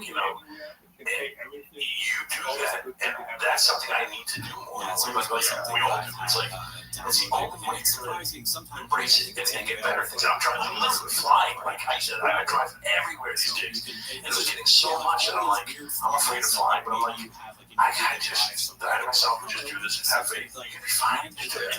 Each time you do it, you're like, all right, we did it. Yeah. And you have a bad flight, you're like, I'm not doing that again, but it's like, it's. You just gotta give the boss some strength. Yes. Yeah. The boss has to win a bunch of battles. When the boss wins a bunch of battles, and he wins them every day, then eventually the boss becomes a louder voice. And then you get to the point where the boss gets to tell you what to do, and you don't deviate. Even though you have all those feelings. Every time I lift the lid on the cold plunge, I'm like, let's not do this. Every time. But the boss is like, shut the fuck up. The boss gets mad if those voices pop up. So I'll make you do an extra minute, bitch. Get the fuck in there. I love it. And, there's 2 pieces of advice I always give comics, or just young men in general. Aspire to be the person you pretend to be when you're trying to get laid. Just be that person. Instead of pretending to be that person, become that person. person. Right. Become a person that you admire. It's possible to do. If you can pretend to be that person, you can actually be that person. Right. Aspire to be that person. And the second one is live your life like a documentary crew is following you around. Live your life like as if you wanted the whole world to go, wow, that guy's really killing it. Like, I love the way that guy handles things. You're gonna fail. You're gonna fuck up. You're human. Everyone's gonna fall into like, God, horribles are happening. Just go back with the same method. Get back into it with the same mindset. Live your life like a documentary crews following you around everywhere. How would you want to be that person? Actually be that person. Become that person. You can become that person. That's what I'm doing it now. And it's like, I've started in January. I went up 4 pounds. I don't even know. It's like, because I go down and then it's like, you're right. And if you want, I'm going to show it all. Because that's what it is. It's the struggle. It's the process. By the way, I'm in Boston. I'm coming. I'll be here every day. Look here. Clubs always available. Great place to work out. Come in my gym. Work out together. I think I saw it. My kids in this one. We're going. Let's just do it. It's great here, man. It's great that people are so friendly. The way they treat freedom here is like a religion. Freedom is a different thing to us. They're not interested in controlling your, it's just like getting an what you buy, where you go, what you do on your land. You don't see they don't give a fuck. There's more wild tigers, or there's more tigers, actual tigers, in captivity, in private collections in Texas, than there are of all of the wild of the world. If your first bet loses. That's insane. With promo code I need zebras and tigers. I drove by a place and they had giraffes. People have giraffes. You can have whatever the fuck you want. It's your land. They just leave you alone. That's your land. You do whatever you want. And they love Kings.com/promo. the comedy. I got my beard trimmed at a place just yesterday, and they were talking about the mush. Like they go, and it's great. It's a whole different vibe here, and everybody's great. And I'm like, really? And he was like, oh yeah. Well, this is the first time in our lives where a scene emerged. There was kind of a little bit of a scene here in Austin. There was a few clubs, a few comics, good comics in Austin for sure. But there was no real scene where a bunch of assassins lived in town. And now, like Shane Gillis lives here, Duncan Trussell lives here, Tom Segura lives here, Christina Pazitsky lives here, Tony Hinchcliffe lives here, David Lucas lives here. It's like, holy shit, Brian Simpson lives here, Tim Dillon lives here. He's got a house, he's got multiple houses, he lives everywhere. But there's so many killers here. It's just every night you go to that club and it's just packed with great comedy. You know what it is? I'm telling you, it's community. Yeah, I don't have that. Like when I have in Nashville necessarily that you may be bursts when I'm with people on weekend or whatever it is, but it's like I don't have that in my everyday life. I need that. I think it's a big thing. I really, because I need the hype, man. I need to be in that group where you just start doing it. I did one training camp with Wyman and those guys, earlier on, and with Aljo and these guys, and I just jumped in with them, and it's like I was with them for a few weeks, and then I had to go out, but it was like developed as a brotherhood. Yes, it was so much fun. It was, going through everything, you eating together, you're running sprints together, and I was like, whoa, this is really, really cool. Well, that's one of the great things about my team, especially several long ago. It's like those guys are so tight. They're all friends. Such a tight round. They got so many killers there. Oh my gosh, Christ. Aljo, Morano. This is the funniest thing ever. I came my first day on the camp, whatever, and they were sparring in the octagon, and I had my headgear on, and everybody's pairing off with everybody, and they just didn't know why they couldn't, when the ball was setting up, you guys go with it, everybody switch it around, this and that. And I was like worried there, Chris, I don't want to go with it, I'm not even fighting, I can't do this, whatever. I got in there. Everybody else, Aljo knows me, these guys know. Rob thinks I'm a fat, old fighter. Like, he thinks he doesn't like, I get the headgear on, he doesn't recognize me as an actor. And he starts dancing around. I know right away he doesn't know I'm not, I'm an outside guy. He thinks I'm a guy in a can. And he just starts going crazy. And I go, oh my God. And I'm punches. And this guy's moving around like crazy on me. And I'm looking for Weidman. And it was amazing. He was the sweetest guy ever. But I got lit up by him in 2 seconds. I had to take it off. I go, I'm an actor, man. That guy does not get tired. He's wild to watch. He's seen with Henry Cejudo. He's got Henry Cejudo picked up over his shoulders, and he's talking. And he walks him over towards Mark Zuckerberg. It's Henry Cejudo. That's an Olympic gold medalist. And you're carrying him around like he's a kid in a schoolyard, fucked up. It's a different. Oh man, he's an animal. Rob is an animal. And the sweetest guy. The best. Yeah, he was really the best. I love that dude. And everybody loves him. Like the response he gets from the audience. Yeah. People love him. His last speech was so ridiculous. And when he wins, he just gets so fired up. He's amazing. They fucking love Rob, man. They love that. Look at him. That's Henry Cejudo.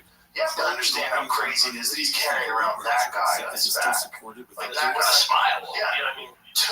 2-division UFC champion. He won the flyweight medal, the flyweight belt, and he won the bantamweight belt. And Rob is literally toying with him. He's smiling and carrying him. So let's see. That is so wild to see. This was released. That was one of the most shocking things. I mean, I've seen a lot of shocking things, people getting knocked out. I've seen a lot of things. But to see someone treat Henry Cejudo like that, carrying around like that, laughing with a smile on his face, is like, oh, not a concession. There you go. But yeah, that camaraderie, we had as comics, like, that's why we opened up the club. We opened up the club because we realized that one of the functions that the comedy store had for all of us was home base. Yeah. We had a home base. It was a great old club with this amazing history, and we were proud to be a part of it. And so we'd all get together, and we were proud. We were comedy store comics. It was fun. Go out on the road, back home. Yeah, back in the store. Yeah, and some of the best shows that we would have all year would be like Tuesday night, Wednesday night shows at the store. We'd go there, and it was just so fun. And everybody's just so happy to be around each other, other comedians, just have fun and talk about jokes, talk about stand-up. And then when we came out here, it's like, able to access everything on it. We did the Vulcan, but it's not set up good for a green room. I was like, we need a security base. And then I started looking right away. And the first place I bought was a cult theater. It was owned by a cult. That fell apart. And then we got this opportunity to get that place on 6th Street. Let's find machines that we are started running building. it, and let's actively And it's better than I ever could have hoped. So It's a real community now. You go into that green room, there's like antivirus. So 20 the people way there I just usually talking, look up laughing, antivirus having fun. Soldier's there, Lewis is there. It's like people from the road, guys from New York, guys from LA, people coming in and out of town every week. And It's fun. I missed that, man. I have it when Sandler goes on tour, and he'll bring me out, and I go with him, and it's just so much fun.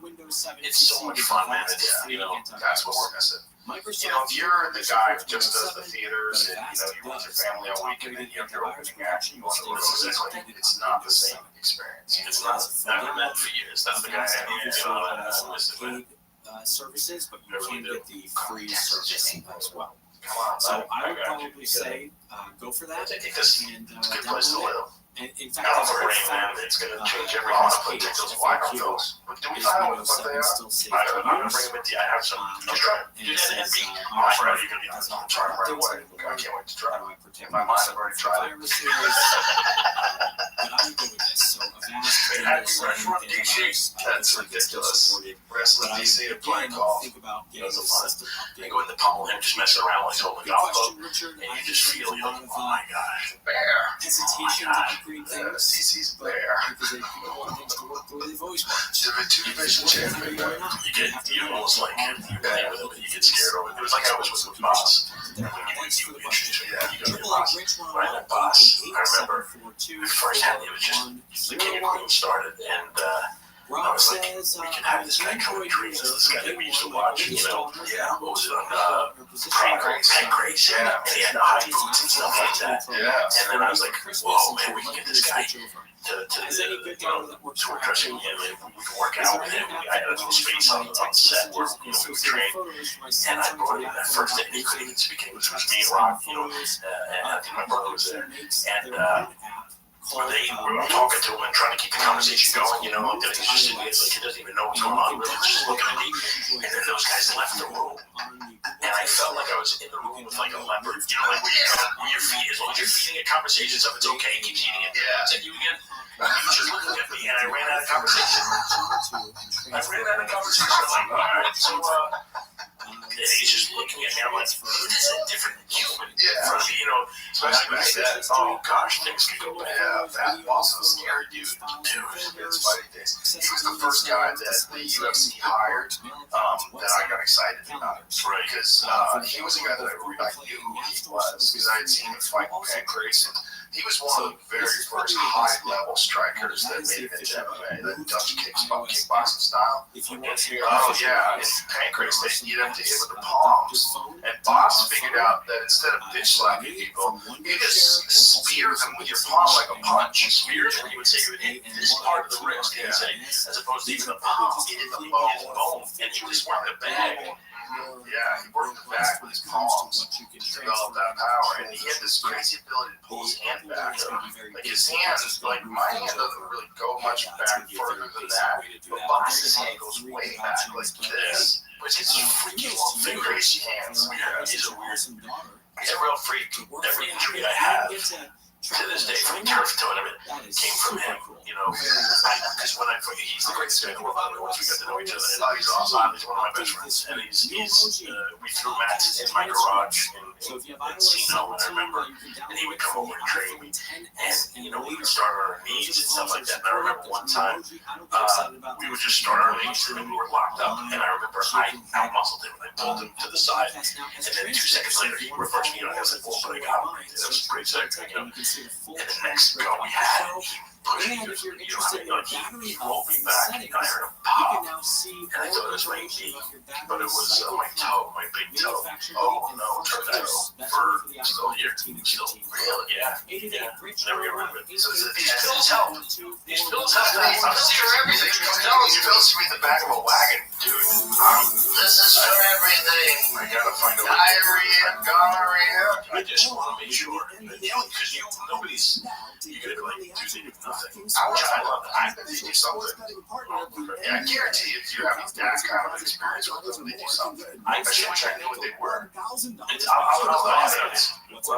find out for you. I don't want to do it now when we don't have it. Why don't you go grab them? Go grab them and bring them in here. I want to know what they are. Otherwise, we'll be. How are you going to know it's what they are? Yeah. Well, is it just a pill by themselves? It's a pill by themselves. Oh, it's no bottle. No, it's not sketch. No, it's not sketch. I promise you, it's not sketch. No, because it was a come up talk. We'll figure it out. You're gonna love this stuff. No, I think you will. You and I will sit down with this stuff with Wyman, and we'll I'm talking to you. If an old man is telling you that I'm telling you, it's the one thing. It's like, well, both told them. And then, well, never thought you could be an old man. Never. How am I gonna be an old man? How's that possible? I'm a young guy. How old is he? Still a young guy. Yeah. Also, he never got beaten down by life, right? Because you have a great job, right? If you have a job that sucks, you can get beaten down by life. Oh, you have a job that we enjoy our job. It's like everything. It is what we do for work, but it's also what we enjoy, right? And it is work, but it's fun. I mean, it's great. There's nothing, so your life is, the stress at work is different. Yeah. But they say you're only as happy as your least happy kid, right? I mean, that's true. So it's like, you got that going on. It always brings that where you're like, man, it's the greatest life year ever. And then it's like, oh my gosh, I got to do this. Yeah. And, it's not easy for kids, like, especially today with social media and just the weirdness of the world. I mean, if you're a fucking kid today, you're a 15-year-old kid, you're in high school, and you see what the president is, you're like, what? That's the guy running the world? Like, what is happening? Because how crazy is this? And then you've just gone through COVID, so everyone's confused. Like, what happened? We've all been locked down for 2 years. What happened? And then here you are about to make it out there in the world, and you're on social media all the time. It's a tough ride for kids today. It is a very, very, very tough ride with new challenges that we never had to experience. Dude, my oldest daughter is on the spectrum, and this anxiety, this disconnection, and it was, she developed, these tics, like really bad, where she started hurting herself, like uncontrollable. She's a big, strong girl, she was about 16, 15 at the time, and, I remember, it was so scary for me that I had to lay on her at night and hold her down. And she was hitting so hard, and she's apologizing. So I was really done. It broke my heart. So we brought her to the hospital. Find out what we didn't know this was. And, where it was coming from. So they got her to calm down, and she was still taking and stuff. And I talked to the neurologist, and what is it? Because I talked to the doctor. And I go, what is this? What can we do? And he said, he basically said that she developed these tics. It's like, this is something you're just going to have to learn to deal with. You're going to have a child like this, you have to prepare yourself. And your wife are going to have to, deal with this for the rest of your life this way. And I was like, there's got to be a different way. There's no way of really, we don't know. And I went, oh man, it crushed me. So me and my wife were like, what do we do? And my wife read this book. She did all this crazy research, and she found this book, Disconnected Kids. And it was by Dr. Robert Rothschild. So, I got involved with him. I called him, and he literally said, wait a minute, I know what this is. He was okay. He says, I can work with her, and we were just at a point we were lost. We didn't know what to do. And it was like, so we took her down to this doctor, and within 2 weeks, no drugs, anything, 2 weeks. Tics were gone. And he said, they're going to still be there, so they're going to still for once while. And I'm like, whoa, it blew my mind. And it's like, so I was like, I just want to give other parents hope. And I knew another guy who had a daughter who was severely autistic, and she was nonverbal and violent too. And he said he goes, I will, and he worked with them, and she's getting so much better. And now I'm speaking, and it's an amazing thing this guy does. I don't know. He works with the brainwaves, and again, not a doctor, but there's no medication in there involved, which I was very important because that's what they were recommending to hospitals for on some medication. I'm like, what's her name? Exactly, I can't do that. And she's so much better. And she still takes every once in a while, but she's great. She's connected. He gets connected. He does all these brain things, and he works with and how it all ties into the motor, whatever that is. It's so fascinating. It is, and he's another guy who's like, I don't really. This is it. It's your first shot, and you get another chance to score. Okay, name for it. Oh, name for it? What do you mean there's no name? What do you mean there's no name? Okay, so it has ashwagandha, shatavari, cabbage seed, fenugreek seed, papali, guanduchi, shajalit, shilajit.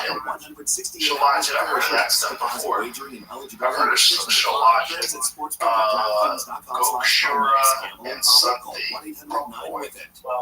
But that's a lot. I think it's not that the ingredients are that unique. I think it's the fact that the way they do it is, I don't know, that he says he doesn't use anything that's been, like he throws out the majority of it, which is good. That's why it's hard to come by. And it's like active ingredients for everything. They can sell you all the stuff, but if you don't get it from the right place, it's just not going to do anything. Whatever it is, I give it to you.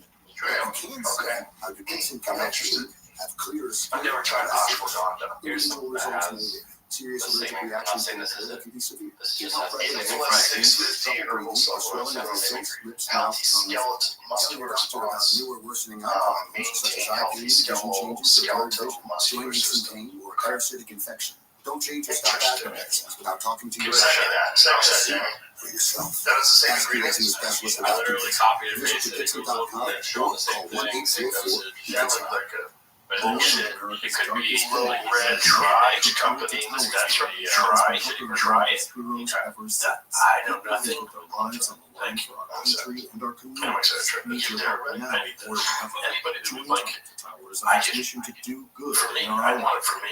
Yeah. And I know I'm not gonna, if I sense to me that like I'm not, if it's not working, it's not working. If it works, it has it. Yes. Okay. That might be it. That must be it. It's on his website. That's it. Info 650. Okay. More than once, actually. Yeah, I it's. have to say. It works. Car before Herbs work. There's a lot of them. Really? Yeah, some of them are really good. What's the weirdest So that's what's interesting about pharmaceutical drugs. The vast majority of them are sourced. You could get lucky anywhere playing at LuckyLandSlots.com. Play for free right now. Are you feeling lucky? Drugs based on compounds and Southland weather from KFI City's skies for this afternoon. High temperatures. Upper 60s and mid-70s for Metro LA coast. So when you start doing this documentary, what was the purpose? Mostly clear skies To find out around 50 and increasing the process, because it's like I'm going to do it for mid-60s me. Like every time I mid-60s. try to get in shape, it's always like I always have to get in shape. It's almost like, you know, Right now 65 and if I do valley and 68 fights and then sides, get so out of shape again, it's like, it's 70 well, degrees that's it. in I mean, Berkeley. I shot a We will movie look live from the KFI 24-hour newsroom. where I played an exorcist priest, and I wanted it to be really, like, it was really crazy hard, like legit story. So I wanted to look a little different, be, you know, right the market, just have a different character. So I got down to 230. I really worked hard, you know, like that's low for me. And I shot it, and when we were done with it, and I got to pick up a couple scenes. I'm 280. No, dude, I'm gonna have to look like either rated this priest got stung by a bee and smelled up or I gotta get cheaper, so I gotta get back down to that. So like I have as much as I will shoot it when I'm ready, but it's like it's waiting there to do a couple scenes where I'm almost taking. I can lose it really quick. I can fast lose it. Seriously, I can lose it. I was at the launch event this week in Laguna Beach, which, by the way, I know there was a TV show. Was it Laguna Hills or Laguna That Beach? sounds so insane. Less than a month. I can do I less actually than watched it 50 one point. pounds. I still didn't realize how beautiful that area was. It's That's really amazing. good. I can do it fasting, just not, Took you know. me a couple hours to That's get easy. home Not from less that. than So shit. that was, No. not I easy. didn't. You know. I guess you can't get there very easily if you're driving in the AG1 afternoon. has been helping me feel healthy for years, and if you've been listening to this podcast at all, you've probably heard me talk about it, not just in ads, but with guests, my friends. I tell everyone, AG1 is a foundational nutrition supplement that supports your body's universal needs like gut optimization, stress management, and immune support. So it really covers all your bases with one drink in the morning. And that's my favorite part. It's very easy. With the free welcome kit, you get everything you need to start your day right. You don't have to remember 20 different pills or vitamins or supplements, just one scoop in cold water and you're good. So if you want to take ownership of your health, it starts with AG1. Try AG1 now, and you'll get a free welcome kit that includes a shaker bottle, canister, and metal scoop, along with a 1-year supply of vitamin D and 5 free travel packs with your first purchase. Go to drinkag1.com/Rogan. That's drinkag1.com/Rogan. Check it out. Just go to richontech.tv and look for the newsletter up in your email address. It is free. And I will send you little updates throughout the week. You went 41 days with no food. Colorado. Kathy, you're on with Rich. And little soul, Thank you so much for taking my electrodes. call. And I I want was, to thank you for your yeah. also named Rich. See, when I lock on, I can do something. Oh, I know that. But that's a crazy lock on. 41 days. Well, I was fasting for. It was mental. It was like I felt so bad for my daughter. I said, I'm going to do this for you. It's something that I can do, you know, and apply it to. And it was like so emotionally tied into me. And I started fasting. I didn't say I'm going to do 40 days. I just said I'm going to do whatever I can. I'm going to start fasting right now. I was praying for it. Like I was working. Probably And is I did like 4 or 5 days.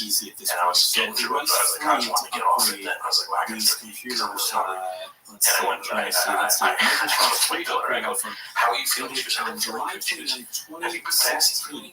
And I go, so yeah. it's been a while. And she goes, thank you so much. And I literally went, path to okay, I gotta keep going.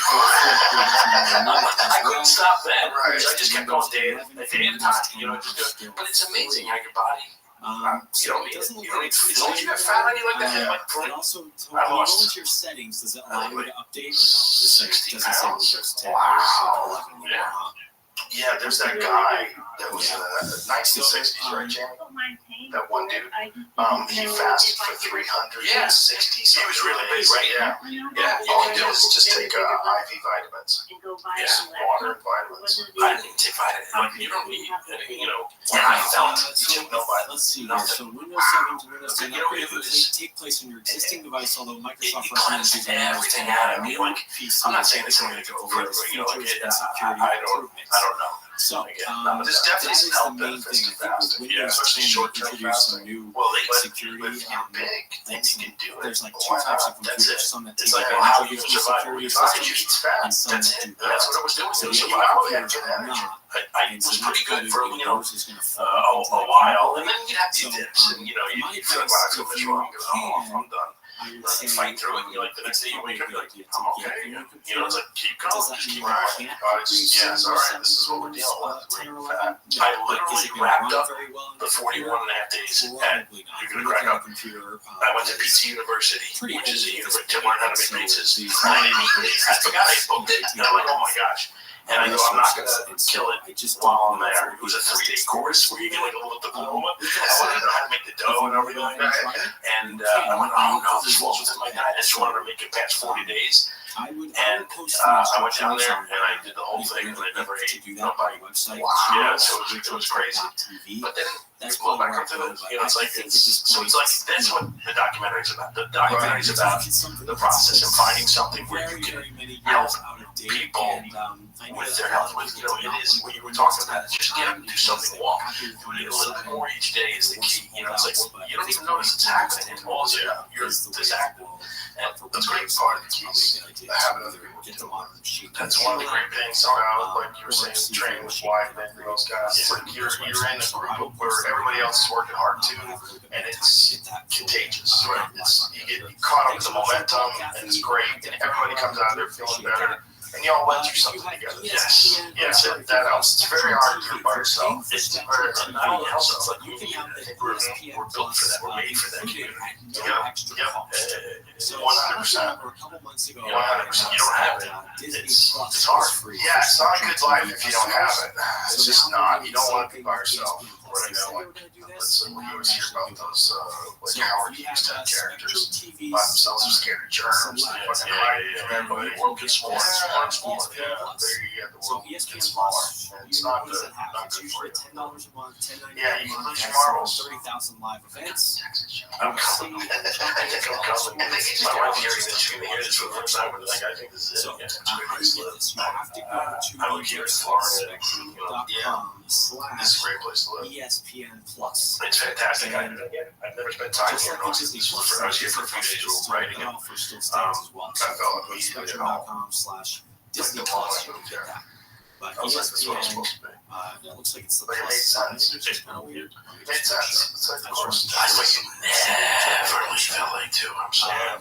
That's so cool. Well, I haven't wanted to ESPN leave and the plus for a sign while. after it. So You know, I tried Colorado down a bit. You went down even from LA further up the stick, right? The hills. Yeah, I was on the hills. Yeah. I was always trying to be. Look, when I bought my first house, out in the hills all of the on questions like and answers 4 before acre you do grade this, because I was like, I don't want to go around. paying for it. I want If you quiet. already have sign in, I want animals. I want to look out my window and see a hawk fly by. That's what I'm saying. That's what I like. You got that in your Yeah, but that's what I like. I just don't read like. through I everything don't want before to you go embark on around this. like But people. if you're paying $10 a month, and you're also paying for And with Spectrum, you might as well me, get it. LA just got So it's nice to sketch during COVID. It just got the George Speaking of Floyd internet, riots.